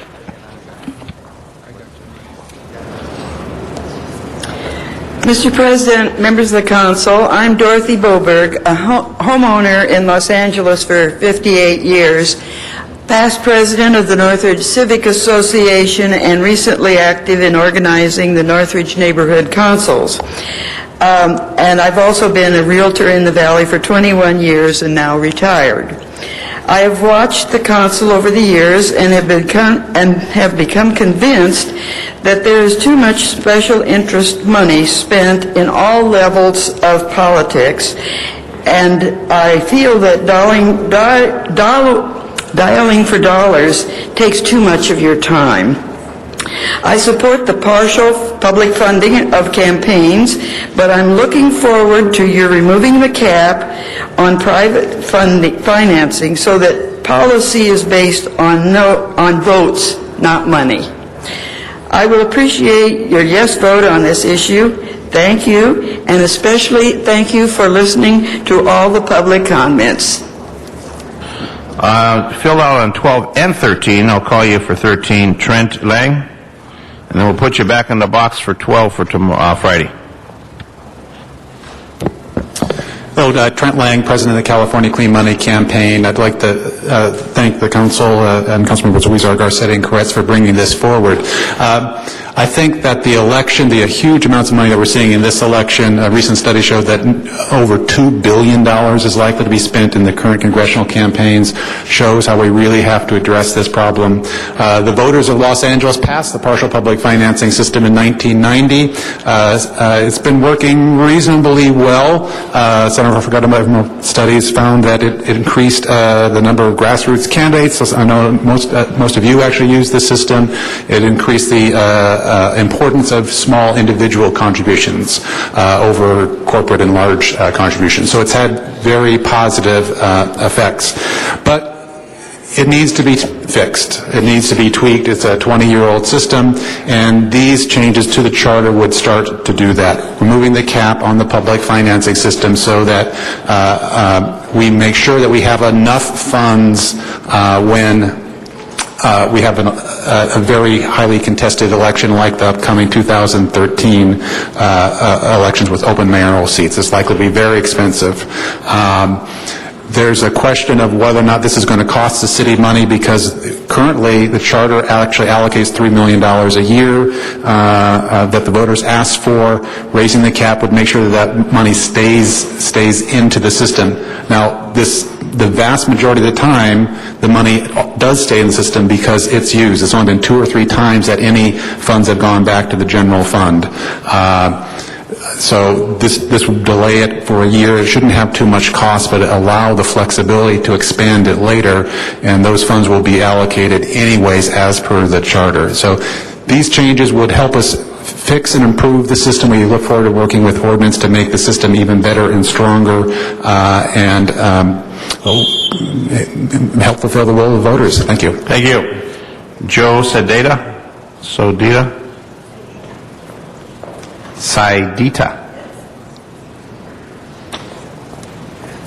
And you are our last speaker on this matter, ma'am. Well, I'd like to start by thanking Councilman Huizar. This is very motivating and helps us regain some optimism. My name is Joe Saidita. I'm chairman and co-founder of California Clean Money. We've been working on this for years, and it's still needed. But I was delighted that LA County, it passed in LA City, and so I want to thank all of you who voted for it. But we're still working on that, and this is a very good bill, a very good way to go forward. And I urge you, I guess I beg you, to vote and get it on the ballot. And just one word about the vote by mail becoming the citywide thing. I think it's a great opportunity, a family opportunity that nobody mentioned. My family, when it gets together, 15 people, and next January they all will be able to vote. And it's a good way to talk and entertain and discuss with them. And it's a good family value. So I hope that will become a reality also. So thank you very much for all of you, and we really hope that you will help push this forward by getting on the ballot. Thank you. Thank you. Mr. Huizar, Mr. Rosendahl, Mr. LaBonge. Thank you very much. And colleagues, again, I wanted to continue this one as well to take up all the items on Friday, but I did think it was worthwhile bringing it up today so that everyone could kind of hear it out, see what it is, ask any questions, and then come back on Friday again. What this really does is a first but very important step in moving towards more fully funded, publicly financed campaigns for the city of Los Angeles. What we have right now is not really getting the impact that we would like, so that we rely less on fundraising and take in more public financing when we operate our campaigns. What this does is, as was mentioned, every year by charter, the general fund puts in $3 million to this fund. The cap is at $12 million. If we are going to move more towards a more robust public financing of campaigns, we need more money in there. And we anticipate that with the mayoral election coming up, and that fund will be diminished somewhat. The last mayoral election, I was told about $6 to $8 million were used, so we do see this fund diminishing. I know there's some concern about lifting the cap and putting more money into this. I think we could work out a system that allows for us to be aware of some tough financial times and how we will be able to not impact the general fund as much, but hopefully by Friday we could work on that and come up with some language to that effect, if that is one of the main concerns here. So, colleagues, if you believe in public financing of campaigns, this is the first but very important step. If we are ever going to move in that direction, we have to take this initial step first. Thank you. Thank you, Mr. Huizar. Mr. LaBonge? I strongly support the recommendation of the League of Women Voters, and I ask for an aye vote. Thank you, Mr. LaBonge. Mr. Alarcon? Council members, I believe in the matching funds program, but I think it does, I believe that rather than just unilaterally increasing the dollar amount invested in the voter matching funds, I actually think we should shift money, because too much matching fund money is put into the mayor's office as compared to all the other offices. So, for example, in the primary election, the mayor's matching funds are $667,000. So for a candidate to get $667,000, they would have to raise about $1 million, because you get $500, and it has to be only the personal money. So excluding all the business money, all the lobbyist arranged money, just the personal money, $667,000. If you can raise $667,000, then you probably don't need matching funds.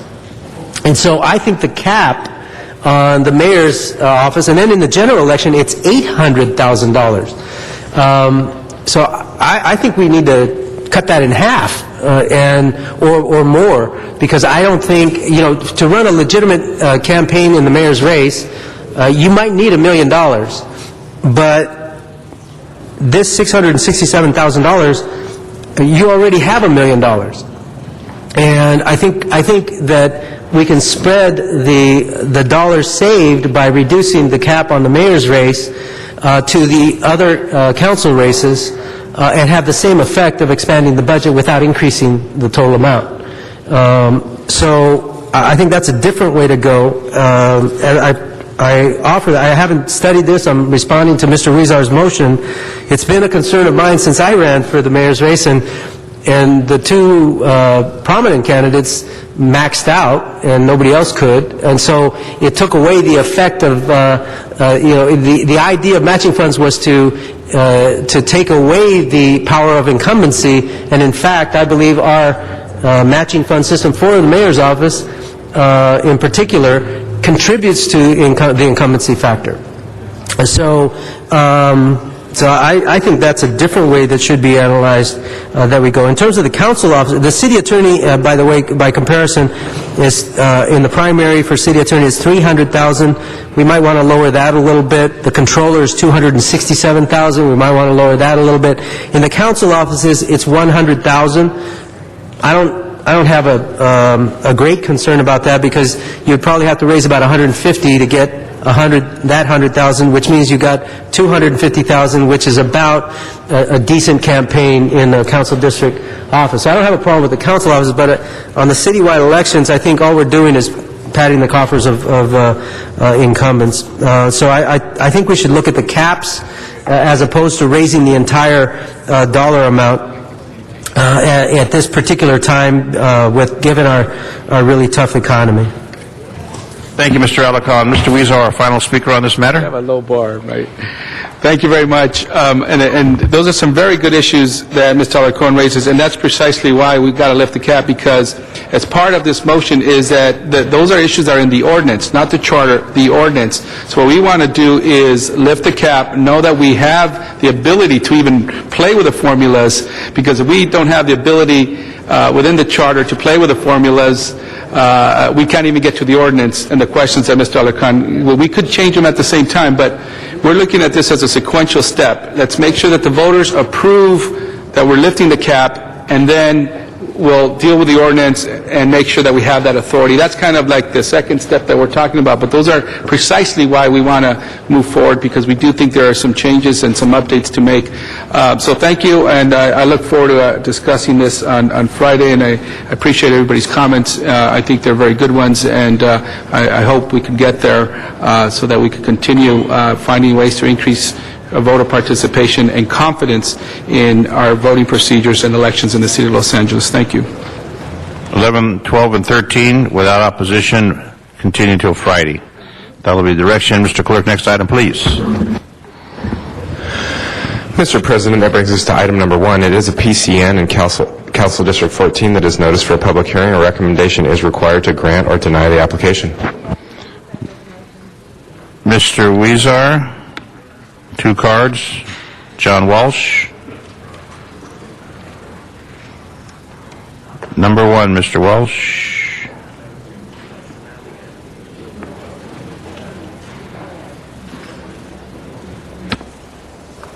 John Walsh, blogging at Hollywood Highlands, HIGHLANDS.org, 1 million successful server requests a year.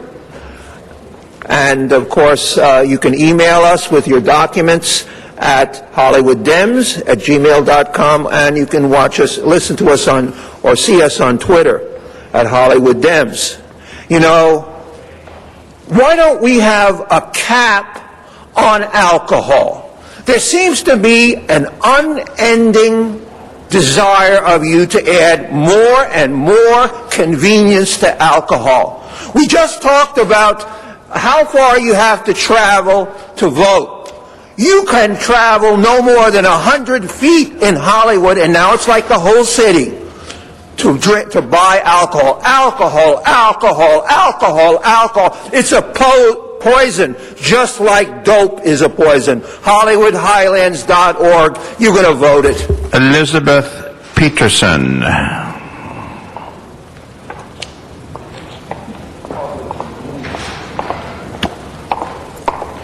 Council President, council members, Elizabeth Peterson, applicant's representative. The Chapman Market has been almost 2 years in coming to fruition. It is located at 221 West 8th Street on the corner of Broadway and 8th. This building went through a 5-year restoration and now has 168 residential units above, fully occupied. The market was approved under ZA 2009-94 CUB-CUX with full support of the Central Division Police Department, Councilmember Waysar's office, D-Lang, and many of the residents of the building were present to show their support of the gourmet shop. This is a 925-square-foot gourmet shop. Only 60 feet are dedicated to alcohol sales. That is less than 6% of the floor area. The Chapman Market has been open for 2 months. Zoning Administrator Zajewski approved the use and coordinated 14 volunteered conditions for alcohol service that would ensure appropriate sales and service and consumption of the alcohol. It's for beer and wine only, and the sales of alcohol are limited from 10 a.m. to 11 p.m.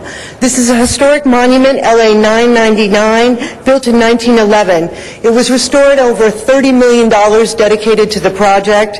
As Councilmember Waysar, Jessica Weddington McLean stated that the ZA hearing, that support of this is accurate to the Bring Back Broadway initiative and is very important to the revitalization of this corner of 8th and Broadway. We feel the use was vetted extensively, and the owners developed the business model based on major input from the Central Area Police Department, the Downtown Neighborhood Council, Councilmember Waysar, and the numerous residents of the building.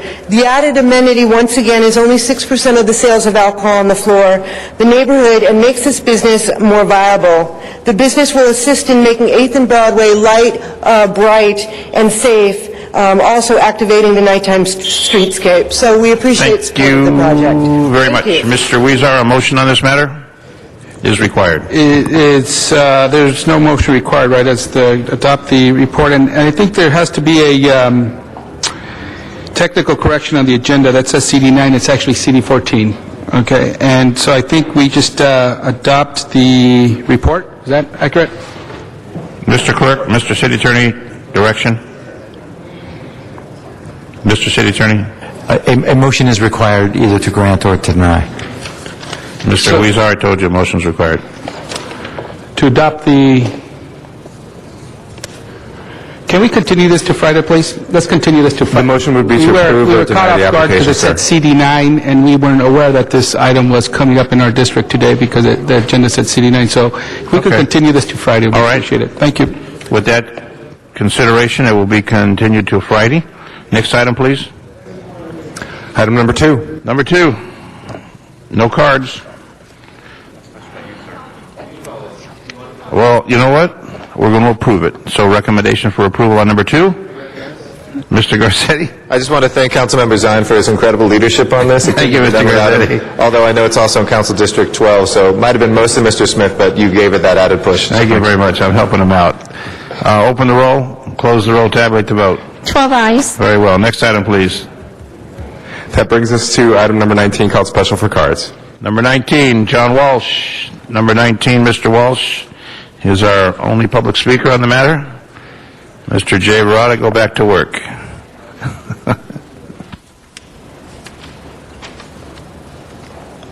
John Walsh, blogging at HollywoodHighlands.org. As you know, the city is bankrupt, is not bankrupt, it's on the edge of bankruptcy. And what are we spending here? We're funding for services in connection with the Woodcraft Ranger reception. We are paying money for canapes. We're paying money for cold cuts. We're paying money for coffee for the Woodcraft Rangers special District 9 reception at City Hall Tom Bradley Room. Let us have a moratorium on all these receptions. The money adds up, tens of thousands of dollars for your munchies. And if Proposition 19 passes, the dope, everybody's munchies level will increase the appetite for munchies. No more munchies. HollywoodHighlands.org. All right, that matter is before us. Colleagues, open the roll, close the roll, and tabulate the vote. Mr. Alarcon. Yeah, Mr. Walsh, I just want to come to the defense of the Woodcraft Rangers. I mean, how could anybody be opposed to supporting a reception for the Woodcraft Rangers? I mean, American is apple pie, Mr. Alarcon. well, I wouldn't put it that way, since this is the most diverse city in the country. But this is an organization that does a lot of good. I have a program in my district, and they do good work, and I appreciate it. And I'm sure Ms. Perry feels the same way about her Woodcraft Rangers. All right, thank you. Open the roll on this matter, close the roll, and tabulate the vote. Whoever. 12 ayes. Very well. Next item, please. Item number 20, called special for cards. Number 20. Number 20, we have Dr. Williams. Dr. Williams has left the building. John Walsh. John Walsh, you have 1 minute, sir. Well, yeah, 58. That'll use your time for the day. It says 58 seconds. You owe me 2 minutes. You owe me 1 minute. Oh, it says 1 minute. Thank you. Right now. You have to fight. Just like this again, you are spending millions of dollars to upgrade the bus maintenance facility. That's for your bus system, while you cut the service for the bus system. I'm telling you, I'm not against the Woodcraft Rangers, because in a city where people are starving on the street, no free meals for anybody. No free meals for anybody. Come to my website, come to HollywoodHighlands.org, and find out what's happening. First, it was only about what was happening. You had to find out here in the city. Now for the state. Find out everything. HollywoodHighlands.org. Keep your 20 seconds. Arnold Sachs.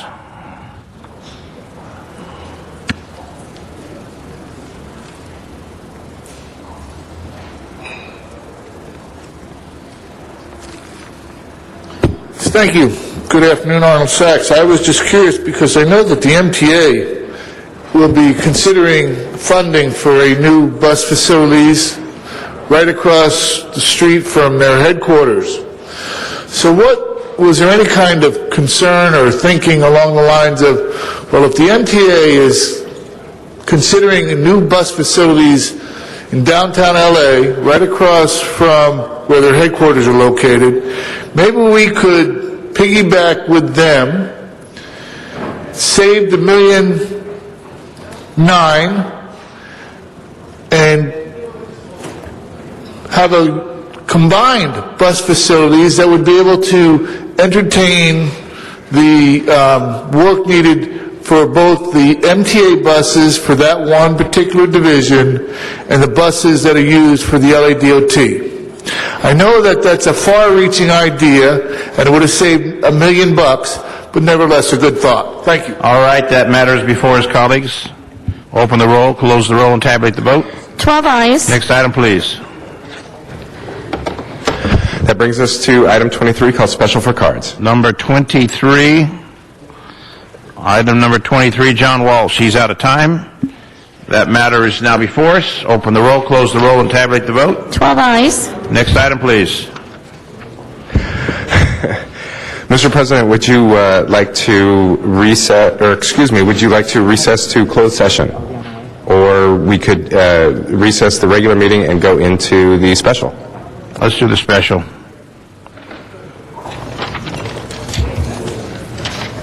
Go into the special meeting, Mr. Clerk.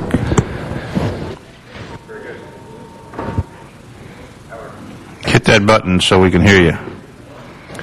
Alarcon, Cardenas, Hahn, Weezer, Caress, Krikorian, Labange, Parks, Perry, Reyes, Rosendahl, Smith, Wesson, Zion, Garcetti, 12 members present, and a quorum, Mr. President.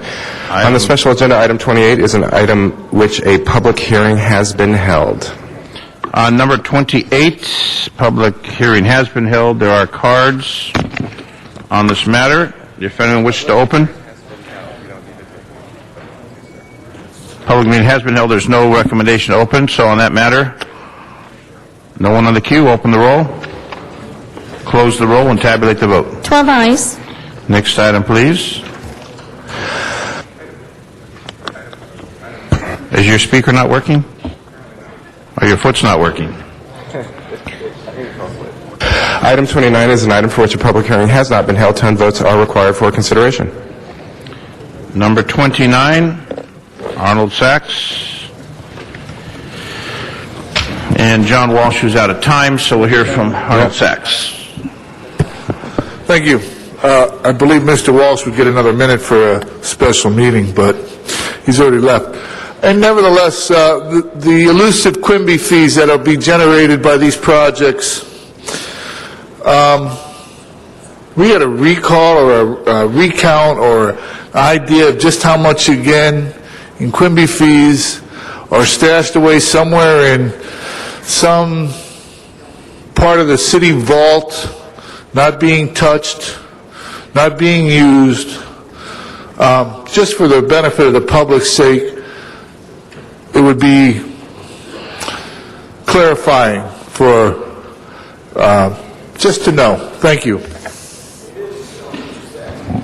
On this matter, open the roll, close the roll, and tabulate the vote. 12 ayes. Mr. Clerk?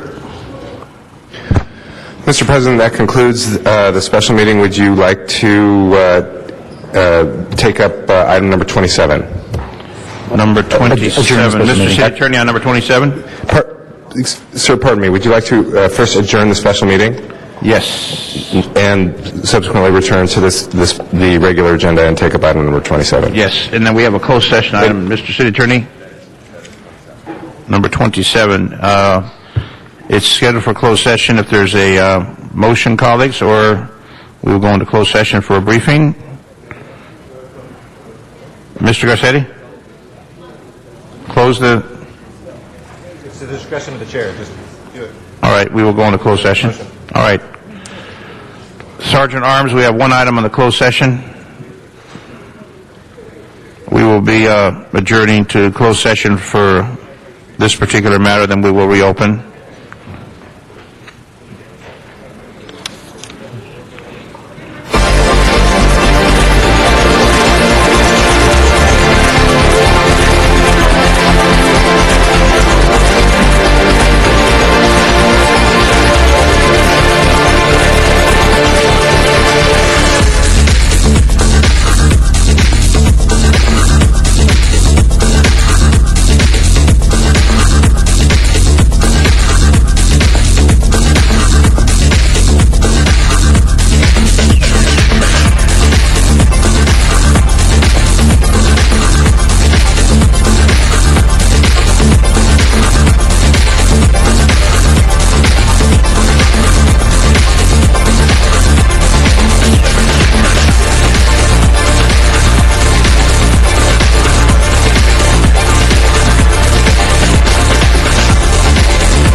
me, sir. Ever hear of Navigate LA?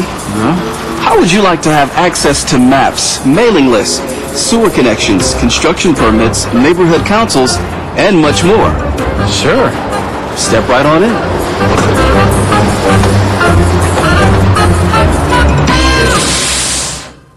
Are you ready? Sure, I guess. Then welcome to Navigate LA. Nice van. By logging on to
So much money.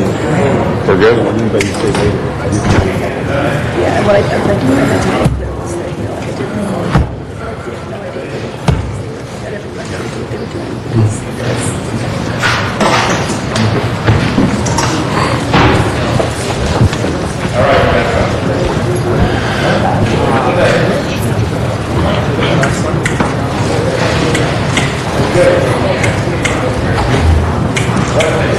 All right, we're back in session. Mr. Clerk. Mr. President, there is a recommendation for payment of judgment and order on attorney's fees and costs in the amount of $816,828.58 in the case entitled Brendan Collins versus City of Los Angeles. On that matter, open the roll, close the roll, and tabulate the vote. 12 ayes. Forthwith for the City Attorney's Office. All right, colleagues, that completes our agenda. Announcements. Any announcements today? Mr. Rosendahl. Just that Transportation Committee that is scheduled for 2 o'clock will start at 2:15. 2:15 for Transportation. Mr. Parks? Yes. Thank you, Mr. President. I have two announcements. One, inviting the public to a 8th District meeting Friday, October 29th, 6 to 8 p.m. at the Expo Center on Menlo and King Boulevard. And also for those members of the community that's following the construction of the Crenshaw LAX Transit Corridor, they will have several meetings, but the next two meetings dealing with station alignment will be Thursday, October 28th regarding the Florence and West Boulevard Station. It will happen at the Inglewood City Hall in the community room at 1 West Manchester at 6 to 8 p.m. And also on Thursday, November 4th, they'll be dealing with the Crenshaw MLK Station, and that will be at the DWP headquarters on 4030 Crenshaw between 6 and 8 p.m. Thank you. Mr. Garcetti? I hope you'll join me in congratulating our colleague, Tom LaBonge, who tomorrow here in the Rotunda, tomorrow evening from 5:30 to 7:30 will be honored as the Local Legislator of the Year by UCLA. Congratulations, Tom. Well deserved. Congratulations, Tom LaBonge. You can give your speech tomorrow, Tom. It's okay. Give a speech tomorrow. Any other announcements, colleagues? Mr. President, before then, council has motions for posting and referral. Posted and referred? There is an excuse on the desk. Councilmember Cardenas requests to be excused on November 2nd for personal business. That meets council policy. That's approved. The desk is clear. Okay, colleagues, adjourning motions, anyone? Please stand. Adjourning motions, Mr. LaBonge, adjourning motion. Everyone in the audience, please stand.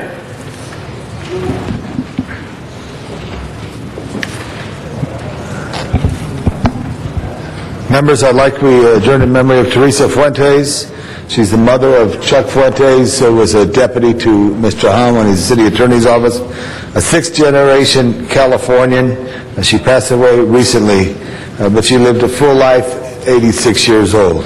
Also, I ask we adjourn in memory of Martha Jean Magg, who was a wonderful woman, much loved by many of her families and friends. She came from a family of 11.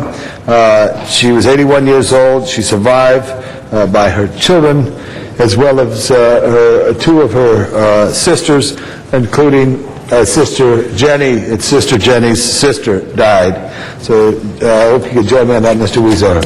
Thank you very much. Thank you, Mr. LaBonge. Adjourning motions, colleagues. Adjourning motion for Los Angeles Police Officer 2, Joshua James Cullens, serial 39542, passed away Tuesday, October 19th in Afghanistan. Born March 25th, 82 in Thousand Oaks. Appointed to the department in July of 2008. Last assigned to Central area. Survived by his father James, stepmother Barbara, and brothers Donovan and Cooper. Visitation is Tuesday, November 2nd from 2 till 8. Police Administration Building, the Deaton Auditorium, 100 West 1st Street, across from City Hall. And the services will be Wednesday, November 3rd at 9:30. The Cathedral of Our Lady of the Angels, 555 West Temple Street. Immediately following, there'll be an interment in Westlake Village. I understand the council is going to start late on that day. Mr. Garcetti? Folks, so please, after the funeral is over, please come down here, and we'll start at noon next Wednesday. So next Wednesday, day after council. Election Day. Next Wednesday, council will start at noon. Council members will be attending the services for Officer Cullens, who passed away in Afghanistan. May he rest in peace. All members on this adjourning motion. Colleagues, that completes this. Mr. Clerk, please call the roll.